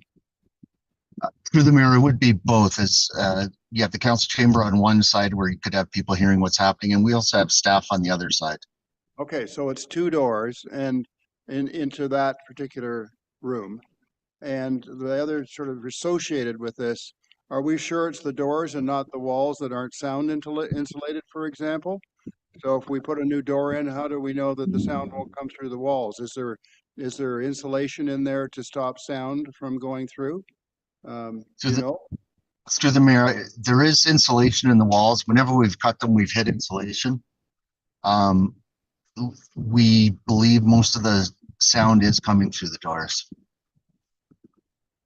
I didn't catch all that, but we're okay, is what you're saying, I think. Yes, there is insulation in the doors. In the walls, I mean. I'm sorry, in the walls. And then as far as the main doors are concerned, that isn't an issue. It's not a sound issue. It's if somebody were to open the door and sort of smash into somebody, but as has been suggested, that hasn't really been happening. So it has happened? It has happened. So we could give out helmets. No, no. So if that is the case, we could still cut, I guess, a window in the door, but it would be a lot less expensive than replacing the doors completely. So you might want to consider that. Thank you. Thank you. Through the mayor, that is an option. It doesn't address sound, but it does address the bonking in the head issue. I was just going to say, there has been instances when there's members of the public getting services out in the foyer that we've had to ask them to keep it down because we haven't been able to hear properly in here. So noise is a concern both ways as well. But you don't know. I'm glad no one else has noticed that. Staff just speak out and kind of deal with it. Yeah, I have noticed that. Councillor Jarvis, you took your hand down? Yeah, my question was just answered. The other thing is if we're too loud, I'm sure we can speak a little more quietly. Anyway, you did, so you answered my question. I have moved by Councillor Hazelton, seconded by Councillor Coop. What? Oh, Councillor Hazelton? Sorry, I just wanted to leave it to the very end here. We used to have a sound machine, and it was put on the desk here so that when there was something going on in there, this sound machine made it impossible for people out here to hear what's going on in there. And presumably that's a pretty cheap device. I'm kind of with Councillors Cooper and Bochek that if we keep adding and adding and adding and adding, and I think we need to be pulling back. Thank you. All right. I have moved by Councillor Hazelton, seconded by Councillor Cooper. Be it resolved that staff be authorized to enter into a contract for the replacement of the council chamber and administration committee room doors with an upset limit of $20,000 and that the works be funded from the general reserve. All those in favor? 1, 2, 3, 4. That is passed 4-3. Thank you. Thank you, Your Worship. Thank you. Thank you, members of council as well. And still drive safely. My son's driving. Oh. For better or worse. I think what I'd like to do, council, with your indulgence, is go straight to restricting firearm use on public lands, given the audience that we have in the room at the moment, if that's all right with all of you, under new business. So let's talk about firearm use on public lands, please. Over to me. Councillor Predko, I believe this is your, can you please introduce this? Yes, thank you. I've raised this motion because over the last month or so, there have been complaints that have been directed to me and I think other agencies and members of staff with regards to people discharging firearms, high-powered rifles across about a kilometer to do target practice. And these people who are doing the target practice are firing over public land that includes ATV trails and hiking trails. It has hit Hydro One equipment and has caused about $50,000 worth of damage. And in one instance that I'm aware of, a person's cottage was hit by one of these stray bullets.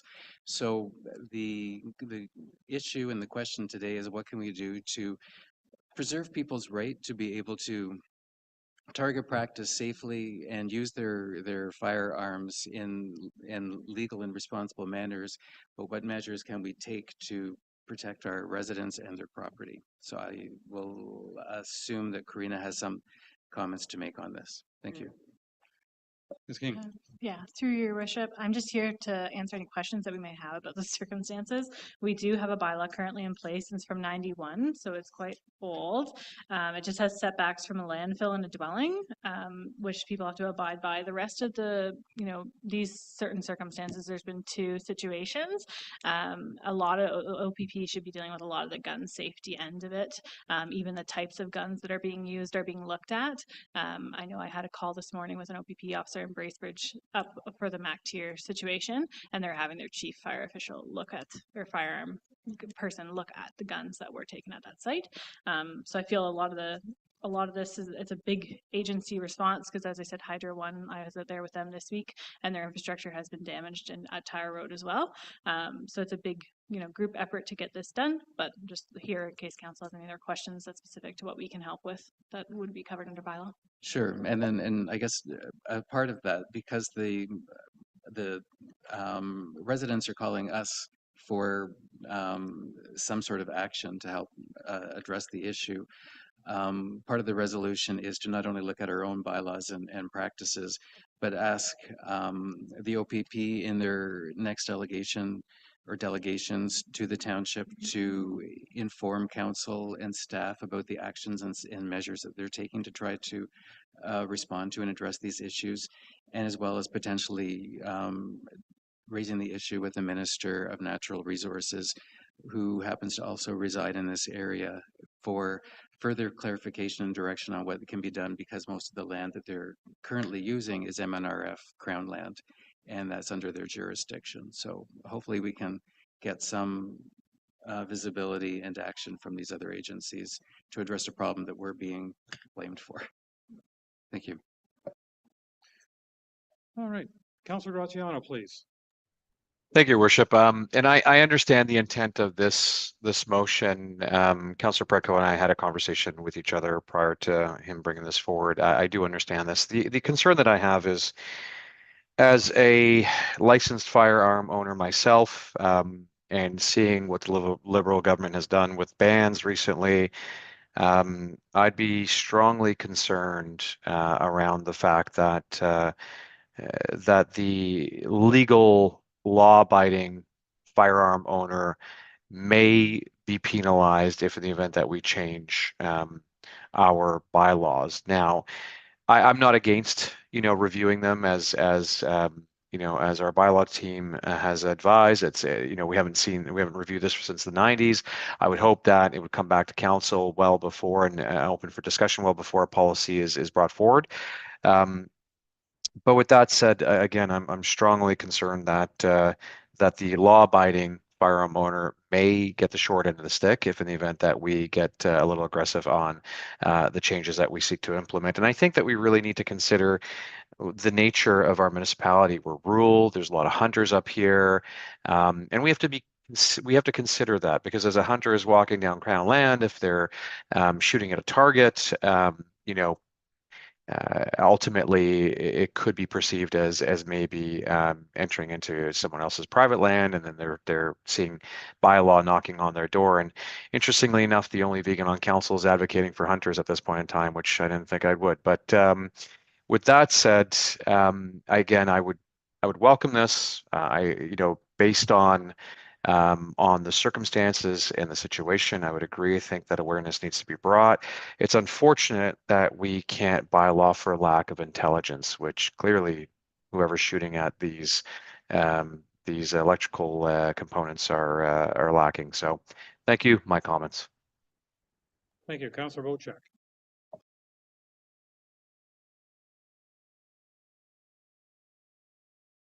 Thank you. And I'm kind of in between. Obviously, I'm a full-time resident here. I hunt here, I fish here.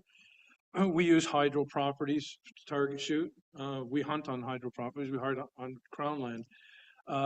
But what's happening right now is there's people coming from the city, organized groups of people, coming up here target practicing and organizing target practicing. We had a complaint from Brian Stewart at Big Shoot Marina during last term of council about groups coming up, going across his property to an area where they could use high-powered rifles to take target practice. We have the hunters and anglers right around the corner with a beautiful target range that we use. Responsible gun owners, unfortunately, like myself, are losing their rights, and we're being pushed away from what we're normally comfortable doing. And a lot of us have decided to go and use target ranges and rifle ranges and things like that, silver silhouette ranges. So I'm kind of cut between the two, where I would like to see them stop high-powered rifle use on lands where the cottagers and everybody is exposed to it. But at the same time, we have rights as Canadians to own, bear, and use firearms. And I think this is a provincial matter, and I think we should involve the province, not our bylaw department, and create bylaws to deal with this. We should be working with the OPP and having the OPP work with us to solve this problem. Thank you. Through your worship, I can just comment on that. So the two situations that we've had here in the township, I feel the Big Shoot situation has resolved itself. I've heard from the complainant that since, I initiated with them and our Hydro One and OPP, and the OPP have gone out and done like stings. There was cameras put up. There hasn't been any money back there, which is good. I did get quite a bit of media feed, which is great. I feel that if anything, from a bylaw perspective, it would just be setbacks. The rest of this, we wouldn't be getting involved in any more than that. The rest is OPP and M&R. They have those tools in place and they're well equipped to deal with that. Bylaw to me is more just these setbacks. If we want to look at those and see what surrounds us to, make them better or more stringent, that's fine. But the rest of it would be all within the M&R. That's an activity that's permitted on those lands. So even in Big Shoot, even though we know how active that area is, there's a hiking trail right there. The M&R allows that. So that's something more. And I think that's what Mr. Prenko is saying, is to talk to the M&R. Like those, I feel like that would be a valued thing to see. Is that corridor really the best place? When there's snowmobile clubs are going through, there's hiking trails, there's residents all around. Is that a safe place? Is that something that you could change that atlas to permit that activity? So that's to me something worth value to have that conversation. That's fantastic news. And through you, Chair, I would really love to see a delegation from the OPP come to our cow, and let's have a real in-depth discussion and find out from the province where they stand, and the M&R, with the province, same thing. But I fully support my fellow councillor here on making sure that the safety is precedent for our residents, but at the same time, let's make sure we ensure our rights as Canadians are upheld. So that would be my only comments. Thank you. Absolutely. So through your chair, just lastly there, I spoke with the OPP today, as I mentioned, about the MacTier incident, and they're well versed on it. They're looking into it pretty deeply, and they're happy to, I said that this is coming to council today, and it was to discuss, and I expected that they would be, asked to come and speak and see what they have the tools in their toolbox to address this. So they're well aware. So I'm sure it can be accommodated if we ask, for sure. I just want to add that I think that these irresponsible gun users should have whatever the OPP can throw at them, because if they don't, then those careful licensed gun operators, owners, are going to be penalized. And I don't think that's fair to them. The great majority being responsible, and I don't want to see the screws tightened on them. If I can I say that in council? I don't want to see the responsible hunters and the like, the responsible gun owners being further penalized because we have a bunch of yahoos have no respect for safety and property. Okay. No, it went down. Councillor Predko. We don't have to talk forever, you know. No, I just actually wanted to clarify that I believe that the person who kind of originated the MacTier concerns to me is in fact a hunter as well. So it's not that he's looking to restrict gun use. He's really looking at for safety issues. I have moved by Councillor Predko, second by Councillor Bocek. Be it resolved that staff review our discharge bylaw to ensure the resident's safety is protected and discharged firearms cannot damage private property, and prepare a report with recommendations for any measures that increase these protections. And that council directs staff to write to the Ministry of Natural Resources and Forests requesting their assistance in ensuring Crown lands are safe for residents to hike, ATV, and snowmobile through without concern for their safety. And the council directs staff to invite the OPP to present to council measures they are taking to respond to concerns from residents of the township of Georgian Bay. All those in favor? And that has passed unanimously.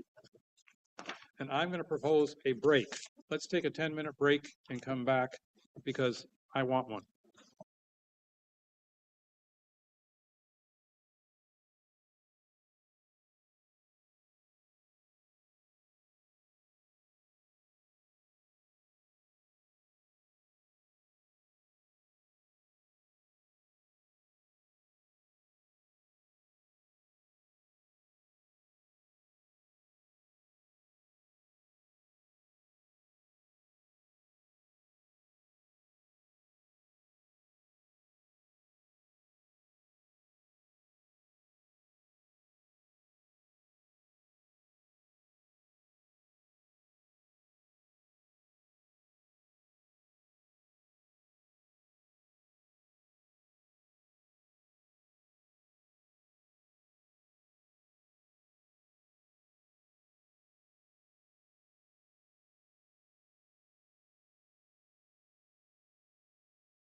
wasn't the only one who took a break, just for the record.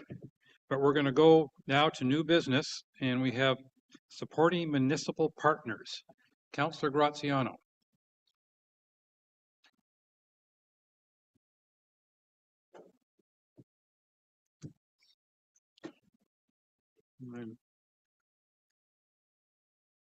I'm sensing that Councillor Graziano is not there.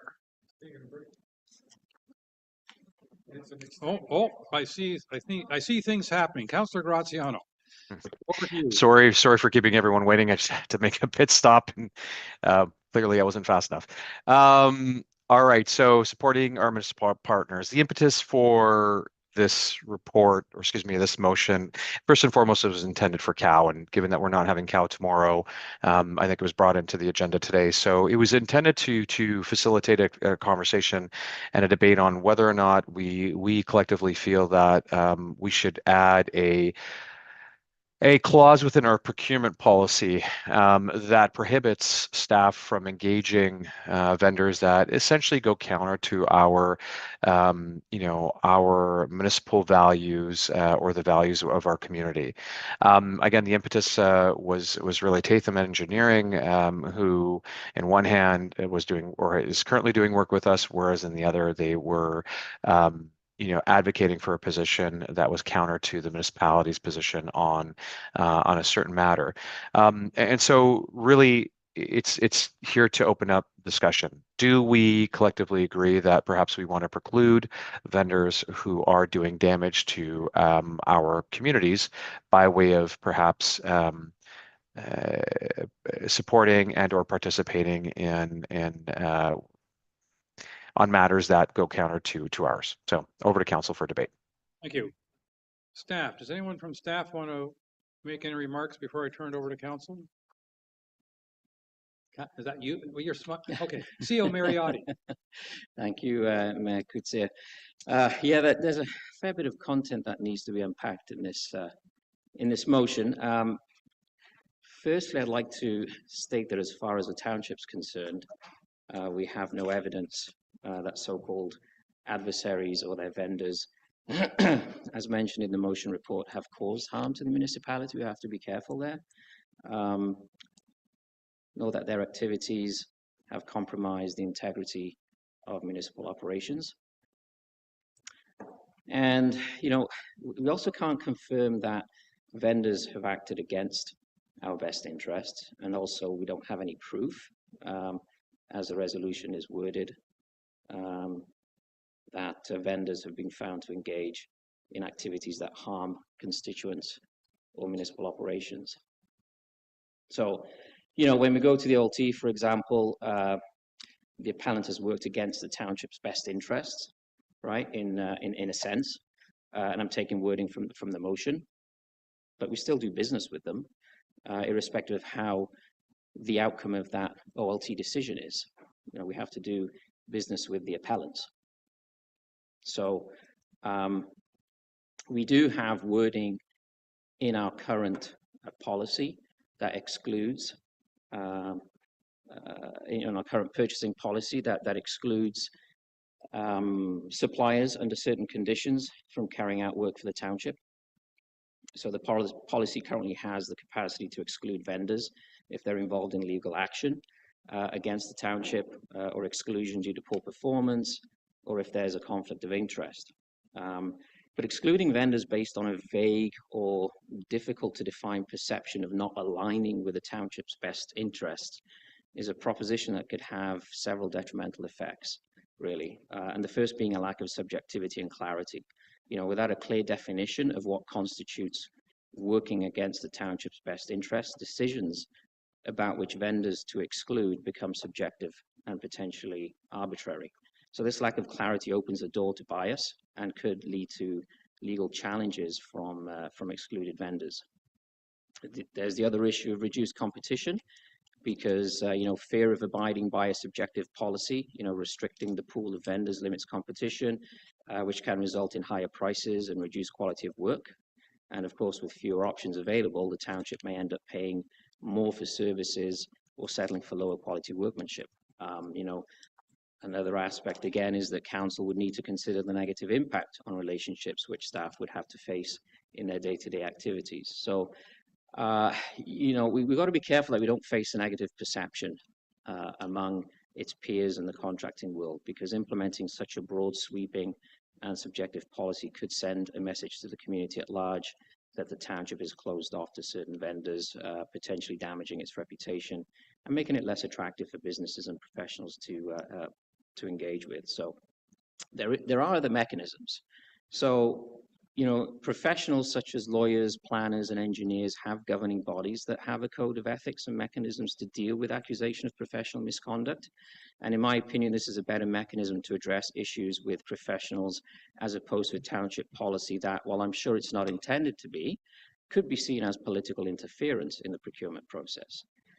So my recommendation would be to suggest that council review our existing policy first and look at the sections that we do capture these concerns that this motion brings, and then maybe bring forward at a later date which specific aspect of the current policy that we have that council may want to discuss with staff.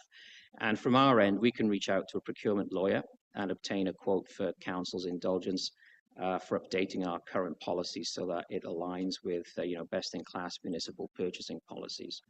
Council can then discuss whether it wishes this work to be part of the 2025 budget and work plan, or whether council, after reviewing what we already have, feels that this is a high priority matter, in which case our existing work plan would then have to be modified and presented back for council's approval. All right, thank you. Councillor Bocek.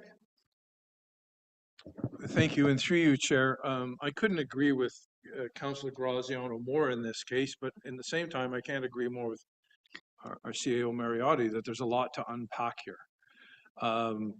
Nothing gets me worse than sitting watching an OLT appeal and an engineering company give evidence against the township's position, and then we're using them and writing a check the next day on a project we're doing just down the street.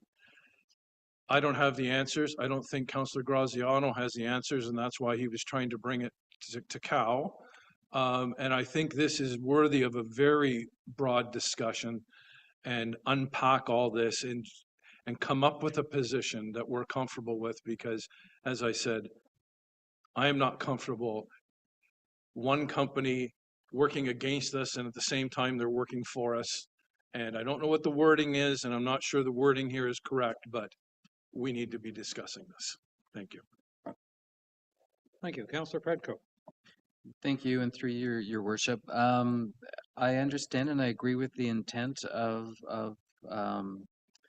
this motion today, and I think I share the same kind of comments and feelings that both our CAO and Councillor Bocek have just mentioned. And I think, you know, one way we could maybe look at this, which would be more positive to the township and maybe to our residents, is to and I believe this is done in some larger municipalities, is to have basically a scoring system for our vendors and you know, have a score for environmental stuff and for other efficiencies and alignments with our values, and put those vendors higher up on a scale when we're evaluating contracts, rather than excluding them completely. I think your CEO Mariotti is completely correct in saying that we've got a small pool of vendors in many instances now. We don't necessarily have the luxury of excluding people, and we have to be careful if we're going to be using a criteria to try to exclude somebody.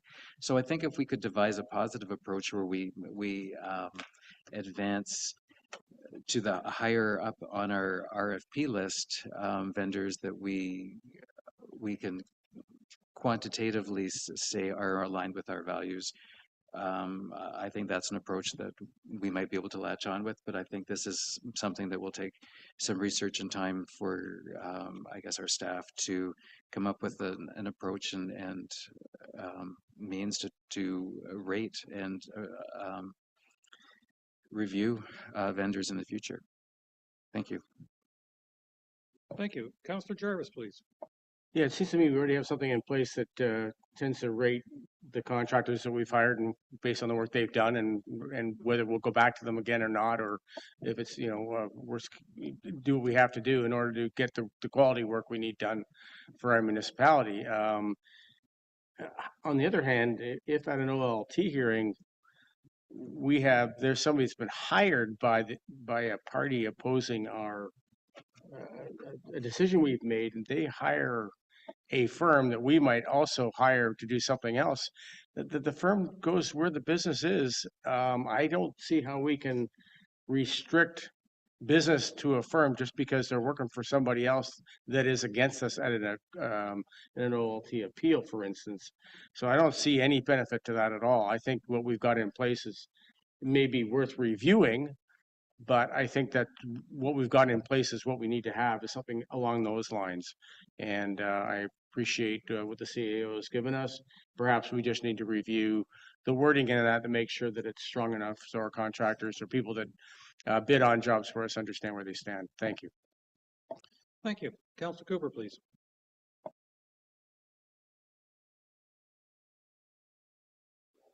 Thank you, Mayor. And I think this would be a very good discussion in open session in the sense that, or a cow, I should say, because there are really two types of advocates, I think, if we think of the OLT, for example, for an applicant. There'd be a lawyer and a planner. And you can go to a planner and say, this is what I'm trying to do. Are you going to help me get what I need?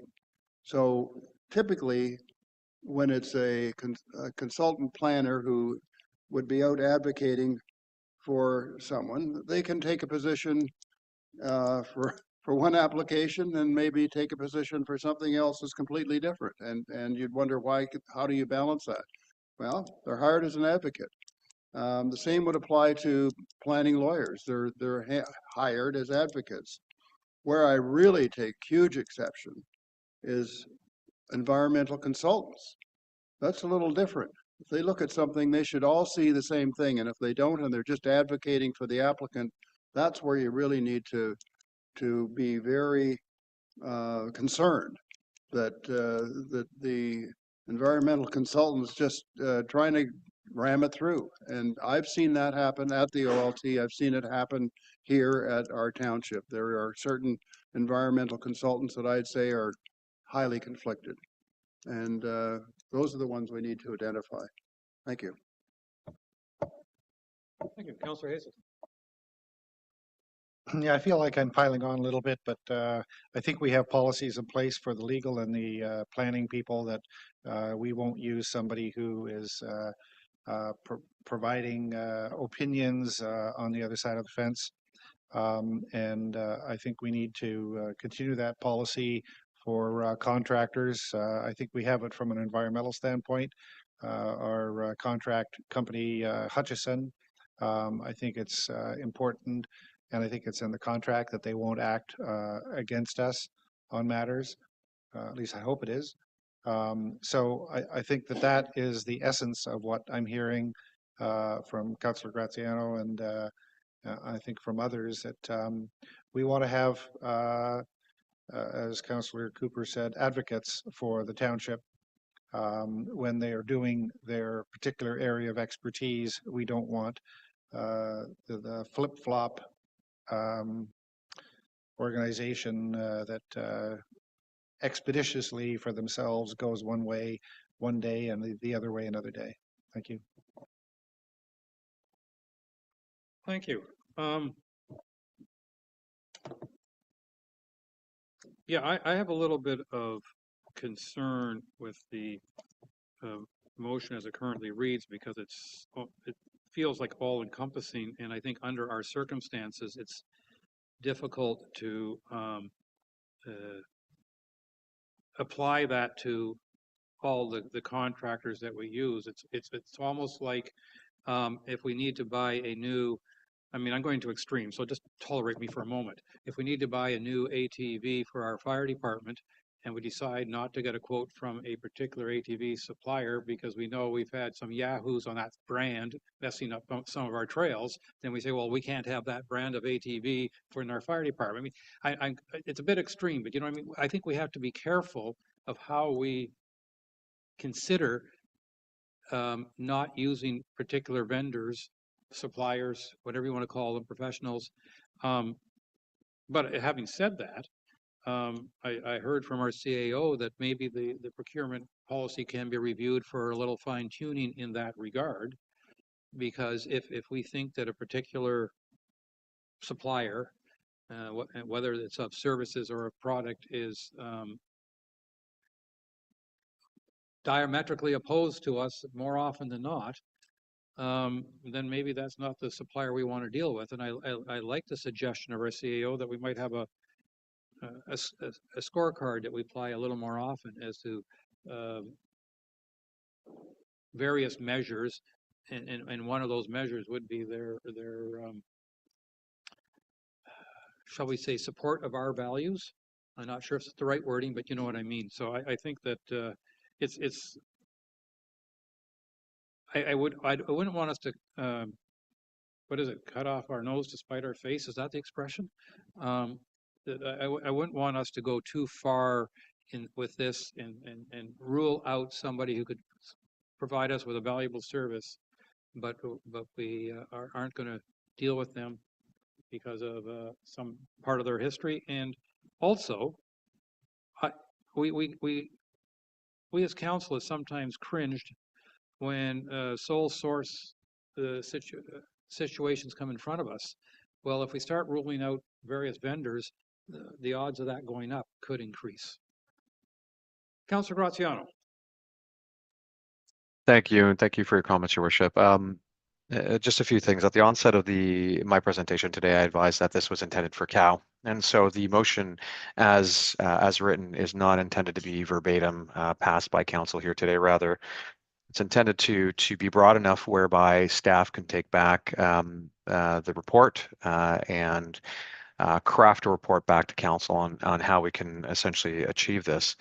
I want to take a moment to kind of provide a bit of a rhetorical thought experiment.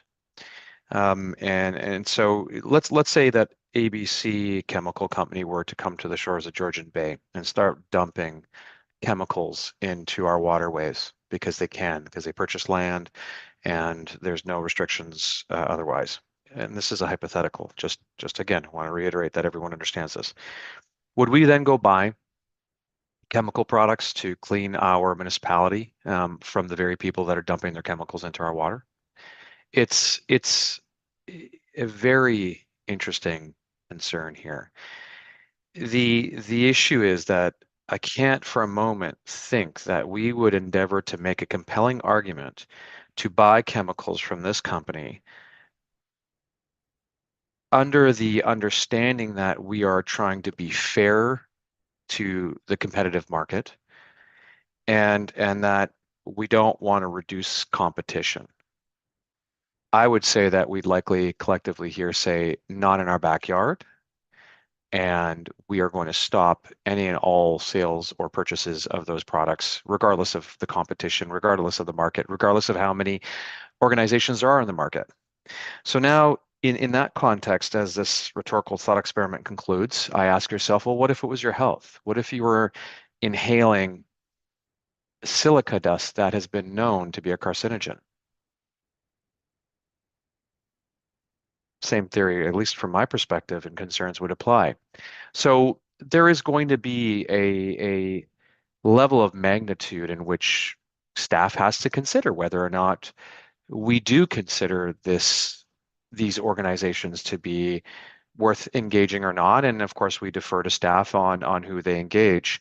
This is really us just trying to protect our community from those that could impact negatively, the health, the safety, the well-being, the lifestyle of our community members. And that's really what this is intended to do here. So I want to bring things back into perspective. I understand our CAO is concerned with regards to perhaps the way that this is worded. And again, I can understand his perspective, and that's his job to make sure that, he considers all components.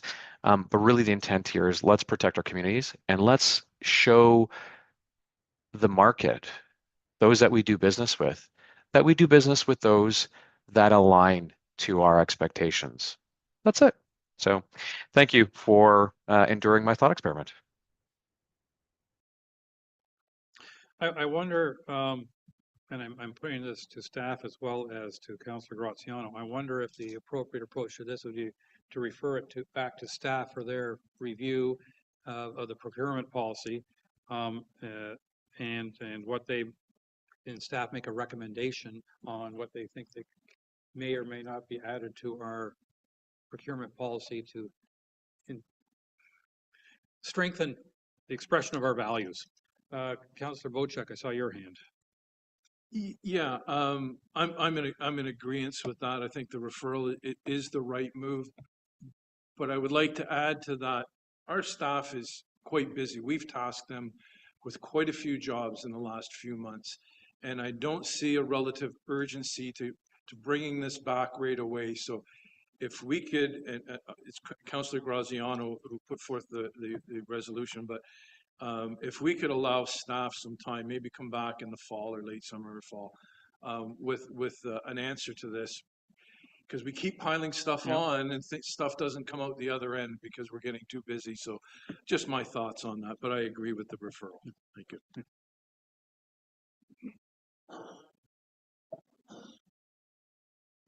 Well, I'm Councillor, sorry, CEO Mariotti. Yeah, if I may, Kutsi, I would recommend, and staff can share a copy of the procurement policy with council where there are sections that detail the exclusions of vendors, conflict of interest. If they're in direct litigation with us, that's how we manage issues of vendors not cooperating with us, and also due to poor performance. So if there's been contractual issues during a project, so I'll share that with council, and then council can have a look and say, you know what, it's pretty good for now. It is an older procurement policy, however, so from our end, we'll go back, we'll get a quote from a contract or a purchasing lawyer, and then we can present it to council whenever we get that quote, and then council can decide, do you want to put it on the budget next year, or do you want to take care of it this year? It would be my recommendation. All right, now, in order to go, if we refer this, or do we just give you direction? I mean, I presume when we refer it, the various deadlines aren't quite as relevant because we're referring it back to you, as opposed to giving you that specific instruction. I think it's pretty. I think it's pretty easy instructions for us to go ahead and get a quote. So okay. Shall we just leave it with staff at this point? All right. All right. Then we'll move on to water quality. Then. Thank you very much.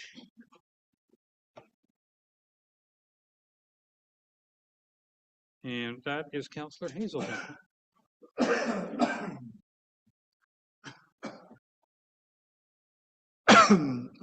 Excuse me. So hopefully everybody read the report of the resolution. It's a bit of a long resolution or recommendation, but to the point that we have had a water quality program. We have been using and leveraging Dr. Chow Fraser and Mary Muter to do that. Mary Muter has kind of played point from a financial standpoint. We discovered earlier this year that there were some disconnects that we needed to likely chase this directly ourselves, and thankfully Kaylee put her hand up, maybe, or was it a voluntold thing? But she has been a very welcome addition to a water quality working group where we've discussed a variety of things. But we're at a point now where we have a budget that has been approved, and we have a need to begin doing water sampling ASAP. The program for the inland lakes is probably more organized than it is for the bay. But either way, there are a variety of kind of expense areas that in the past we would have just lobbed over the wall to Georgian Bay Great Lakes Foundation, and they would have, you know, received all of the, or accumulated all of the costs. Sorry, they would have submitted all the costs, and we would have paid out based on the budget that we've allocated.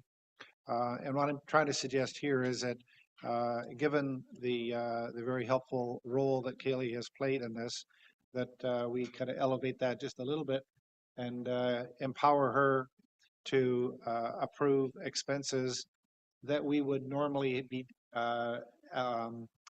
getting from Mary Muter, but getting expenses from the inland lake people and from a couple of people out on Georgian Bay to actually do lab testing, couriers, Coley plates, if that's an area of interest, possible incubator costs, and also the production of a report.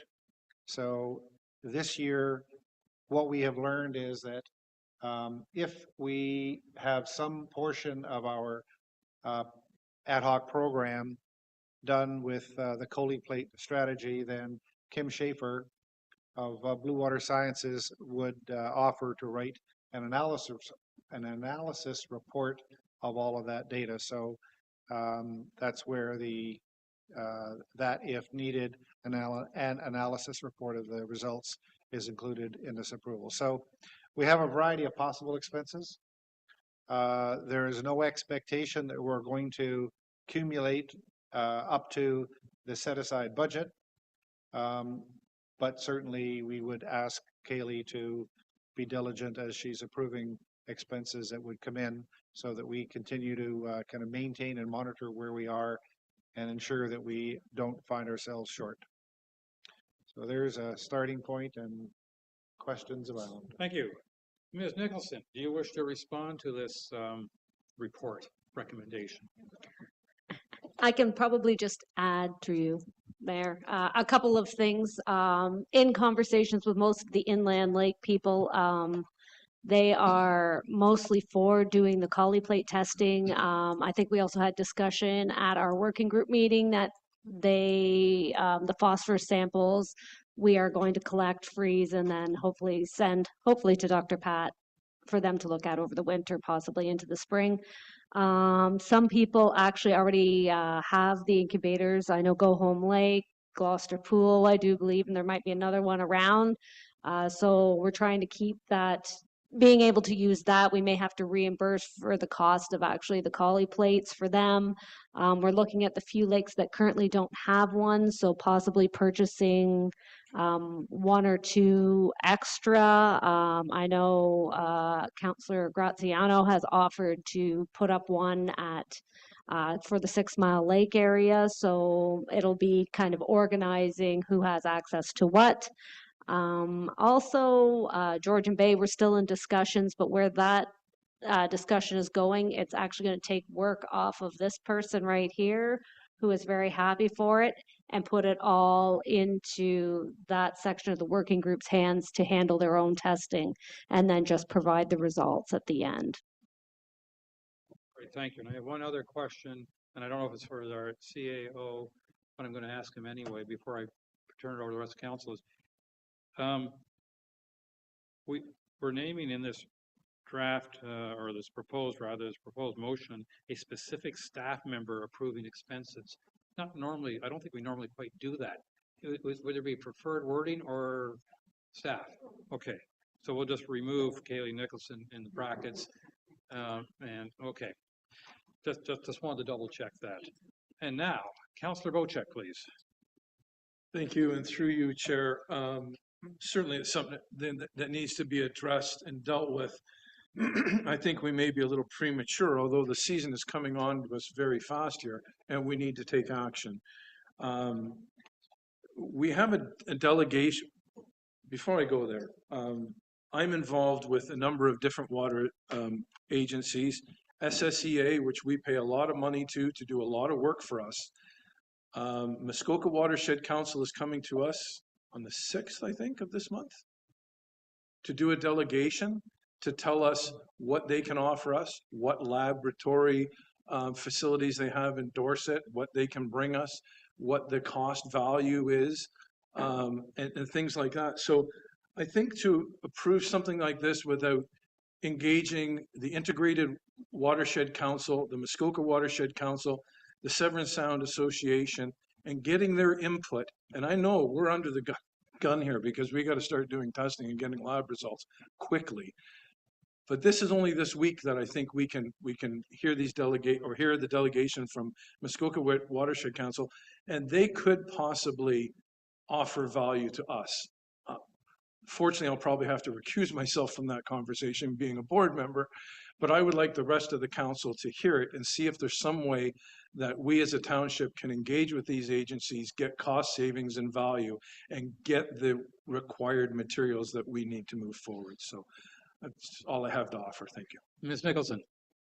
Through you, Mayor, just a quick response. I know Muskoka Watershed does not test nearly the way it has been done in the past here. I think they're generally 1 to maybe 2 times a year in 1 or 2 spots on a lake, and they can clarify that when they're here. But this is just for this year. I think that information you're talking about is important to include in the rest of what the working group is doing moving forward to do with the RFP and what we're doing in the future. This year, I think, we need to get this moving because testing is supposed to start in 2 weeks.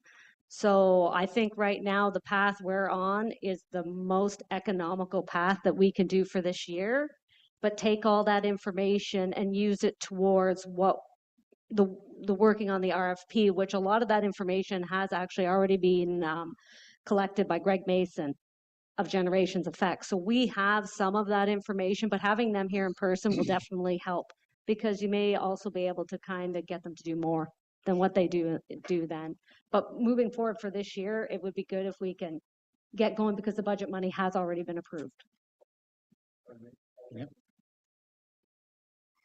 I think that's all fine. But what I would really appreciate is I was surprised by the amount of work that the Muskoka Watershed Council has gotten into. And they are doing the testing that Dr. Pat Chow-Fraser is doing now, deep water column oxygenation, thermocline work, all of that work that is so valuable to us to understand water quality, phosphorus loading, everything else.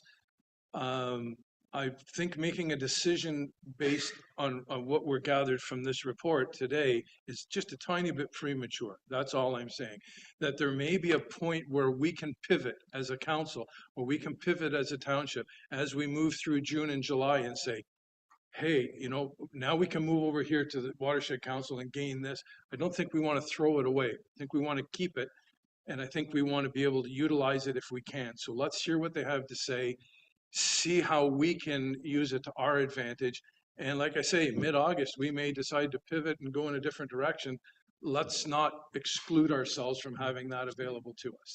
The comment I'll make is they make reference here, for instance, to laboratory testing, but they don't say who the supplier is. Yes. I mean, so I think this motion actually allows some flexibility that way. Yeah. And I think we discussed that up at the All Associations meeting too. Yeah. So yeah, I just wanted to get it out there. That's all. Councillor Predko, please. Thank you, and through you, Your Worship. I only wanted to clarify this morning, Dr. Pat Chow-Fraser mentioned parapet sampling in September as a possibility, which I don't think is included in this motion as a possible expense, and I'm wondering if we could just add that as another whereas as a friendly amendment, or therefore as, or thereas. Sure. That's a good friendly amendment. Thank you. Well, I mean, I can't help but wonder, do we have to spell all these details out? But I mean, we can, but so that's I already forgot how exactly that was spelled. I have to go look it up.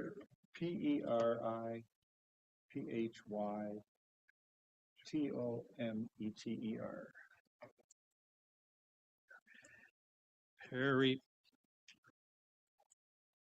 Periphytometer. I can read it because I'm going to make it bigger letters now. I'm glad someone can. There.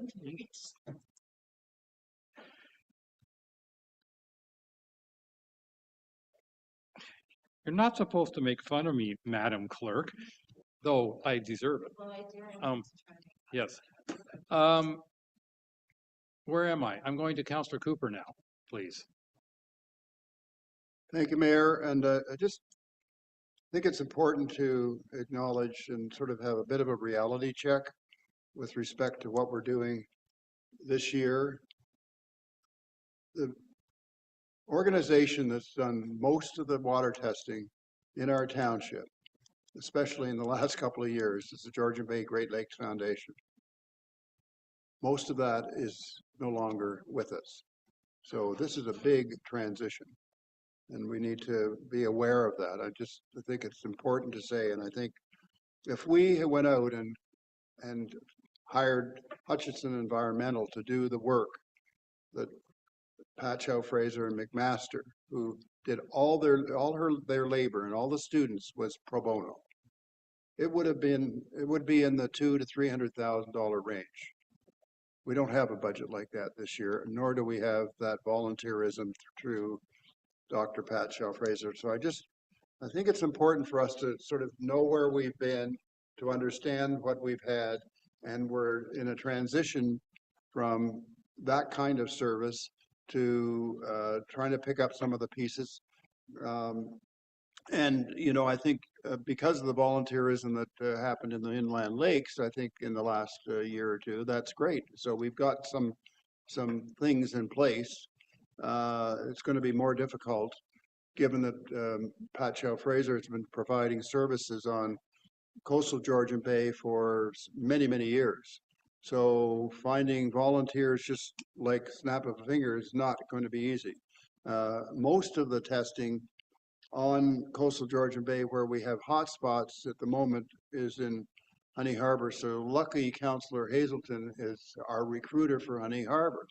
I'm going to try and help because there are a couple of hotspots north of Honey Harbor in Cognasheen and Go Home Bay and so forth.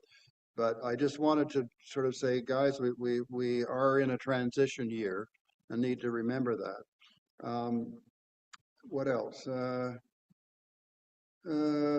I think the other thing that as I understood it, and maybe Councillor Hazelton can comment on this, Brian, I'm hopeful that some of the water testing that will be done in the future from both SSEA and Muskoka Watershed are the types of testing that are bringing us what we need. It hasn't necessarily been the case in the past, and that's another reality. And it's not. I'm not making that up. I've heard that from our scientists, who will remain nameless, but you know what I'm talking about. And so I think, yeah, let's see what we can get. I think as Kaylee has indicated, you know, we've only had a test here and a test there in the inland lakes from the Watershed Council. It's been very limited. So is that going to get ramped up? I don't know. We need to push for that. But anyway, I just wanted to sort of give a general overview and say that this will be a transition year and it's going to be pretty challenging. Thank you. Councillor Graziano, please. Thank you, Worship. As my fellow councillors will understand or know already, I am on the Water Quality Committee, if you want to call it that, or the working group rather. And of course, in our discussions and our in looking at ways to bridge the gap for this year, we've endeavored to work out, I guess, an option that might help bridge the gap and or address the gap for the additional year. But relevant but not relevant to today's conversation, I would like to, at least with the consent of our mayor, of course, call a lessons learned meeting and consolidation meeting on water quality testing and the future of water quality testing here within Georgian Bay. I think that needs to be an independent conversation outside of a pretty aggressive council agenda for the month. Because I'm looking at a committee of a whole meeting that was dated, the minutes of the meeting that was dated November 13th, 2023. And at that point, we had engaged Greg Mason from Generations Effect with regards to water quality, the water quality RFP. And I don't see an RFP concluded yet. It's been some time now. I'm curious to know how we got here, why it's taken us so long. Why haven't we been able to go to market for an RFP with a well-written RFP? And there's a lot of questions around that. I see Kaylee's hand sticking up, and eager to respond. But I think that it's worth us collectively having a conversation around, what are we doing here? We've got multiple different vendors, different options. How are we going to deliver the best water quality testing for our community, while at the same time bringing it forward for the best bang for our buck? And I think that's where we need to be. Thanks. Kaylee, let's see. Through you, your mayor. So we did receive the information from Greg Mason. That was provided to the Water Quality Committee. So Councilor Graziano, if you don't have it, let me know and I'll resend it. I don't think it came in a form as it actually said RFP. The reason we are where we are is because council wanted a working group, and that's where we're at. So what ended up coming forth for the first action of our working group was to get this year up and running because of the non-ability to use Dr. Pat and the Georgian Bay Great Lakes Foundation. So that's why we are where we are now. As soon as we get this year organized and moving on, the working group will move towards looking at that proposed RFP and moving forward from there. Greg Mason is just waiting in the wings. So if we have any questions for him, he is willing and ready to answer any comments. If everybody's happy with that RFP, he can push it out the door. So that is where we are with that. And thank you for clarifying. Thank you. I think, to me, I applaud everyone involved. And I'm referring to all the volunteers behind the scenes. I'm referring to the Water Quality Working Group. I'm referring to Ms. Nicholson herself, actually. And because we were caught in a lurch. We thought we had an extra year to figure out what the heck was going on, and all of a sudden we're in scramble mode. And people have brought up their game and are scrambling. And I think that's excellent. I mean, I'm saying scramble in a very positive sense here, in that. And so I applaud everyone involved in making this work forward. I think we're very fortunate that we have not only staff and counselors and other members of the Water Quality Working Group who want to get this going, but also volunteers in most of our water bodies who want to see things happen. And I think that is fantastic, and also speaks to how important the water is to our township. It is one of our, if not the most valuable asset. It's right up there with the trees and the rocks and our natural environment. So I think it's fantastic. And with that, I'm going to read the motion with one extra sentence put in. I moved by Councillor Hazelton, seconded by Councillor Graziano. Whereas Council has approved a budget for water quality monitoring, and whereas there are a few options currently being considered for how to perform the water quality monitoring for 2024. And whereas the target date for the first sampling of water should be about June 15th, 2024. Now, therefore, be it resolved that Council approves staff, Kaylee removed, approves staff to be prime contact for approving expenses for water quality testing up to the budget previously approved by Council, and that the expenses of laboratory testing be included in this approval, and that the courier expenses be included in this approval, and that if needed, Coley plate costs be included in this approval, and that if needed, Coley plate incubator costs be included in this approval, and that if needed, an analysis report of the 2024 results be included in this approval, and if needed, periphytometer, say that 3 times, periphytometer costs be included in this approval, and that the Water Quality Working Group be apprised of updates.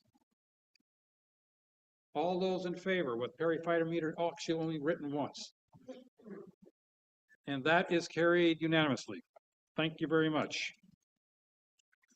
All right, I'm going to do this one. It's now 4 o'clock, and who knows how these discussions will go, but I'm certain we'll go past 4:30. So I'm going to say, moved by Councillor Graziano, seconded by Councillor Hazelton. Be it resolved that council does now hereby extend past 4:30 p.m., but no later than 6 p.m. All those in favor? And we're all willing to talk some more. So that is carried. Okay. Now, Somebody needs to bring it over. I believe we have one more new business item before we go into bylaws and then close. And that new business item is Planning Advisory Committee. Councillor Bocek, you're the mover on this. Do you wish to make any comments? Sure, I'll let the reading of the resolution take place a little later, but I do have a couple of comments, and I want to do a little bit of prefacing to this that that 10 years ago I walked into the CAO's office and I said, we need a water quality advisory panel, and they quit. Sorry, a planning. And then Jeff Lee showed up as our temporary, and I went in, I talked to him, and I said, we need this advisory. And he said, sure, and he left. And then Laurie Kennard came in, and Laurie Kennard sat down with me, and I worked with her tirelessly on rewriting the terms of reference so that I could convince council to bring this back and get this working again. It was approved, it came back, I was on it. I was not appreciative of what was going on, and I resigned from it. Here we are in a new term of council. We have issues in planning. We have issues on 6 Mile Lake, which are very, very important and are not getting solved. We have issues on Georgian Bay that are very important that are not getting solved. So I thought, oh, here we go again. Let's see if we can bring this thing back again. So we brought it back. We have the terms of reference in place. We've reestablished the committee, and we have a deputation done by our integrity commissioner at our first meeting. The integrity commissioner explains to us that there's been changes in the rules made, and that anyone that has anything to gain or lose by engaging in the conversation has a problem. So basically, I thought, I better think about this, and I thought about it, and I'm a valuable part of this committee, and I can't be a part of this committee because I have a conflict of interest. So I talked to some of my fellow councillors that are on this committee, Councillor Graziano for one. He found himself to be in a little bit of a conflict too and wasn't sure what he could do or if he could be an active member of this. So all of a sudden, this committee becomes a committee of a very selected few that have an agenda, and I think it's a very important agenda, and I'd like to see things move forward. The problem we have is, because of the new rules, the Integrity Commission advisors, we are in conflict, and we're never going to get anywhere. So I thought, and the 50 or 60 emails I got on the weekend, people didn't understand. In order to get this conversation out here on council's floor, somebody has to put it out there. I put it out there, somebody seconded it, now it's on the floor, and now we can have a conversation about what is better suited, an advisory committee, a planning committee, a working group. What's the best way to move forward with this? Because I think I'm a very important part of this committee. I think Councillor Graziano is a very important part of this committee. And I think a lot of our members are we have a very diverse committee here, and we're going to be excluded because of the rules of the Integrity Commission. A working group allows us to continue on and do the good work that we were intended to do. And I've got it on the floor by putting my name as the motioner, and now we get to have a conversation about it, and council can decide where we're going to head with it, and I'll leave it on the floor. Thank you. Thank you. I'll turn to staff before I turn to councillors, and I'll say, Director Whitliff, or would you care to make any response to this? Or additional information for council to consider as we discuss this, please? Thank you, Mr. Mayor. I certainly concur with Councillor Bocek that it's a very diverse group. There's a lot of knowledge, there's a lot of experience there, and it's a set of skills and expertise that I wish to fully utilize. I think, to be candid, to date, I don't think we've been able to fully utilize the skill set that's there. So if there's room for improvement, I'm all ears. But I value the individuals that make up and have made up that committee. Thank you. Councillor Cooper, please. Thank you, Mayor, and thank you, Councillor Bocek and Director. I've been sort of dialing in to watch this committee in the last few years, although there have been very few meetings, to be quite honest, and part of it has been because of lack of horsepower, shall we say, in our planning department. It's been one of the reasons that we haven't been able to have meetings, but or accomplish very much. But I think my view is that in agreement with Director Derek that our committee is made up of a mix of individuals geographically and skill sets. It's quite broad. So not only do we have what I'd call sort of professionals, lawyers and planners that are on the committee, but we also have people that are very familiar with our communities, be they 6 Mile Lake or North Ward 1 or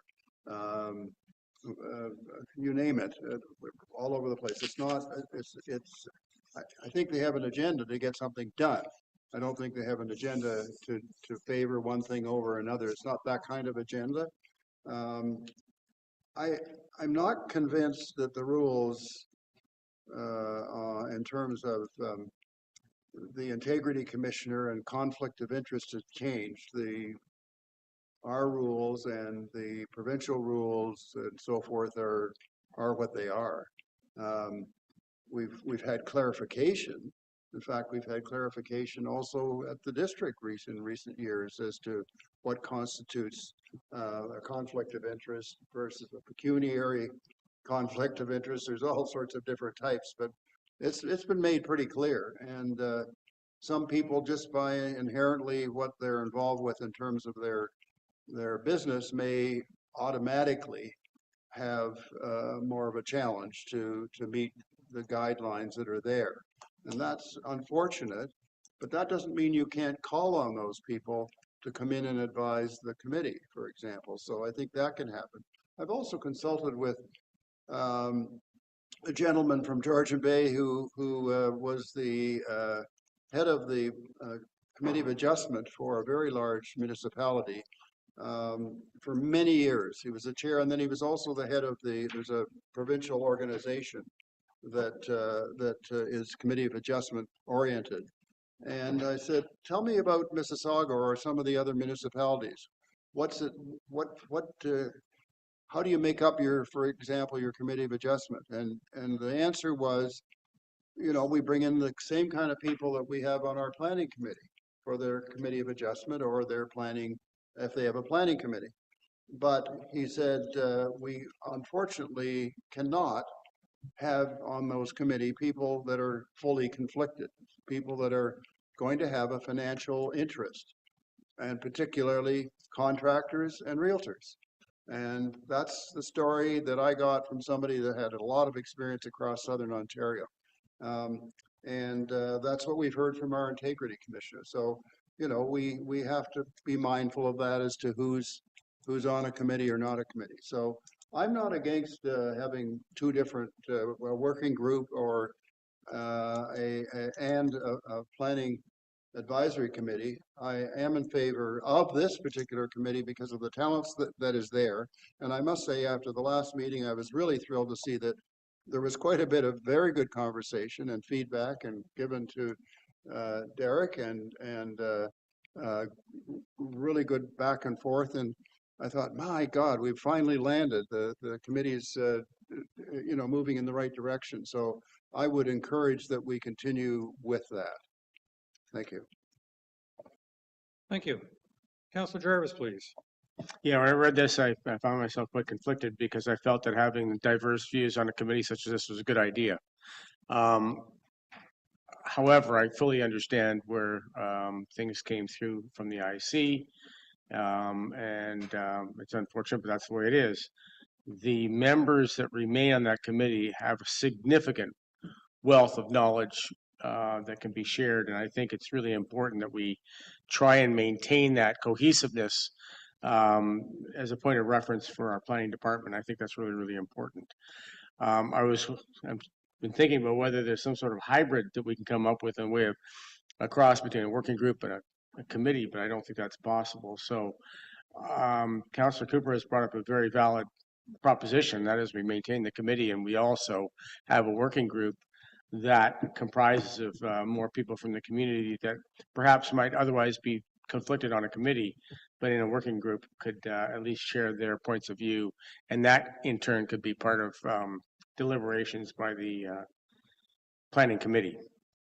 So my feeling is we keep the planning committee and see how things go from there. And if we can put a working group together of other people whose interests are definitely within the community, perhaps diverse and perhaps conflicted, as according to the IC, that might also still be helpful because it would help inform what decisions we make at the planning level. That's where I stand on that. Thank you. Councillor Bochek? Yes, through you, Chair, I had to step out of the meeting and obviously I missed something about a hybrid system or something that Councillor Cooper, could I get a recap on what was said by Councillor Cooper about a hybrid version of? I don't believe, did you bring up hybrid? Well, that's, It's a secret. it's a secret. Councillor Jarvis mentioned that perhaps there could be a planning committee and a subcommittee or a working group. I suggested a couple of things, Councillor Bochek, and I can't repeat everything. No, that's fine. But I will just say that I was sort of suggesting we have such talent currently on the committee, and now they're actually getting some traction, and that's very exciting. And is there a way that we can tap into other resources? Maybe it is a working group, and it would work in sort of conjunction or something with the committee, or come to the committee with some knowledge as it relates to a subject matter. And frankly, I'm not even sure you need a working group for that, because really what the committee should be doing anyway, if they're considering, I don't know, docks and waterfronts, and you want to get some input from a contractor, then you ask a contractor to come and talk about it. Pardon me? Delegation. Yeah, delegate to the committee. So the only difference is that I was sort of pointing out in terms of the allowances that are there for integrity, for members to be on a committee, is that, you know, generally speaking, if you're in a couple of industries like construction or contracting or real estate, you could often be considered to have a conflict. So probably shouldn't be voting on the committee, but to bring your knowledge, absolutely, makes a lot of sense. And I'm not sure you need to have a duplicate committee or not, but that's just my thoughts. Thank you. If I could follow up, please. I'd like to thank Councillor Cooper. That's very good information. And probably the impetus of me bringing this forward was I seen very valuable community members with immense amounts of knowledge be excluded from this committee and have to resign from this committee. But their resources are so helpful and so engaging that if we had an advisory committee, they could work with us, but not be under the scrutiny of the Integrity Commissioner. So my reason for bringing all this forward was to have this conversation and try and create some sort of dialogue on how we're going to move forward, because I do see this committee having some traction. I see it moving where it could evolve into something great, but we're excluding a very, very important demographic of our community, being residents and business people, because of the scrutiny of the Integrity Commissioner. And that's where I thought an advisory committee would work better than a working group would work better than this advisory committee that I worked so hard to put together and reinstate. So I think it's working. I think we're having a conversation. CO Mariotti, please. Thank you, Mayor Kutsia. I think from staff's perspective, I always get leery when we add committees onto the committees, onto subcommittees, onto working groups, because we only have a finite number of staff.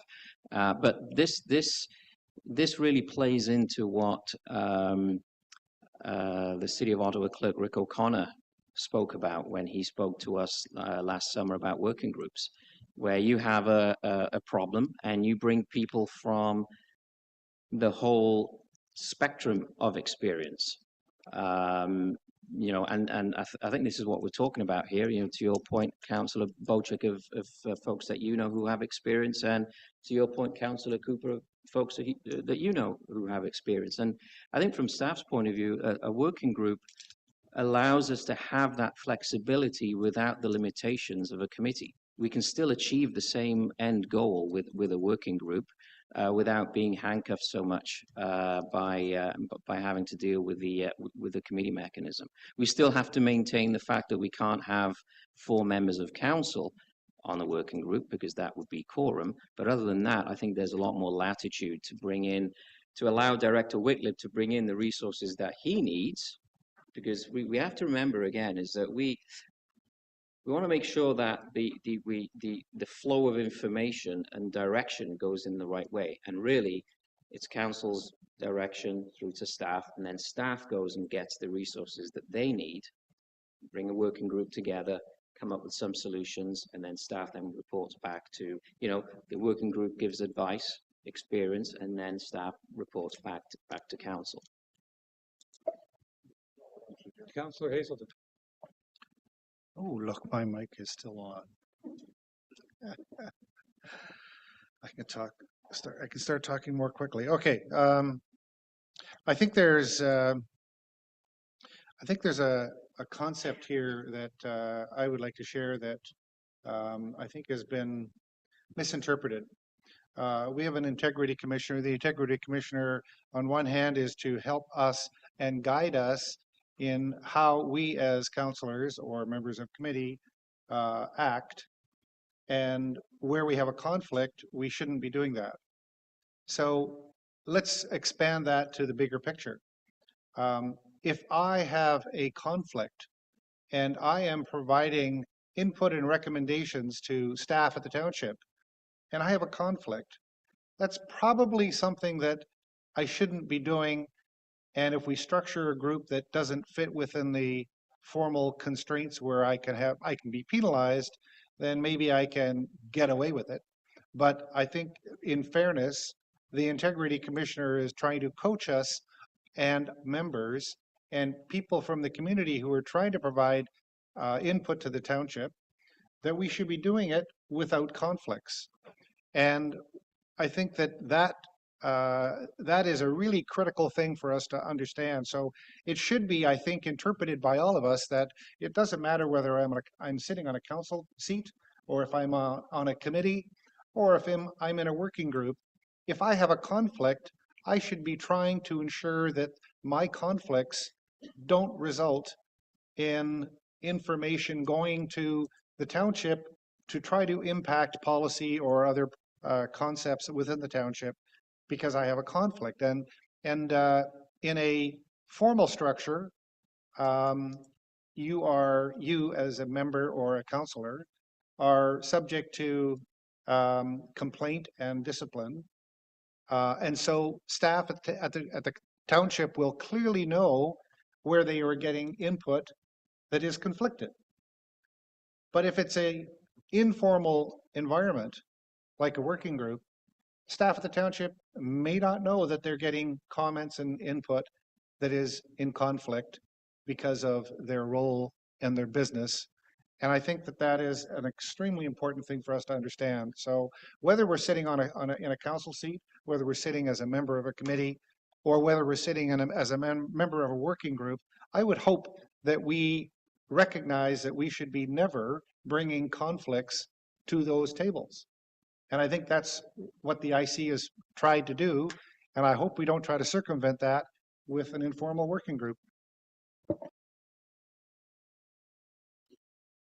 Thank you. Councillor Predko. Thank you, and through your worship, one of my interests in having this conversation today was really examining committee versus working group, and not from the sense of conflict of interest in members. I think we all agree that the membership of this committee is top notch and diverse. But for me, the committee generates resolutions that are going to be presented to council, which have binding resolutions in the consent agenda. And that means that the councillors who aren't part of the committee are still obligated to watch and participate in the proceedings so that they're informed when the resolutions come forward to council. We know if we're in agreement or not. So for me, this particular committee, because of the importance that planning has to all of us across the township, it's vitally important that it's not a subcommittee of people who are making these decisions. I think we all have a stake in following and being informed and carrying through on our beliefs on these matters. What I've also seen in the last few months is really the working group structure that we've adopted for water quality testing, for the group of us that are meeting talking about waste management. We are able to meet frequently. We've met probably twice a month on both of these. I haven't been sitting directly on the water, but I kind of am watching the meetings go by. You know, these meetings are happening twice a week. They're getting things done. Conversations are happening. Knowledge is increasing, and I think they're both going to result in actions that are being brought to council through staff reports that will be very actionable on us and for council. And I think the membership of the working group will remain the same. So I don't think what we're talking about with the integrity commissioner and conflicts really will have much of a difference. There is one member who is in my ward that I encourage to apply because he's been on the Planning Advisory Council in the past, and he was reluctant to apply because nothing happened on committee. You talked and nothing happened. None of the issues were interesting to him. And when I mentioned that we have the resolution to change this from a committee to working group, he was actually quite positive in how that might affect the speed and the type of dialogue that's happening. So that is my 2 cents in 5 minutes worth, but hopefully we can see a common way through here. Thank you. Thank you.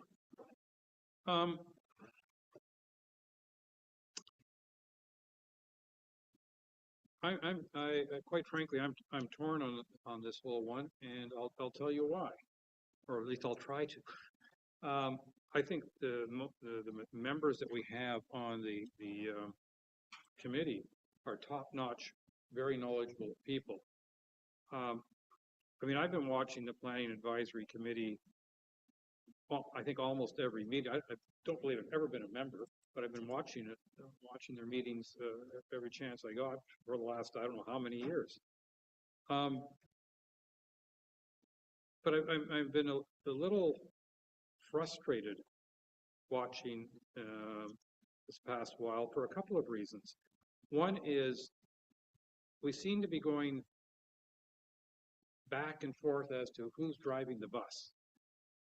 And I think that is a concern because my understanding originally is the Planning Advisory Committee was created to solicit knowledge, opinions, perspective from community members into our planning issues. Community members who are very interested and in most cases very qualified to make comment. And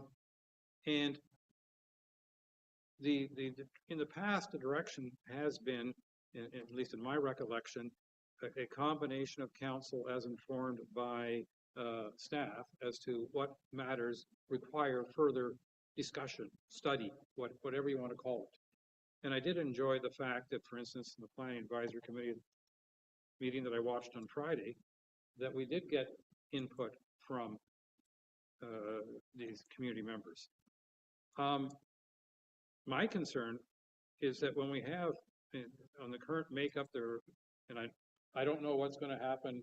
Councillor Wojcik made references to himself and to Councillor Graziano, but when you have 3 councillors on a committee, then those 3 councillors are expressing opinions, but they have counsel in order to do that. And I want to hear from the people who aren't councillors, because I think that's the value of having committees or working groups or informal this or what have you, is to get the input from the community. And I think that, you know, what I saw as an advantage, or I see as an advantage to working groups, is that very often it's the staff member who is saying, I need more input on this.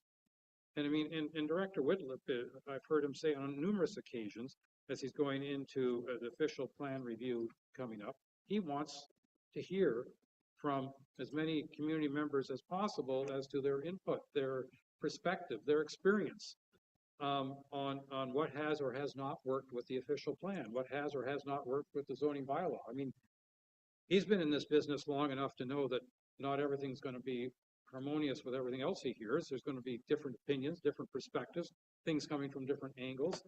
You know, in the extreme, there's going to be the super pro developers and the no more development whatsoever groups, and everything in between. I mean, that's the way communities are. But to me, I think what's important about our conversation now is that whether or not we pass this motion and make it a resolution or not, or we defer it or refer it, or whatever we're going to do after our second round, I think what's important is that, for me, I want the net result of whatever planning advisory organizations, that's the wrong word, types of groups that we have, whether they be committee, working group, or other, result in us as staff and council being more informed, having more in front of us to consider. And to me, that's why I found myself in the last few months a little bit conflicted, because we did have debates at this council as to who should be providing what motions, what direction, what ideas back and forth. And I don't really care as long as we're hearing from the residents, the members of these committees, whatever they are, or working groups, as to their ideas, their input, because there's a wealth of knowledge out there, and I want to hear it. My comments. So that we'll do a second round, starting with Councillor Cooper, please.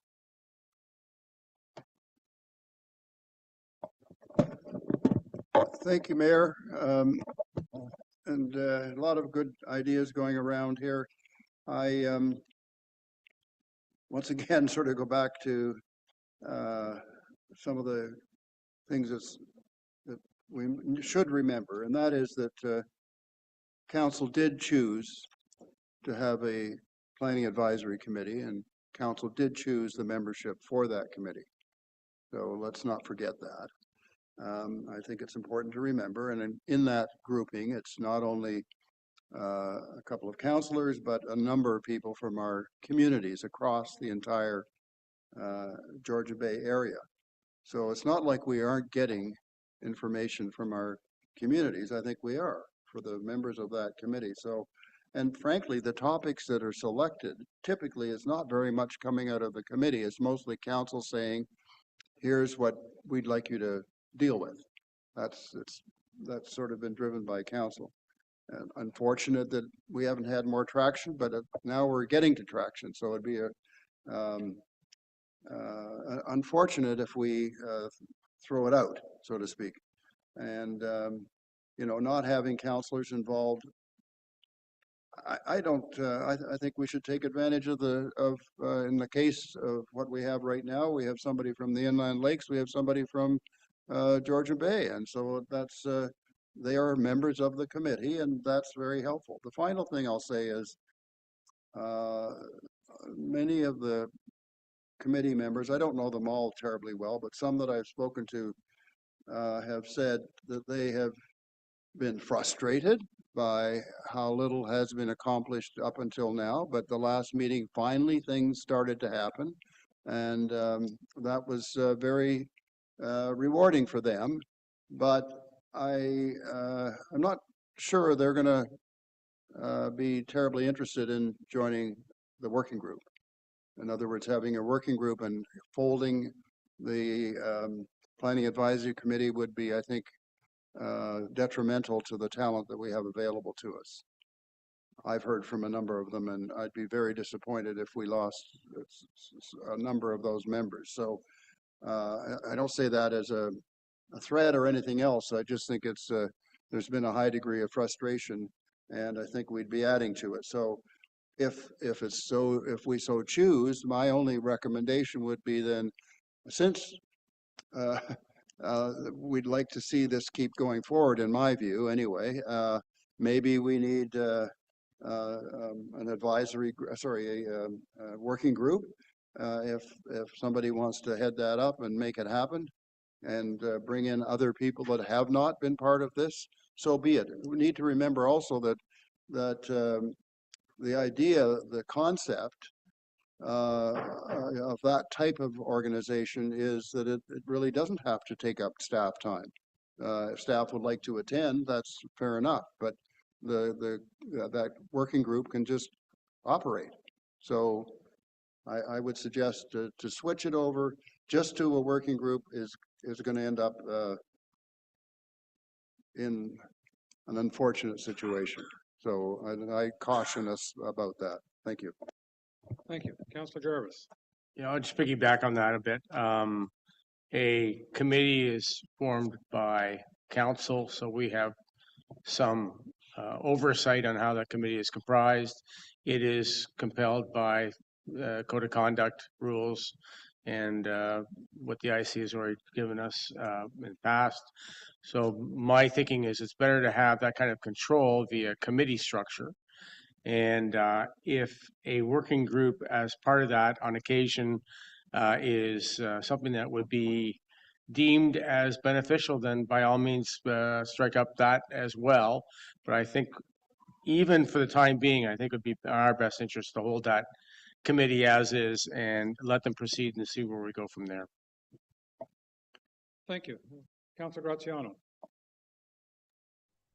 Thank you, and I don't mind allowing Councillor Jarvis before myself. I believe this is my first time speaking on the issue, and I'm not sure if Councillor Jarvis did before. But with regards to Councillor Graziano, I did not see your hand up before I spoke, so now I've started round two, and you've been invited to join round two. Well, thank you for the invite. With regards to my position on this, frankly speaking, I'm indifferent on whether it's a working group or a committee of council. I think that they're one and the same in one, albeit one has a little bit more formality with regards to the Integrity Commissioner's jurisdiction over it. The issue that I have here, as Councillor Bocek alluded to, is that I do have an inherent conflict. Not a present conflict, rather what could be a downstream conflict unbeknownst to me. And as a result, in having a conversation with our Integrity Commissioner, I feel that it's prudent that perhaps I recuse myself from the committee because of that potential conflict. But with that being said, however today's discussion shakes loose, whether it's a working group, whether it is a committee of council, I do feel that perhaps a more streamlined committee, if in the event that it is a committee that were to come out of today's conversation, be considered. Personally, being a member of the committee, I think that there's quite a few panelists on the committee. I think that the conversation might get a little diluted at times based on my own opinion. And if perhaps the committee could get downsized to maybe a couple of councillors and a couple of local members, that could be effectively more effective. The other issue is that I personally felt that, I feel that we are precluding a portion of our community due to the potential of conflicts.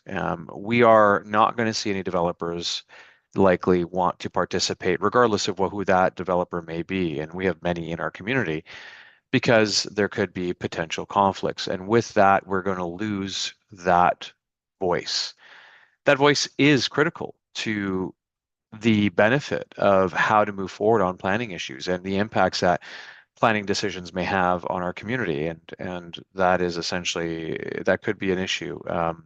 And so if we limit the participants to a select few, and let's be honest, I mean, let's be honest with ourselves. These are complex issues.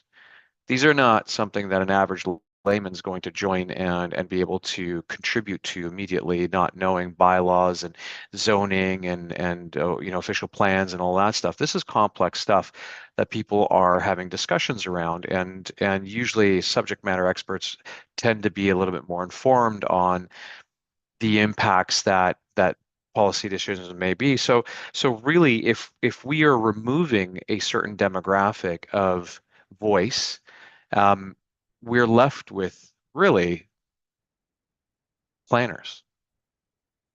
And if we're left with only planners, well, then it's just going to essentially be a planning committee, which it's titled planning committee, but a planning committee for planners and not, you know, for the community. So we are going to be precluding a sizable portion of the community and having their voices as well. So at the end of the day, from my perspective, and because I've only spoken once, I get 5 minutes, not 2.5.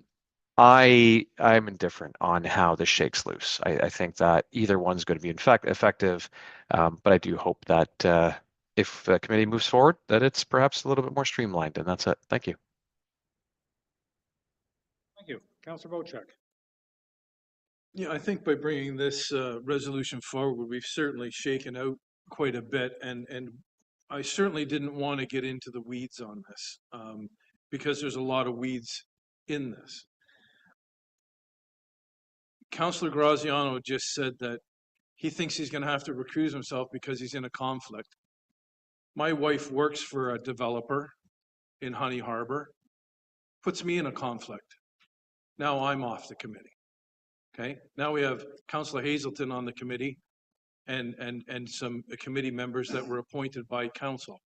I think Councillor Graziano's opinion on this committee is hugely important. I think my ability to speak on this committee is hugely important.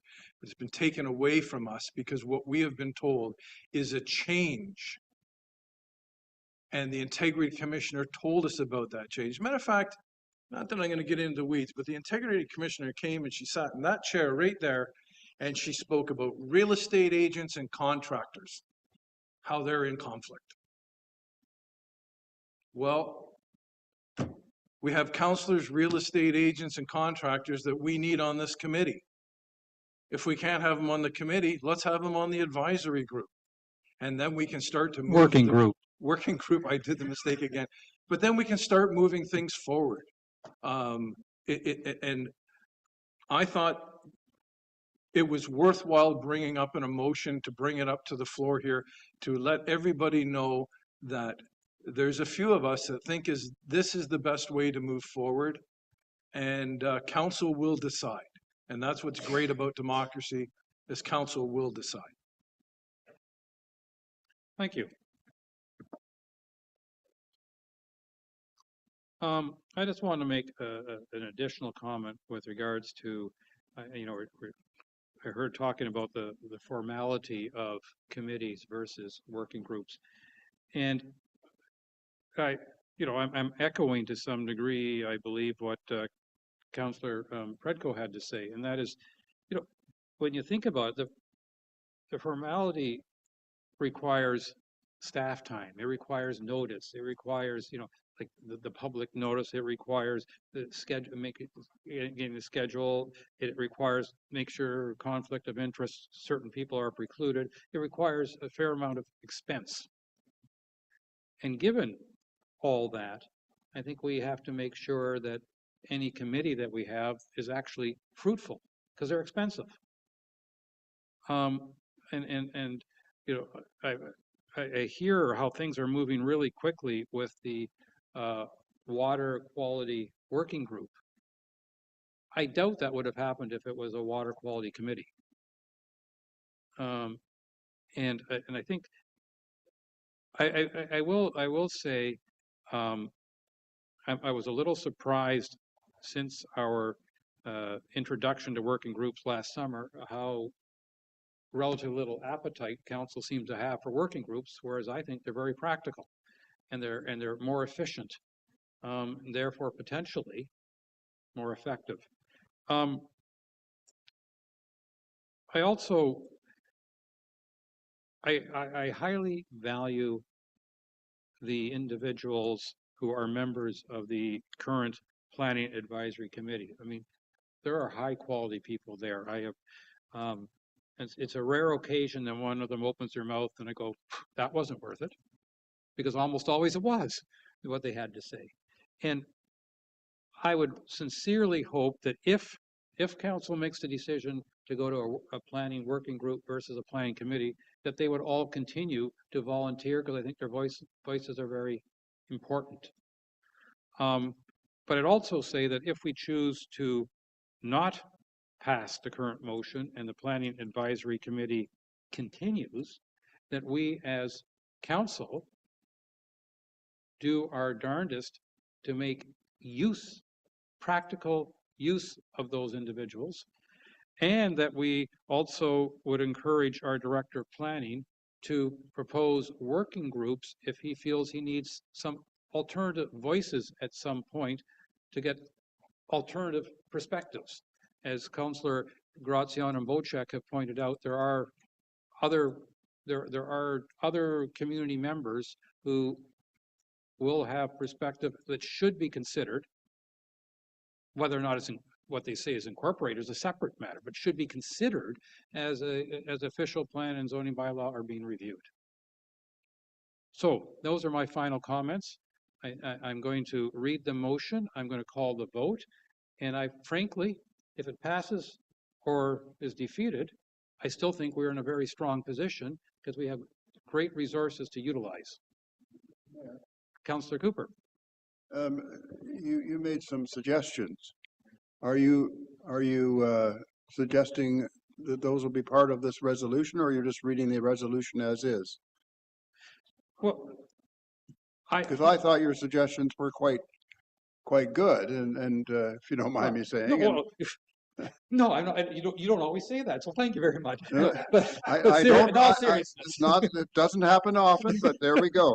In any event, I'm just really trying to say is that if we, if this gets passed or defeated, that's maybe not going to meet the objective that you just described, and which was the flexibility of continuing on with our advisory committee, but having our director say, I need another group, and I don't think is that not what you were saying? Yes, but and I'm going to ask our CEO or clerk to correct me. I don't believe staff need council direction to create a working group.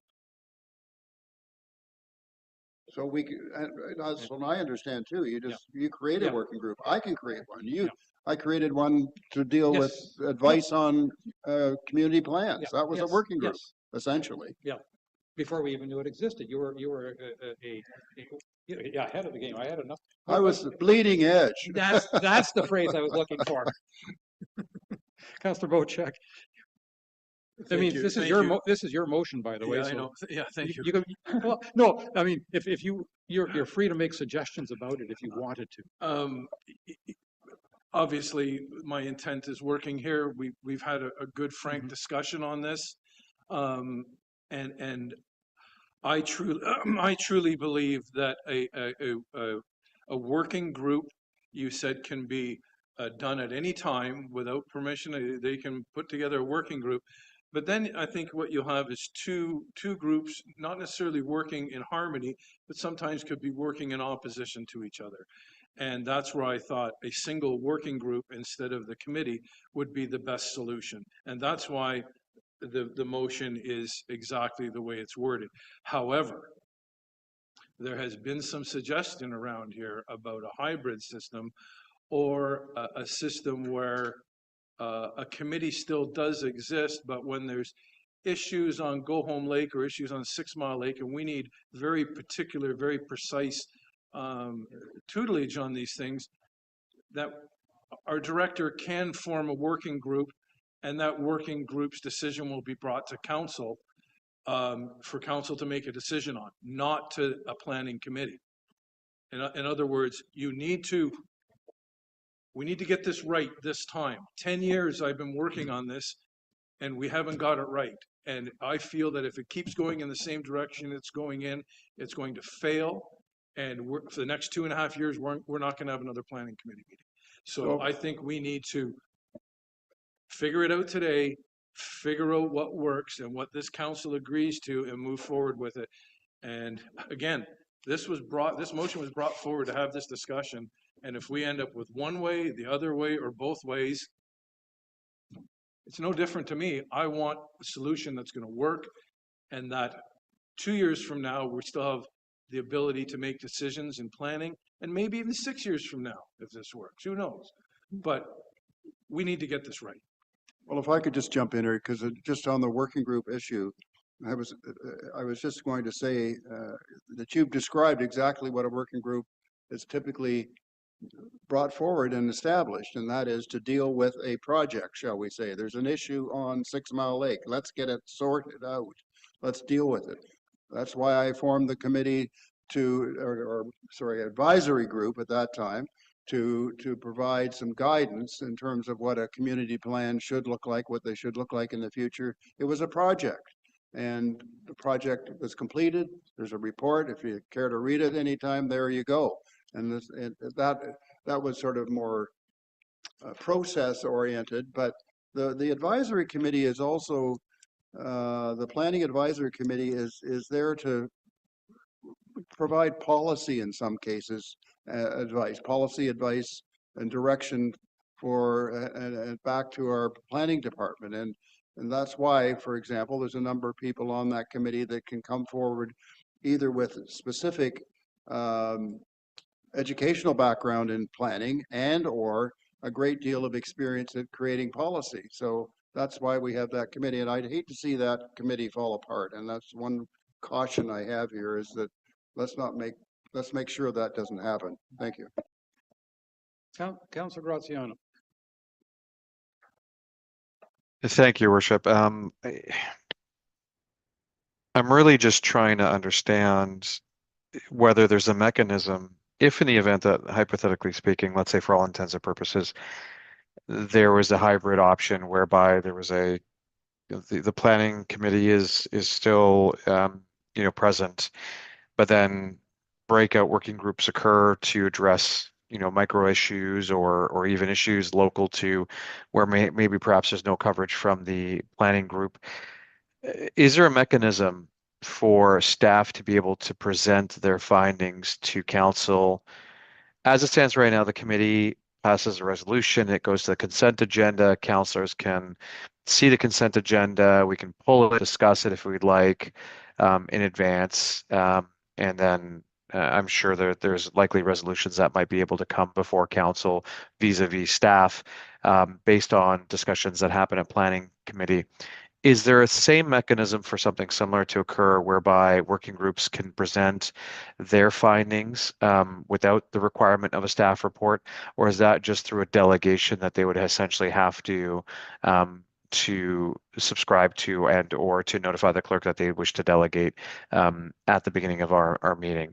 So how can we make it whereby perhaps a working group has an opportunity to present their findings to council on a specific matter, but give them enough time to be able to do that, so this way they're not limited in focus and attention, or council's attention, and can parallel that of the committee if hypothetically speaking a hybrid model moved forward? Well, I think if I may answer that, there's actually working groups can get back to council in at least 3 different ways that I can imagine. 1, they can ask for a delegation. I believe that's what Councillor Cooper did. 2, they can ask to present a motion in front of us, which I believe is what the Water Quality Group did this month. Or 3, staff who may have put a challenge in front of the working group may decide that they want to present a report that is informed by the working group discussion. So, I mean, I think there's lots of ways that a working group can communicate with council. So I don't think that would be the challenge. Thank you. So I want to get back. I would like to read this motion and get this discussion closed. And I want to make, to me, what I understand is if we vote in favor of this motion, if we vote in favor of this motion, the Planning Advisory Committee will be dissolved and a planning working group will be founded by the Director of Planning. That's what the motion says. If we defeat this, the Planning Advisory Committee will continue, but the Director of Planning is free to form planning working groups anytime he feels it's necessary. Or anyone, yes. So basically, this motion is whether or not the Planning Advisory Committee will be dissolved and become a working group. This is not a motion about working groups, if that makes sense. Okay, so with that,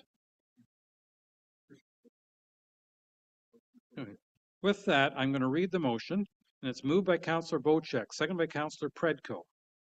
Whereas the Integrity Commissioner recently advised that anyone who may potentially enjoy or suffer financial consequences from any contemplated changes to the official plan or zoning bylaw, and therefore might be deemed having a conflict of interest while participating as a member of the Planning Advisory Committee. And whereas an important aspect of the Planning Advisory Committee was to provide input to council from a wide range of residents.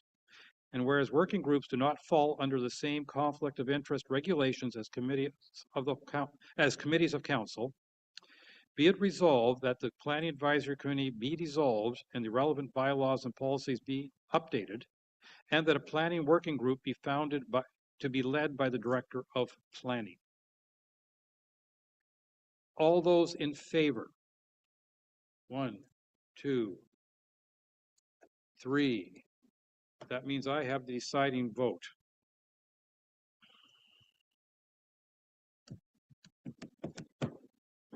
Dang you guys anyway. I'm going to vote in favor. So that's 4-3 that the Planning Advisory Committee be dissolved and that the relevant policies be updated and that a planning working group be founded to be led by the Director of Planning. And I strongly recommend that you consider all the candidates of the current Planning Committee. I can still recommend it. All right. Thank you for all that. Now, we are trying something new with bylaws. Here we have a list of,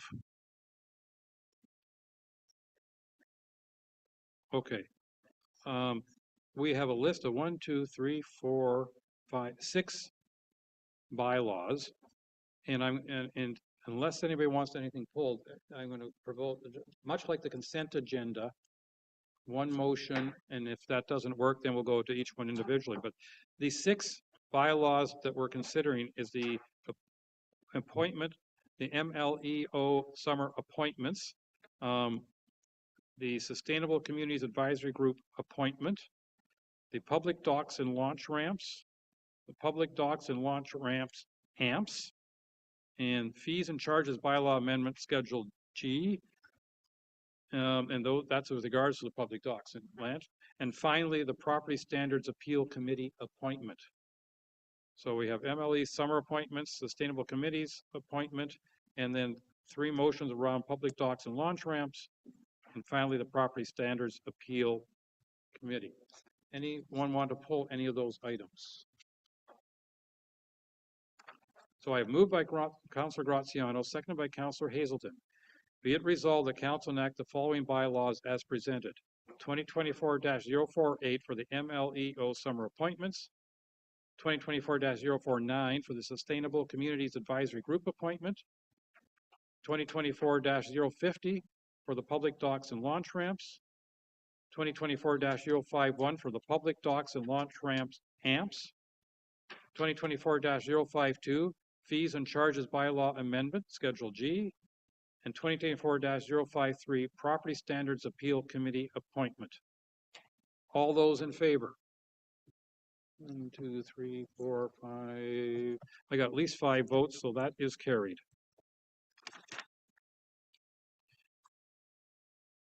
And now we're moving into closed. No? Oh, no. Oh, okay. So what are we doing here?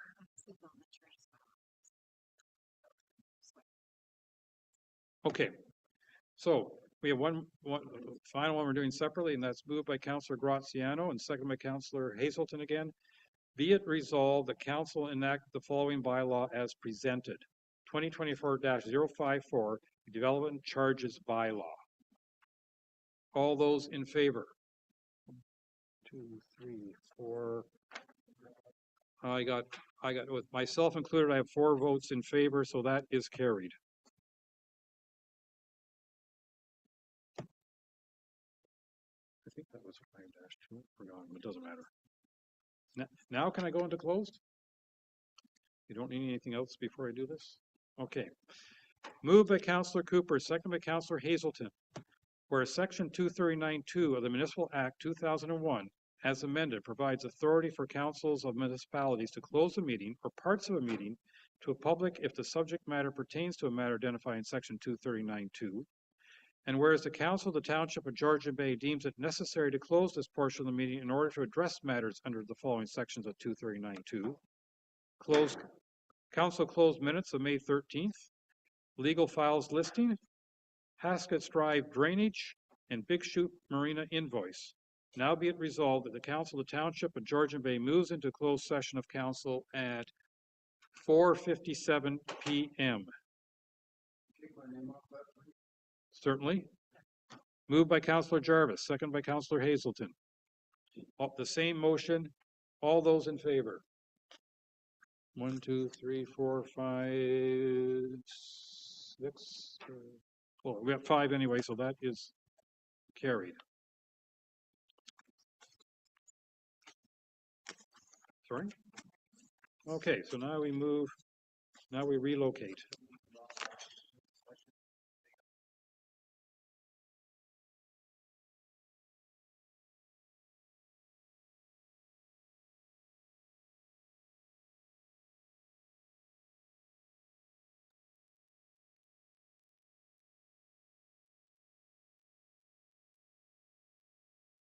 I'm assuming we're all moving over.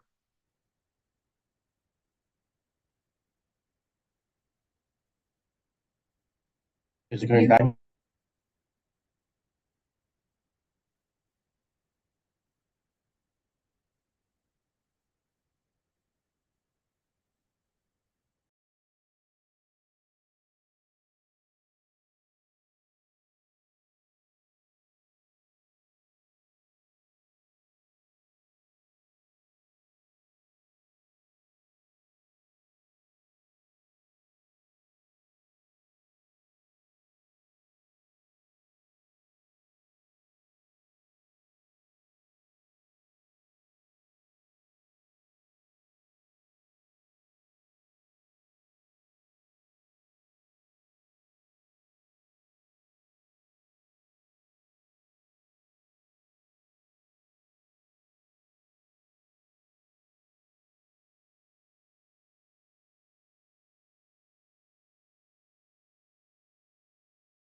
Counselors, I need you to appear so we can shut this thing down.